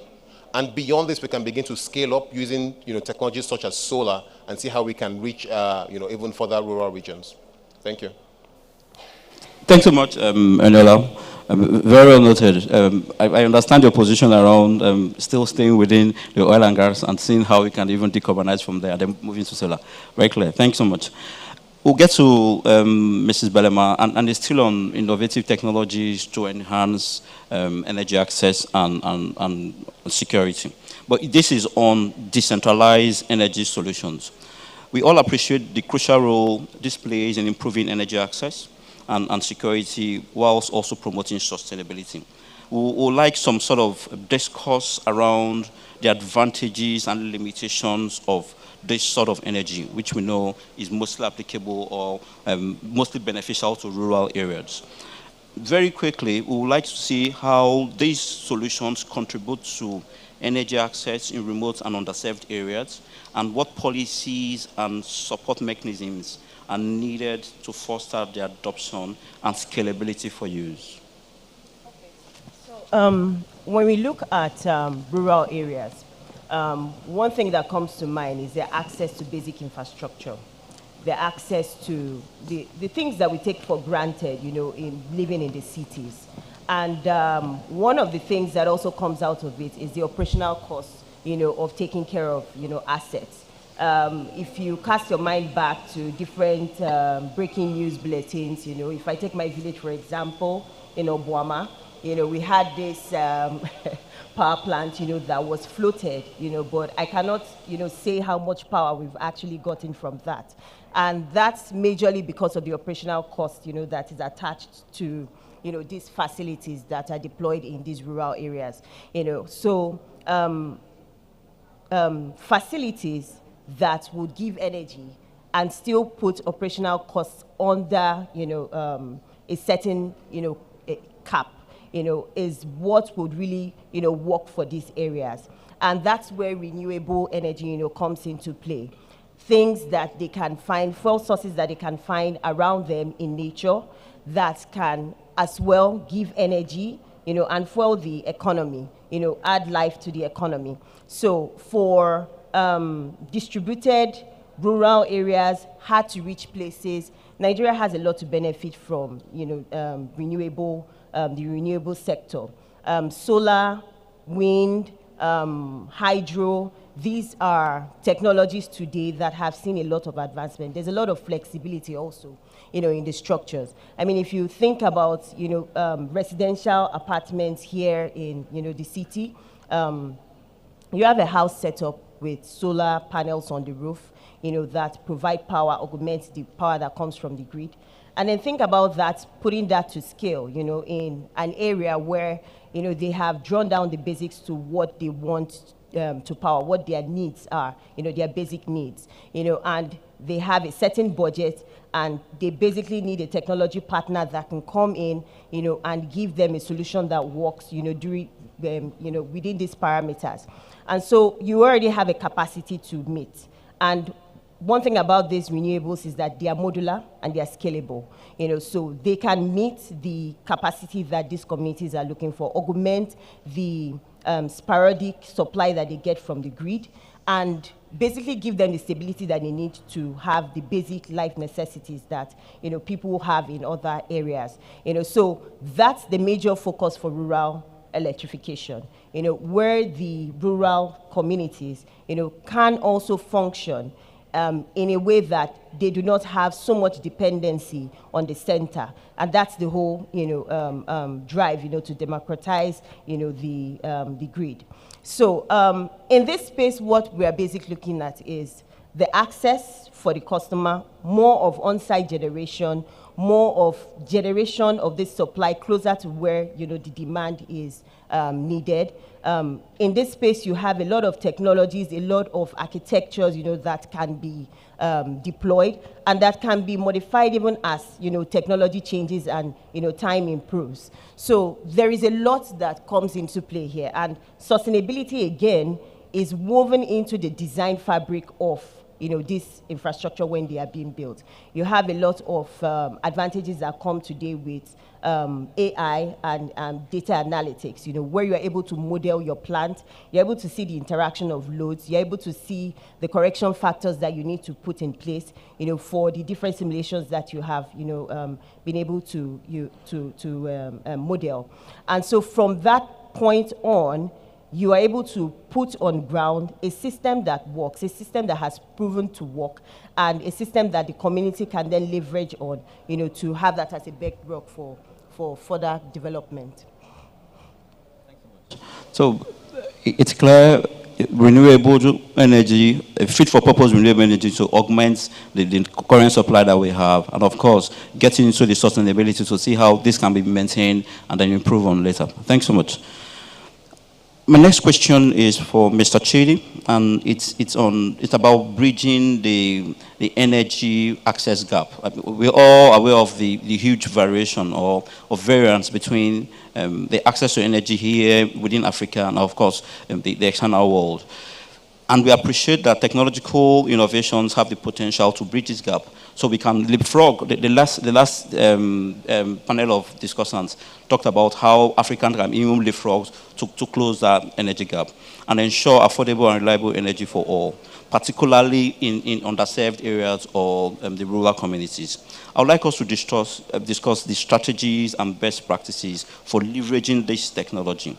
So my question to Mr. Chidi is, how can these innovative solutions, such as decentralized energy systems, engage communities and bridge the gap in energy access, while also promoting sustainability and inclusive development? Okay, thank you so much. Can you hear me? All right, good. I don't want to present an answer in isolation of our current reality. I tell people that the issue of energy in Nigeria is actually a study of crisis situation. I think to a very large extent, a lot of people have tried so many things to make it work, and it has failed.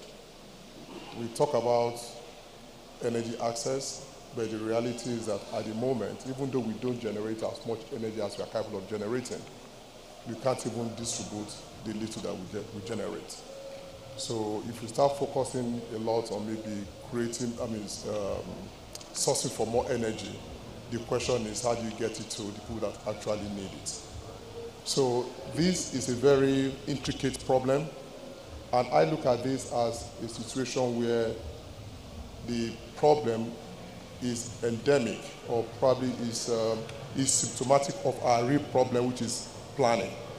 We tend not to have a very full life cycle plan. As people throw numbers out there, we are going to achieve this by so and so date. And typically, these plans are not resource loaded to say, okay, can you deliver on it? And if you can, what are you going to do to make sure it happens? So this is first and foremost one of the problems we are going to have in this energy discussion. But having said that, it doesn't mean that we should pretend as if we cannot address these problems. So I see, first and foremost, making the most of what we currently generate as a gateway to actually address some of the problems we currently have. And in the mix of all of this, when we look at underserved communities, in my own opinion, I see the entire Nigeria as grossly underserved. Because I think last year, for example, the entire national grid collapsed, not once, but twice within a week. So the whole country is grossly underserved. Nonetheless, I also see the problems as an opportunity to rise up and engage the creativity of Nigerians and the entrepreneurship of Nigerians. So in that regard, there are a couple of models, and I see a lot of solutions that are very, very viable. If you divide the system into two areas, the areas that are probably connected to the grid and the areas that are currently not connected to the grid. Now, when you start looking at it from that perspective, then you can start looking at the right mix for the different areas. So for the purpose of this discussion, let's say we talk about the underserved, which is what you are saying, and equate the underserved to be the rural areas like my colleague rightly pointed out. Then you can look at four maybe situations that people have actually seen to work. One is the home system, what you need to actually power your house and so on and so forth. And many people have gone into solar panels in that space. And those who initially entered that business will tell you what a nightmare they had because the business model didn't take into account of how they are going to get their money. So issue about power theft, you take the power, you are not paying, and so on and so forth. It's a big challenge. But the home system is an example of something that can work. People talk about mini grids, where you actually have a mini grid system to serve a particular community. And then you also look at the economic clusters. And finally, you look at the critical infrastructure. So let's talk about things that I think companies like Seplat, independents who are taken over from the IOCs can potentially do very, very well. I'm going to take the example of maybe the Bonny. I've never visited Bonny before. The first time I visited Bonny, I realized that they actually have constant power, constant water, and the reason for that is because they have a Bonny utility company, which is a joint venture by many of these companies that are operating in that space. It works. They have constant power supply. So the question then is, how did it work and why did it work? What are the key lessons we can take away from something like that? If we can learn those lessons, then independents can also find that applicable in those areas where they are serving that are grossly underserved. And some of the things I noticed there is that first and foremost, the power is not free. They pay for it. The last thing you want to do is to give something out for free. It is not sustainable. It's actually a very stupid way to run anything. If somebody needs power, you should pay for it. The important thing is that it should be stable, it should be reliable, and it should be available. So that's the second thing is that you tie the economy of the society or the community to that power itself. And then what happens then is that you are going to empower people, you are going to make sure they get jobs, they are the one working there, they are major stakeholders. And these are some of the things that we can readily address. The other thing I also noted was that when I look at what they've done is the fiscal policy. I don't know those of you who have attempted to do business in Nigeria. If you try to do it right, the taxation situation in Nigeria here is extremely counterproductive. Now, if you don't want to do it right, you can get away with it. But if you run a company like we do and try to do the right thing, it can actually crush you before you actually start. So the fiscal policy and the taxation system needs to be addressed. And in this particular case, we're giving incentives to make it work. And additionally, I told about those who try solar systems and realized that they couldn't make money. You have to have the capacity to track consumption and tie it to your payments. If you don't do that, you are going to see that there's going to be a lot of power theft. Power theft is not new in Nigeria. Even when in the days of NEPA, it was there. But it just went to a different level of scale when you start decentralizing these things. So you have to have the capacity and the technology to do so. And I think then on the issue of economic clusters, the reality is that there are areas that are heavy consumers of power. So if you look at the industrial areas, like for example in Lagos here, you can look at places like Oshodi or Ikeja, or in the east, maybe Aba and so on and so forth. These people require a lot of energy. Now, because of the need for this power, and because that's what they need to actually do their job, you can look at these clusters and find creative solutions in partnership with operators to bring power to bear. If operators are able to take this off the grid, then the other power that is generated can then be distributed to other people. Then secondly, for those of you who live on the island, virtually everybody generates its own power.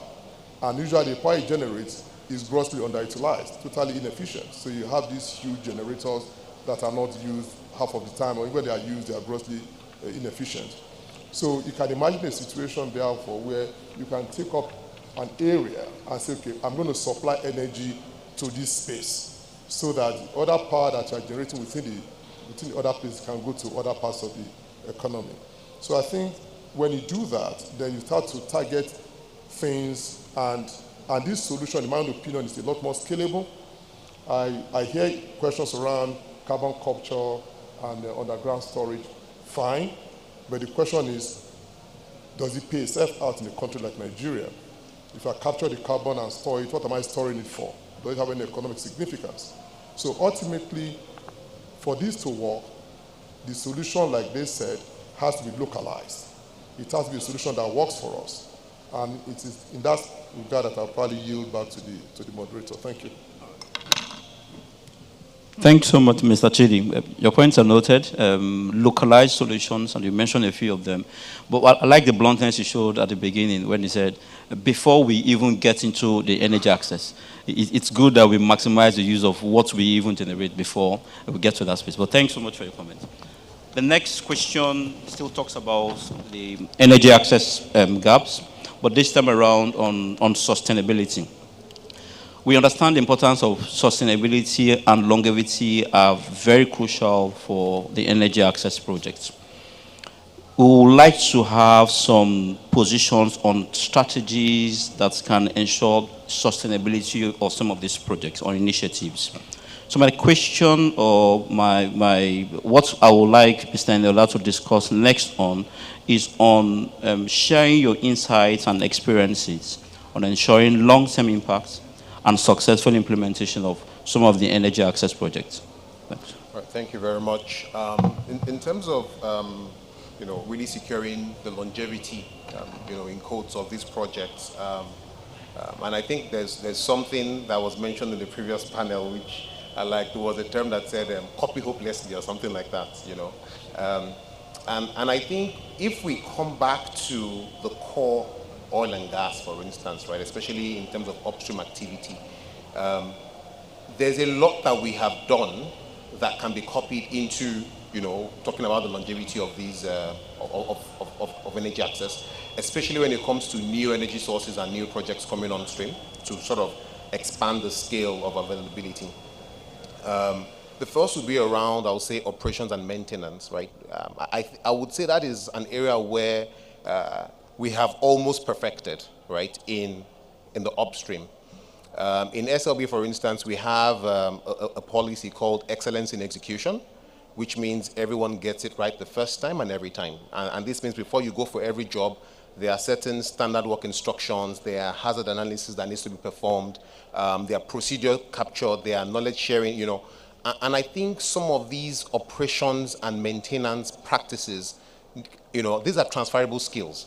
There is almost no need for us to start to reinvent from scratch. So before you can say you want to sustain or you want to look at the longevity of a certain technology or a certain platform with which you are serving, a group of people, how do you ensure that you are running the operations properly and it is well maintained? One of the challenges we would find when we look at, some sectors in Nigeria would be, yes, we are never shy to start a new project. We are never shy to put certain things in place. However, how well are we running the operation and how well are we maintaining it? And I would say operations procedures and strategies around service design is something that we are doing very well upstream, or in terms of core oil and gas activities. And these procedures in terms of, again, service delivery practices are things that can be easily extendable. Same way if you look at aviation, before a plane takes off, there are specific checks, and this is something that has improved over time. Yes, there was a period in time where plane crashes, but nowadays it is something you hardly hear about.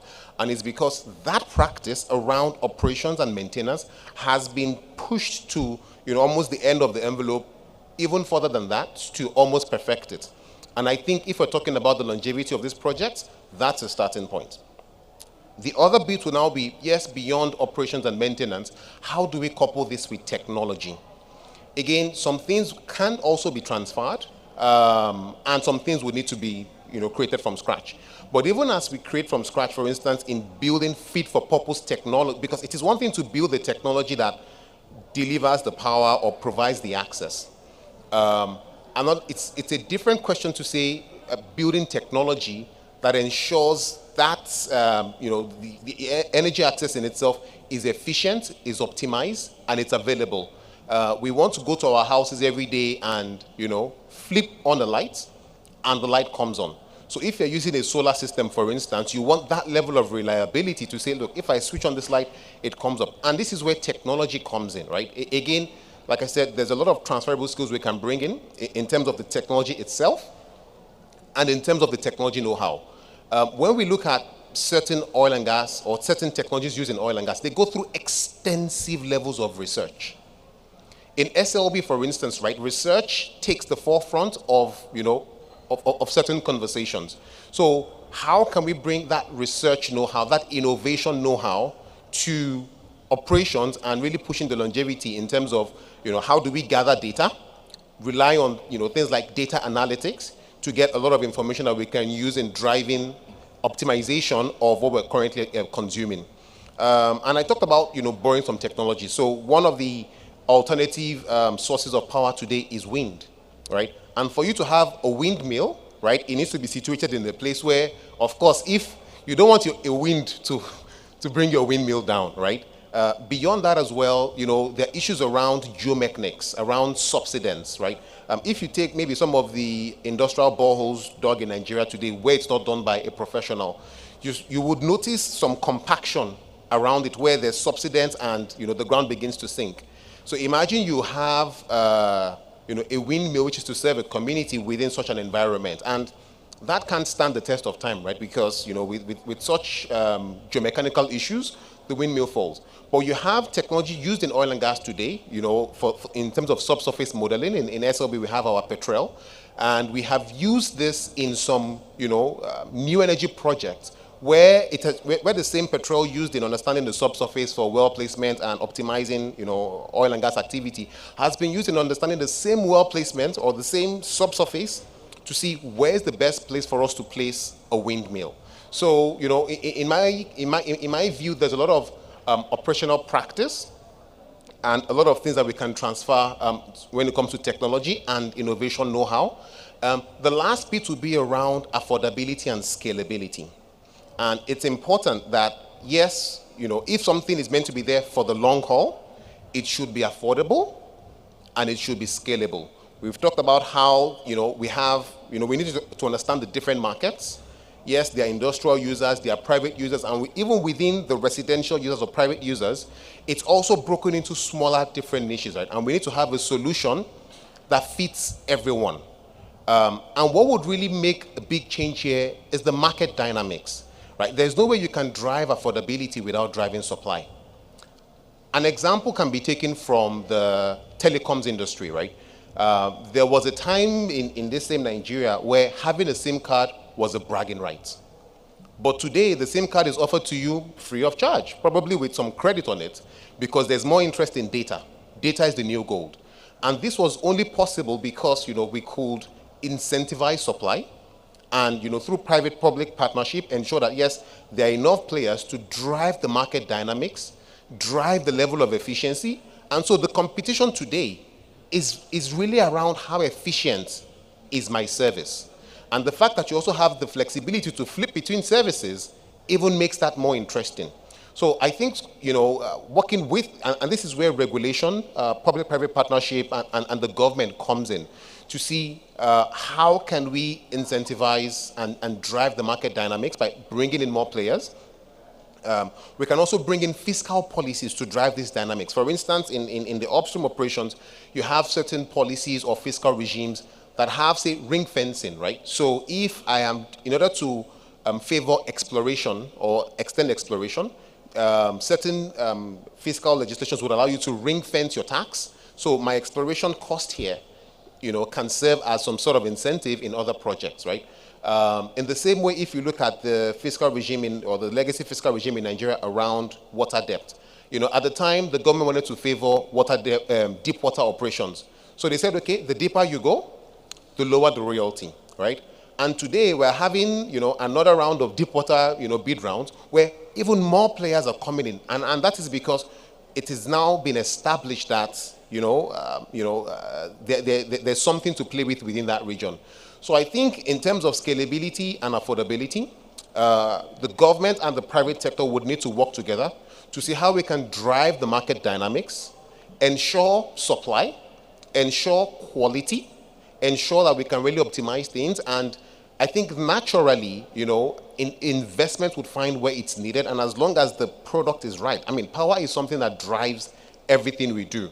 The demand will always be there. And the last example I will draw on that is if we look at the satellite. I like to draw examples just to buttress, the point. So if we look at, like cable TV, satellite TV, a player within Nigeria here has tried that, right? Where they had different solutions fit for different consumers, emphasized a lot on supplier training, where they are training people to deliver some of these solutions, and as well as consumer training. And, you find there was a situation where their solutions was readily available everywhere.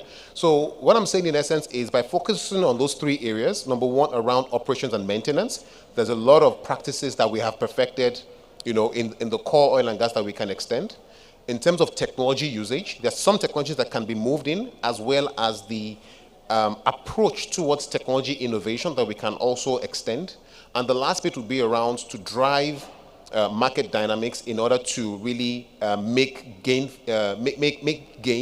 in the affordability and scalability side of things. Thanks, Daniela. So the concept of copy and paste shamelessly is even coming to play again. So we've perfected some skills and technology and way of working in the oil and gas. So the point is basically, can we even replicate those in this area and see how we can even borrow technologies in the oil and gas to see that even when we set up some of these, like the windmill that you talked about, we don't run into issues doing them. Yeah. Thanks so much. Very clear point. We'll get to the next discussion point, and I'll be coming to Mrs. Bedema. It centers around government's responsibilities in bridging the energy gap. We understand that we have a huge gap in the energy access and security, and it requires government involvement. My question, or the sort of discussion I want to have now is, how can our government provide supportive policies, incentives, and investment to accelerate some of these initiatives in the energy access project and ensure sustainable outcomes? So I would like that you share your insights and recommendations on the role of governments in enabling energy access for all. Thanks. Okay, so when we look at basically renewables, if you check, we have quite a number of policies actually, in country regarding, how it should be operated to also, attract investors, to come into this field, and for me, there is no end to rules and regulations. There would always be a better way to do things.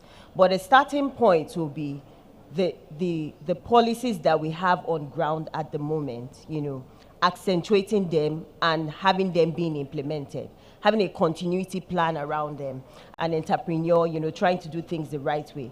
I think these are things that the government will need to look into because for me, the primary place of focus is rural areas where mortality rate is very low.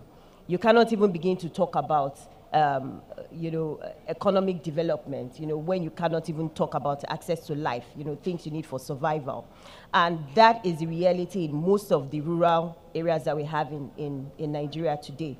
And so treating that as a critical point for the government to, to shine a light of focus and ensure that these policies get stability in these regions and get investors, in those regions to ensure that these projects, see the light of day and then begin, to grow traction. I see we have a 10 megawatt wind farm and even solar installation in the north, but we don't really see a lot of them, around in, every other rural area. And these places are doing very well. I think these are policies that the government, if they continue with implementation and continuity, because most of these things is a brick by brick progress that we'll normally see with them.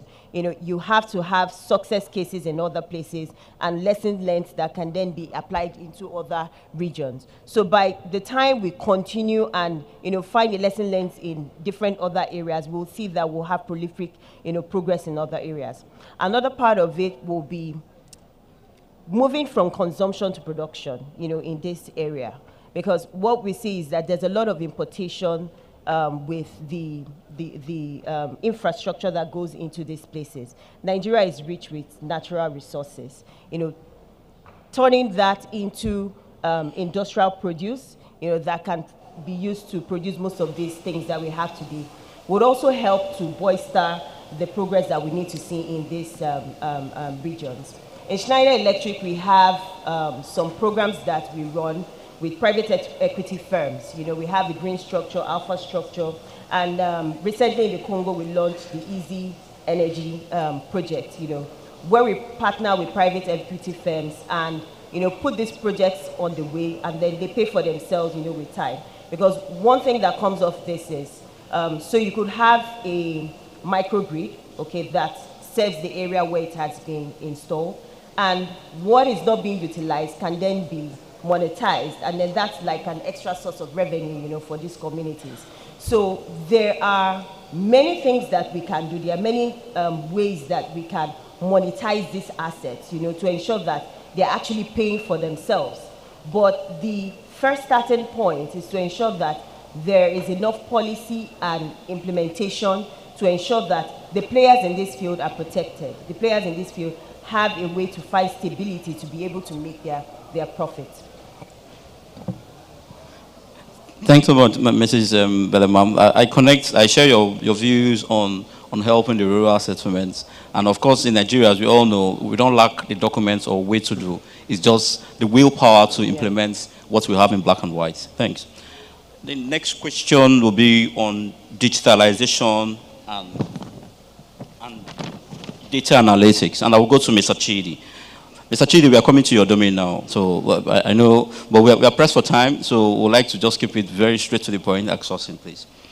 We understand data digitalization and analytics as having some transformative capabilities in optimizing energy distribution and improving energy access to the remote or underserved areas. And this connects to the passion that Mrs. Belemar shared.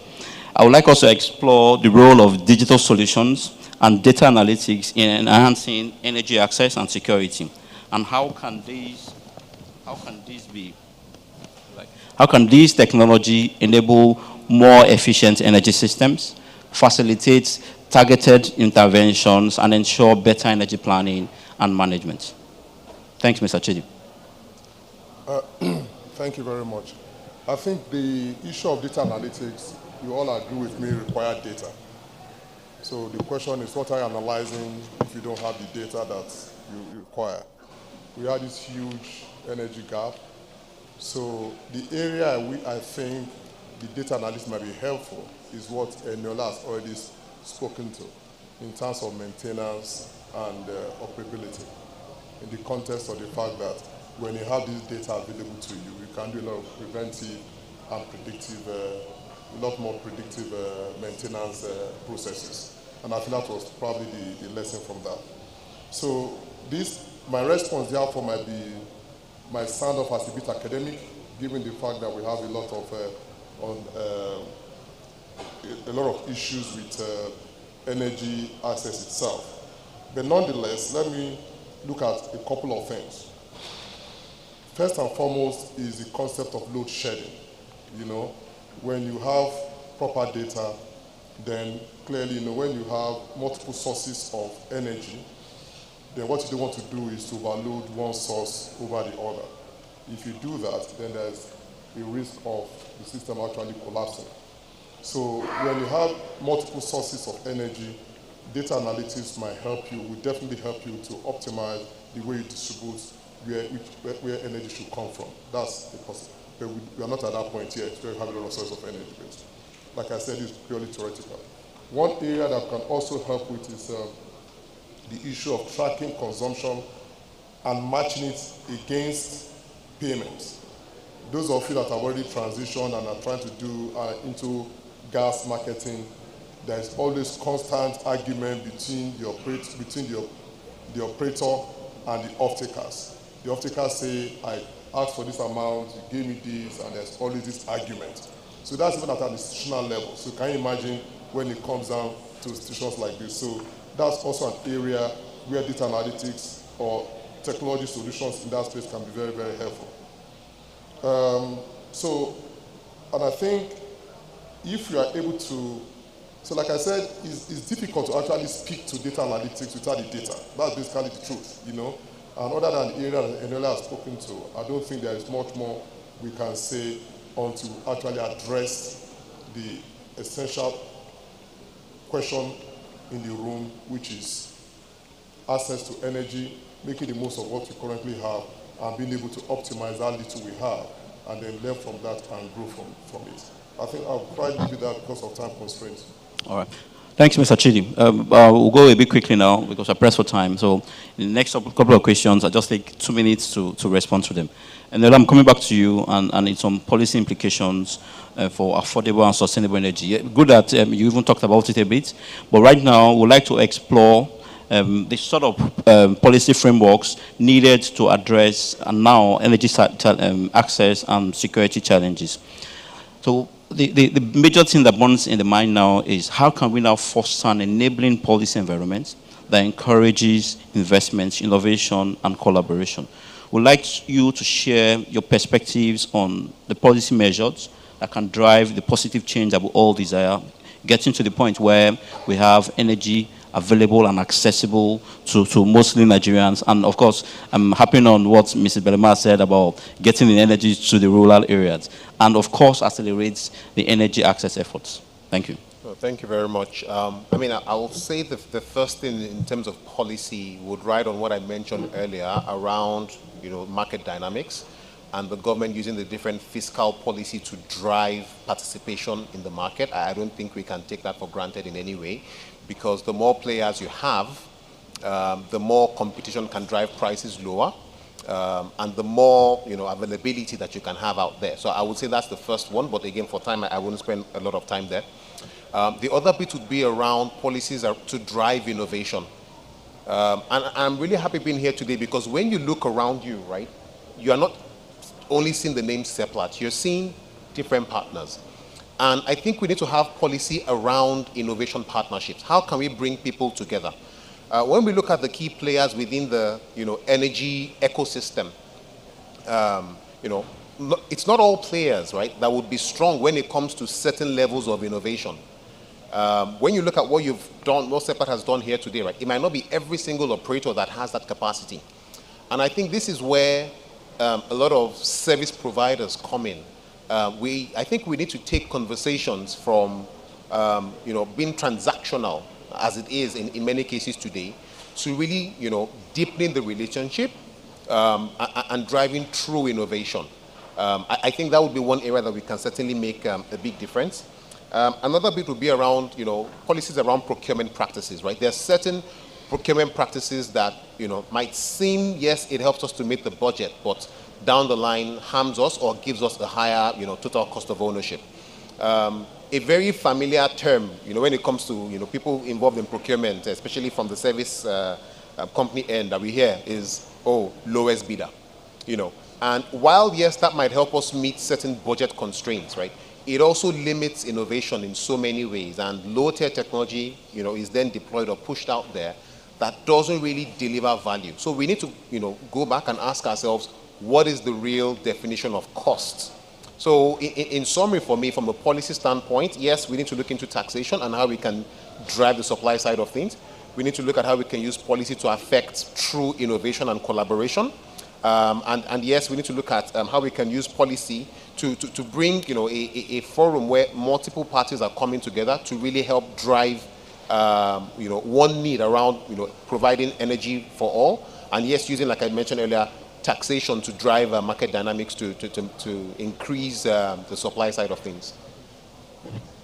Thank you very much.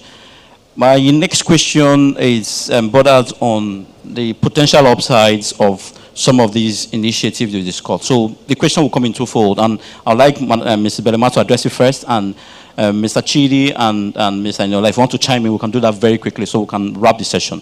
So the first question is on job creation or the positive side of implementing some of these technologies. And then the other one is, what do you see as the future for these energy access projects and security?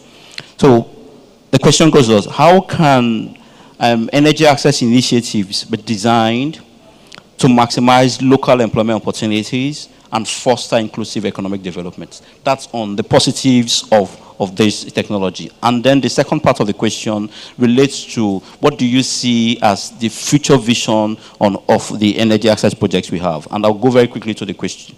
So can we also discuss the potential role of emerging technologies, policy frameworks, and international collaboration in shaping the future for the energy access projects? Thanks. Okay, so when we look at job creations, especially with new energies, there is a lot of new skill that is brought to the market. Where we think about, again, the rural areas, taking it to underserved environments. We want to get the buy-in of these communities. We want to have this as something that the communities can service by themselves. So from the onset of the design, the execution, the operations, and the maintenance cycle around this, there should be a structure in place where the community is actually buying into this. If I take from what Inola said, copying and pasting from the oil and gas industry. We have the NCDMB charter, that looks at local resourcing, local players in this field. So it shouldn't be a dump and just dump it there and then let's figure out how we run it at the end of the day. But rather a solution where the community, or the area, the hub that this is being, deployed in, is actually carried along, from every step of the journey, from education down to execution and then maintenance, carried along at every part of the journey to ensure that, there are people to run this asset when it actually lands. Another part is when you look at job creation is that, energy is just it's a bedrock for every other thing. It's the beginning of the conversation for so many other things. If we look at these rural areas, for example, most of them are given into sustenance farming and also on some level commercial farming. But agriculture on its own also feeds into the greenhouse gas emissions that we see today. I think it accounts for about 14%, and this is largely because of the waste that we have in this industry. And when we look down to it, what really causes this waste? It is the practices around agriculture, the processes, how they are being prepared, because there is lack of energy. And so you have a lot of waste, even after the harvest is made, you don't have adequate preservation methods. You don't have adequate methods to add value to the produce to make them even export worthy. So energy begins a different conversation that opens up these different hubs and then increases the amount of innovation that then comes out of it. And I think the other question you asked was about looking into the future. Looking into the future for energy and all of it. For me, the very first part I always start with is life. So for me, it's that the fact that the children that are born in the creeks, the children that are born in the hinterlands, in far parts in the north, have the same chances of survival that every other child across Nigeria does. And when that has been settled, because, I mean, the hospitals that they are born in are powered, the institutions that they have access to have power, that in itself brings a sense of living for them. That in itself then begins to spark hope. It then begins to spark a lot of innovation, in their minds. And from there, a lot of things are possible. A lot of things are possible. The Nigeria that we know today wouldn't be the Nigeria of the future. It would be a better place for everybody across, the nation. All right. Thanks so much. You want to chime in just 1 minute? Yeah, so I'll try to keep it short because I see Richmond is getting closer and closer. So in terms of job creation, I think something we need to bring into that context is social innovation. How, just like my fellow panelists said, how can we really bring in the community as a key stakeholder in what we're doing? And earlier I gave an example from the cable TV industry in Nigeria, for instance, right, and how through supplier education, stakeholder engagement, where stakeholders within communities are now trained to deploy some of these technologies and operate some of these technologies. And which is then cheaper for even the organization in itself. I think these are some of the practices that we can bring in to really boost job creation.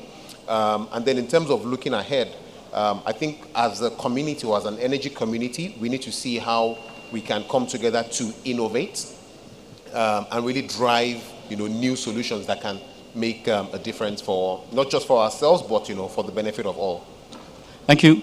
Mr. Chidi, few seconds. Okay, I think maybe I want to just say something like the elephant in the room. Anybody that would know that gas is the transition fuel, anybody that has ever been involved in gas infrastructure knows that it's an extremely expensive business and it's a long-term investment. At the moment, the world says it's a transition fuel.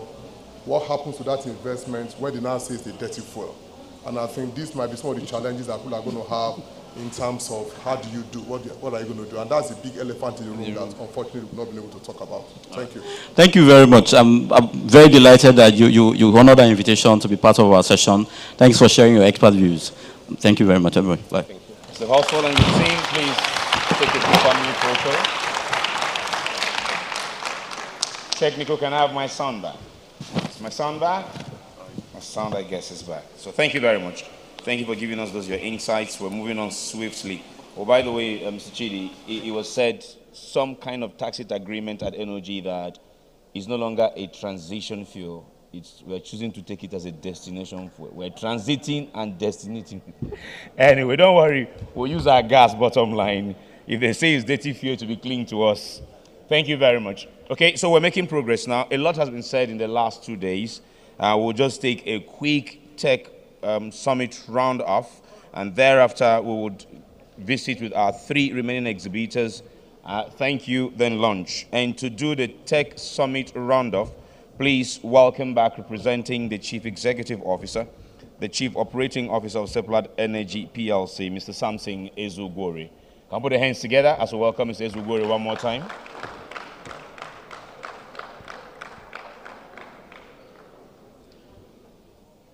I will take it down.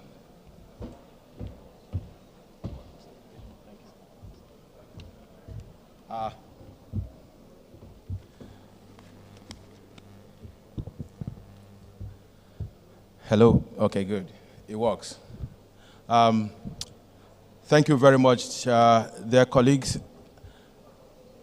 It's been a very busy 2 days, and I'm sure you have all enjoyed it.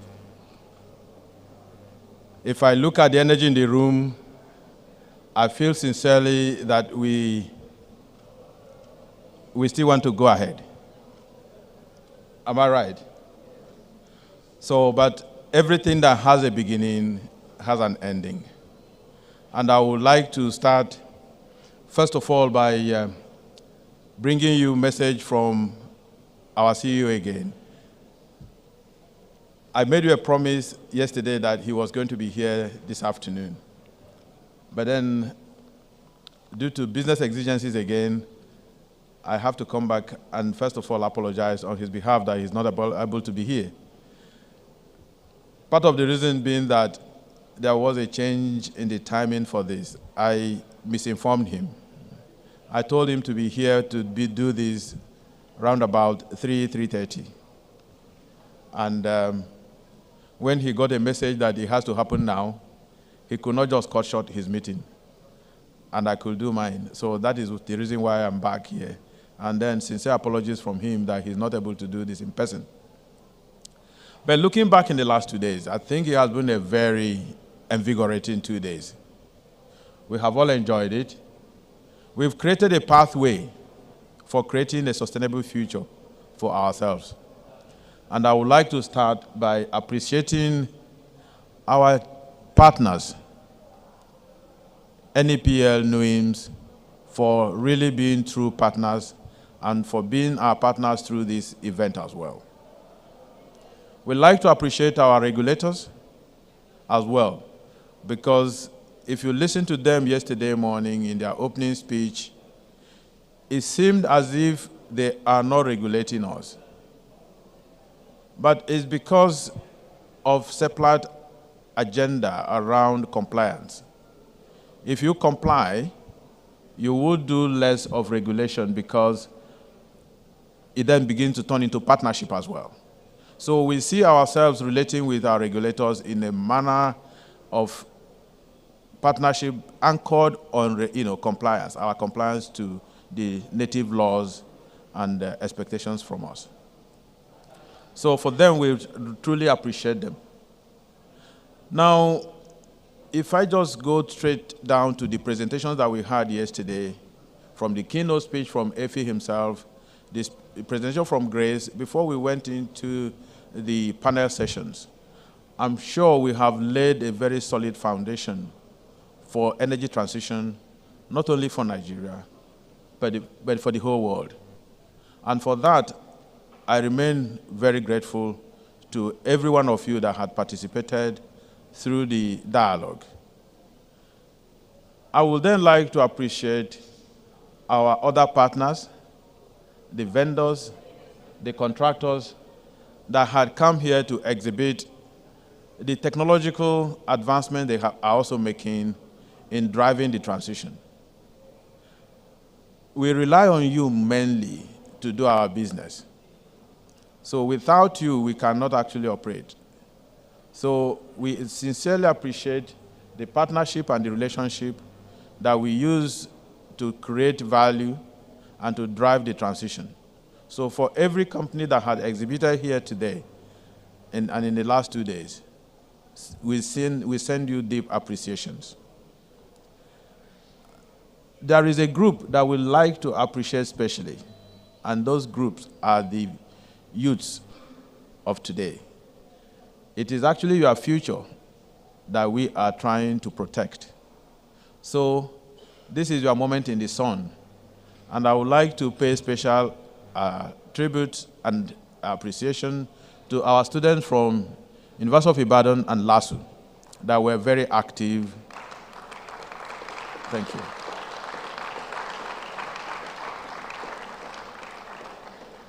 So when they say that the youths are the leaders of tomorrow, what Seplat has done through this technology summit is also to bring you into the bedroom where the future is being shaped. And we are trying and calling upon you to join us and join the industry in shaping the future so that you will inherit the future that you have actually shaped and not inherit the future that's been handed down to you. So we sincerely appreciate you and thank you for making our time for to be part of us in this journey and in transition journey. And we hope to continue to work with you in the near future.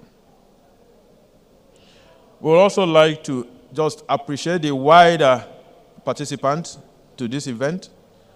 Those people who could not join us in person but joined virtually, we send you greetings from the room here. I would like to especially thank the wider Seplat staff and our colleague, Arome, who also goes into retirement today but not being tired. A lot of you have done great work in the last 3 years, holding this technology forum and making sure that it grows higher and higher each and every year. Whenever we come together, it continues to get better. And it is our hope and desire that Seplat will continue to support this event in the near future, and the event for 2024 will surely be better and stronger than the event of 2023.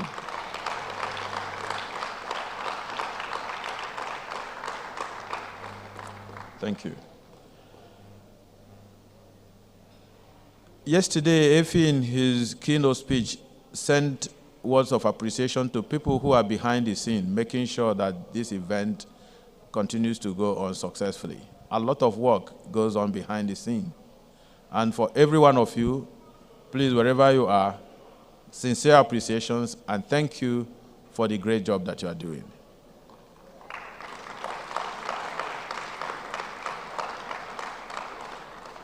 There are people here as well who oftentimes we forget to appreciate. My father told me before he died, and he died so many years ago, he died about 37 years ago, that, son, if you drink and forget to pay, please pay before you start drinking. So, to the photographers and all the pressmen and women, please, we send you sincere appreciations. Thank you very much for the good job you're doing. We have a great partner who goes with us wherever we go to, both locally and internationally. His name is Richmond Osuji.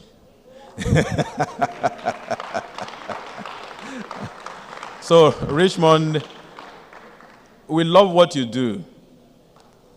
And thank you for being a very great steward. You do a great job, and we love you. So thank you very much.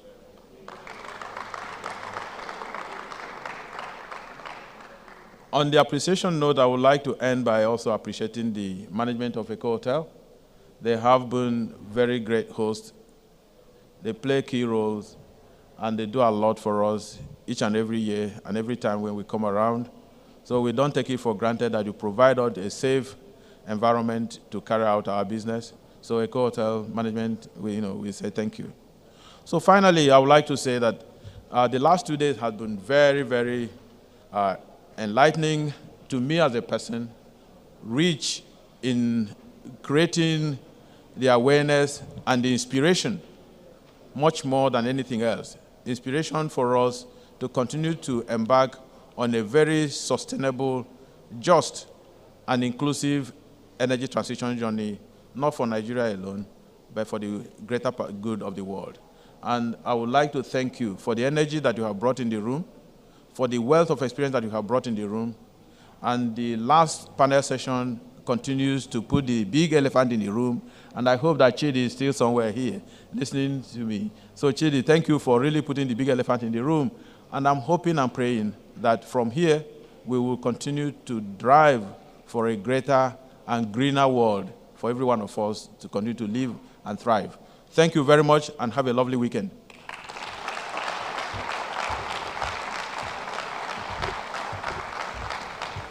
Thank you very much, August Samson Ezugwore, Chief Operating Officer, speaking on behalf of the CEO of Seplat. Well, he has said all the thank yous, but one more assignment before we serve lunch, and that will be it. And that last assignment is left to Agogo and Ayoma. Where are you? Gentlemen, can we finish strong with our exhibit? So please remain seated where you are this time around, please, so that we don't make the place a bit rowdy. Let's just experience what they are doing or what they're sharing from the screens in front of you while you remain seated. So please proceed. Your mic is not on. Turn it on. Technical, can we get the wireless microphones? Come on, please. Technical. Technical, turn the microphones on. The wireless mic is on, I think. Testing. Yes, Yes, thank you. Thank you, Richmond. So quickly, we'll just wrap this up for today. We'll have a last session of the vendor exhibition. So here we are in front of Worldview Autodesk.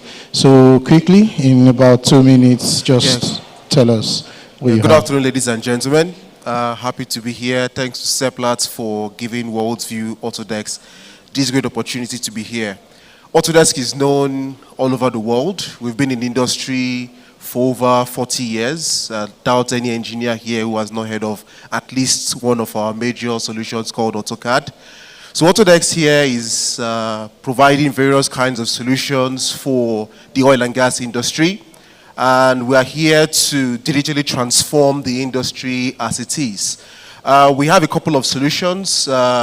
Autodesk is known for a number of solutions across various sectors of the economy, from media to oil and gas, engineering and construction.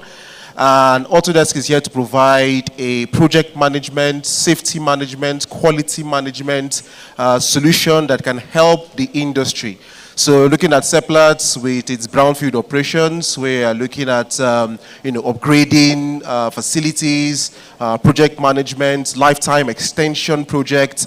Autodesk is here to provide the right set of solutions that would help to make your processes faster, better, more efficient and productive. There are various challenges that we have within the industry, including data silos, and Autodesk can help to provide that common data environment with our unique solutions on the construction cloud called Autodesk Construction Cloud Solution.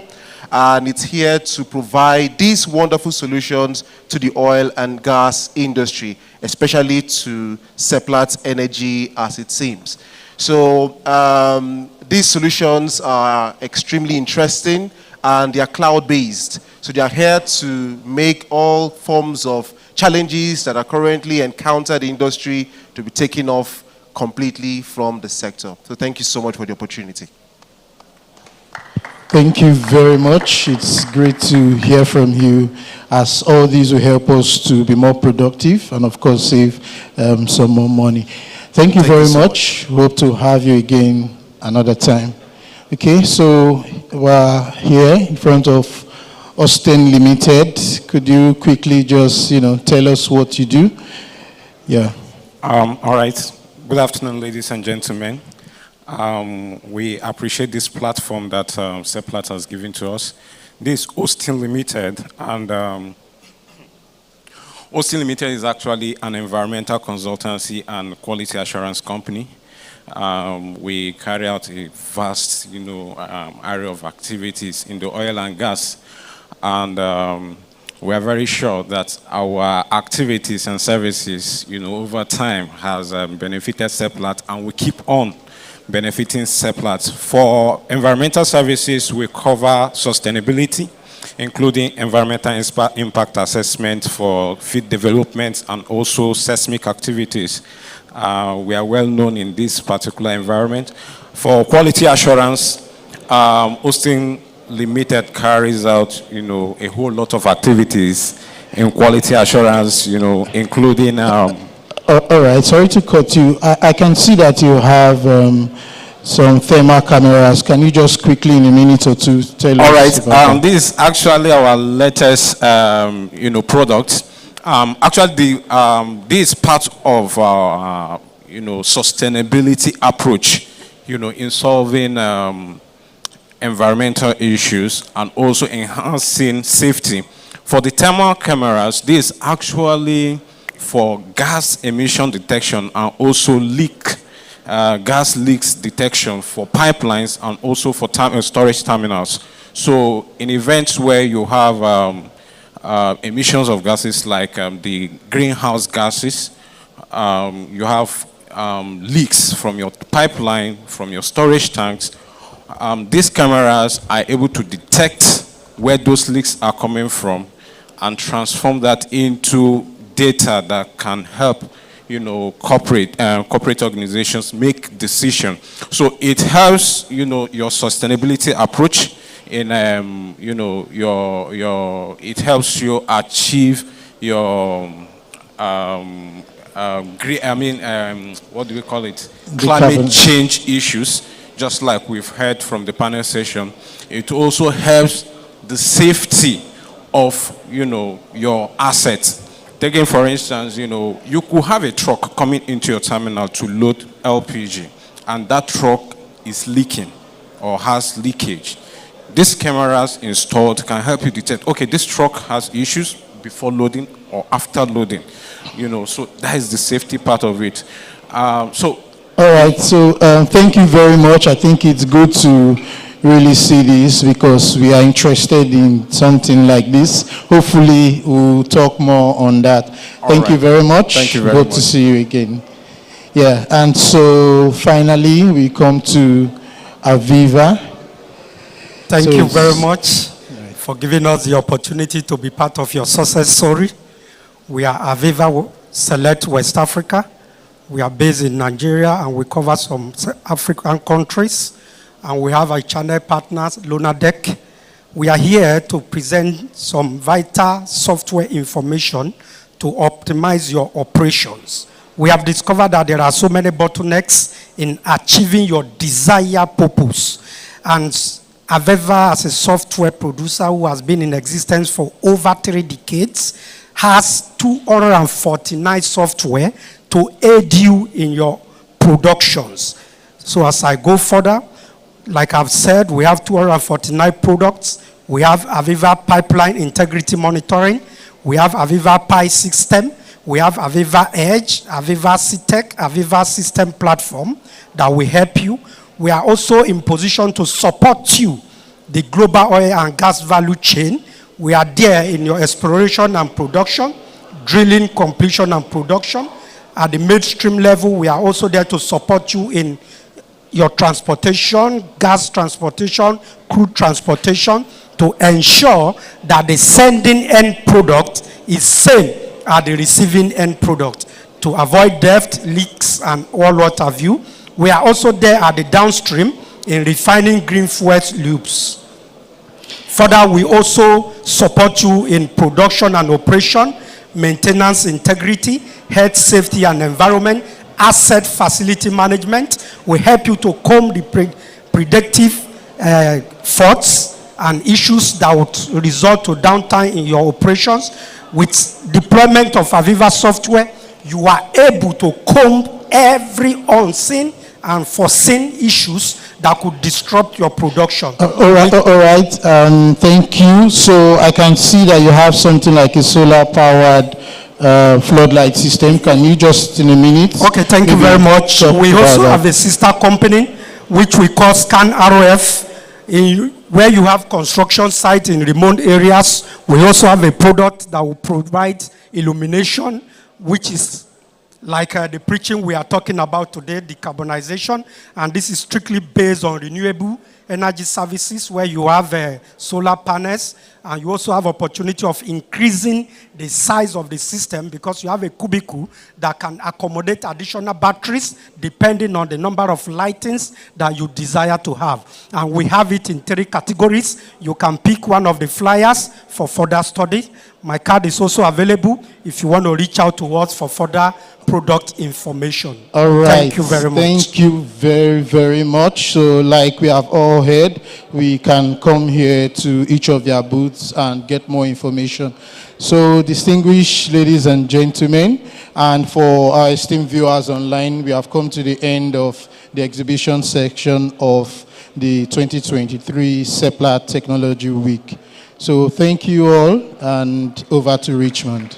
Thank you very much. Thank you very much, Ayoma and Agogo. And indeed, on that note, we have come to the end. Seplat truly says that we're about reliable energy and limitless potential.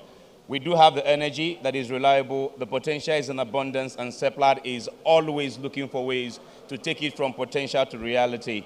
Richmond Osuji is my name. Lunch is served. Enjoy it.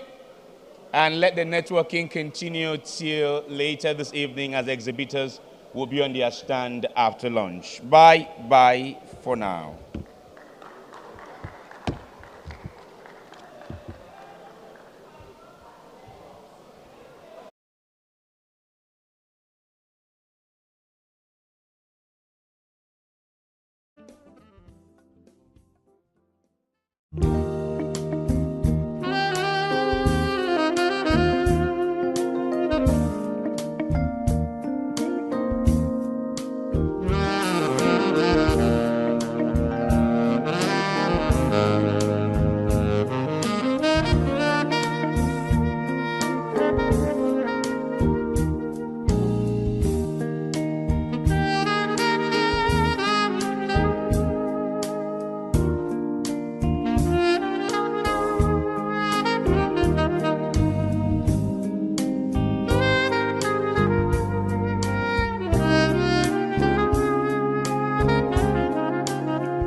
We welcome all of you. We welcome Seplat member staff from outside of Lagos, from the operational base. We welcome young professional students. I'm delighted that students have been invited to this particular year's summit. Energy transition is not just a buzzword, colleagues, or a passing trend. It is a clarion call for action. It is an imperative born out of necessity for us to find for ourselves pivotal crossroads in the history of our planet. Now, it was Abraham Lincoln who said, and I quote, Always bear in mind that your own resolution to succeed is more important than any other. End of quote. Seplat Energy Plc has remained resolute in her pursuit to deepen homegrown innovative technologies to drive the success of our energy transition through STEM education, town and gown partnerships, and these technologies summit. The summit seeks to discover and utilize technologies that makes our processes cleaner and more sustainable, with greater attention paid to homemade solutions. Age is relative. I learned computer with magnetic tapes and started my AutoCAD programming with DOS software. So you can imagine that in today's world, I'm probably a dinosaur already when it comes to technology. Anytime you talk of energy, especially transition, their body go to do ginger. Them understand, say, to succeed in this energy transition, they need to be innovative. We need to join the whole world because we're all living here and we know that the global warming will eventually affect us. So we see gas as our transition fuel, and that is where we're going to concentrate our efforts to ensure that we increase gas production in this country and also be part of the journey to transition. Technologies that came out maybe in the last 50 years that really have a big impact on many industries, including oil and gas. Although oil and gas has been a little slow to catch up and fully maximize the potential. Decarbonization has become a global phenomenon, and it's a reality of our times. We are here because we are an energy company in the business of oil and gas, and the operation in its very nature is quite pervasive and capable of polluting the environment and disrupting flora and fauna. Our investment in Arsenal today will take gas from Imo, put the gas in OB3 to Obed and goes to Helps. So that region is lacking in terms of investment in infrastructure of gas to power, and we're looking at our portfolio very closely. If you look at the world today, right? People would only invest in projects that give you the highest value. And one of the factors being considered is how much carbon comes with those projects. So if your project has a low carbon footprint, you attract investment. And we're all competing across the globe. For the green bonds, these are some of there are a few innovative financial mechanisms now, such as the green bonds, which just means that this is monies that you have channeled to say, yes, I'll commit this monies, but they have to be projects that are green, projects that are sustainable, projects that will impact the environment positively and not negatively. We have here is the transducer. It uses the principle of ultrasonic ultrasound, using the principle of time of flight to calculate the volume of gas and also some of the composition of the gases as well. And that brings us to the end of day one of the Technology Summit.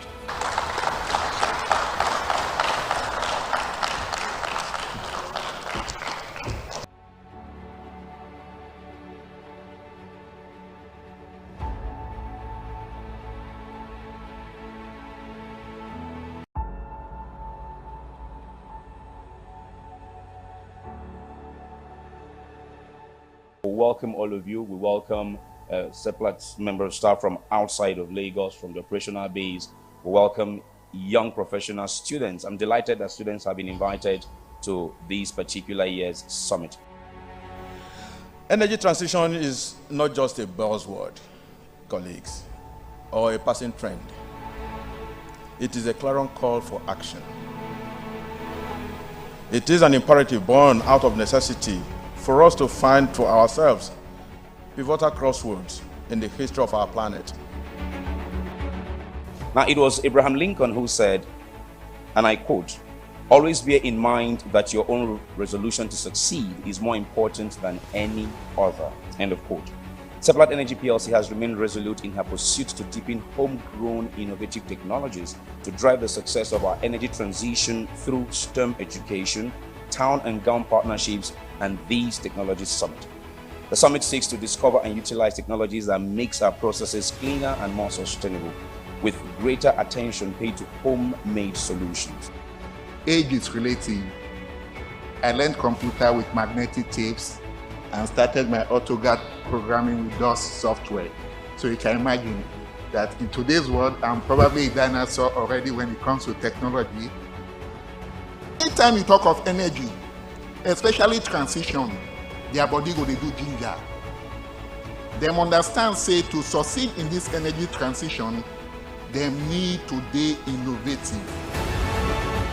We need to join the whole world because we're all living here and we know that the global warming will eventually affect us.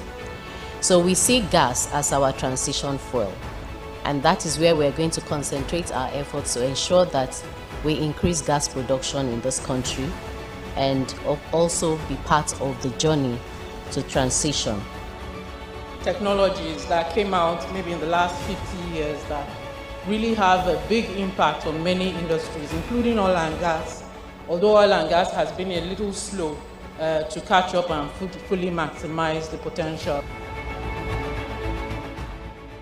Decarbonization has become a global phenomenon, and it's a reality of our times. We are here because we are an energy company in the business of oil and gas, and the operation in its very nature is quite pervasive and capable of, polluting the environment and disrupting flora and fauna.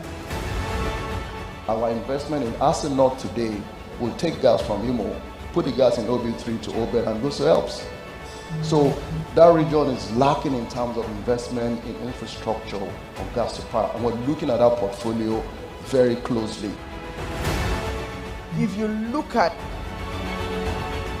the world today, right, people would only invest in projects that give you the highest value. And one of the factors being considered is how much carbon comes with those projects. So if your project has a low carbon footprint, you attract investment. And we're all competing across the globe. For the green bonds, these are some of there are a few innovative financial mechanisms now, such as the green bonds, which just means that this is monies that you have channeled to say, yes, I'll commit this monies, but they have to be projects that are green, projects that are sustainable, projects that will impact the environment positively and not negatively. We have here is the transducer. It uses the principle of ultrasound, using the principle of time of flight to calculate the volume of gas and also some of the composition of the gases as well. And that brings us to the end of day one of the Technology Summit.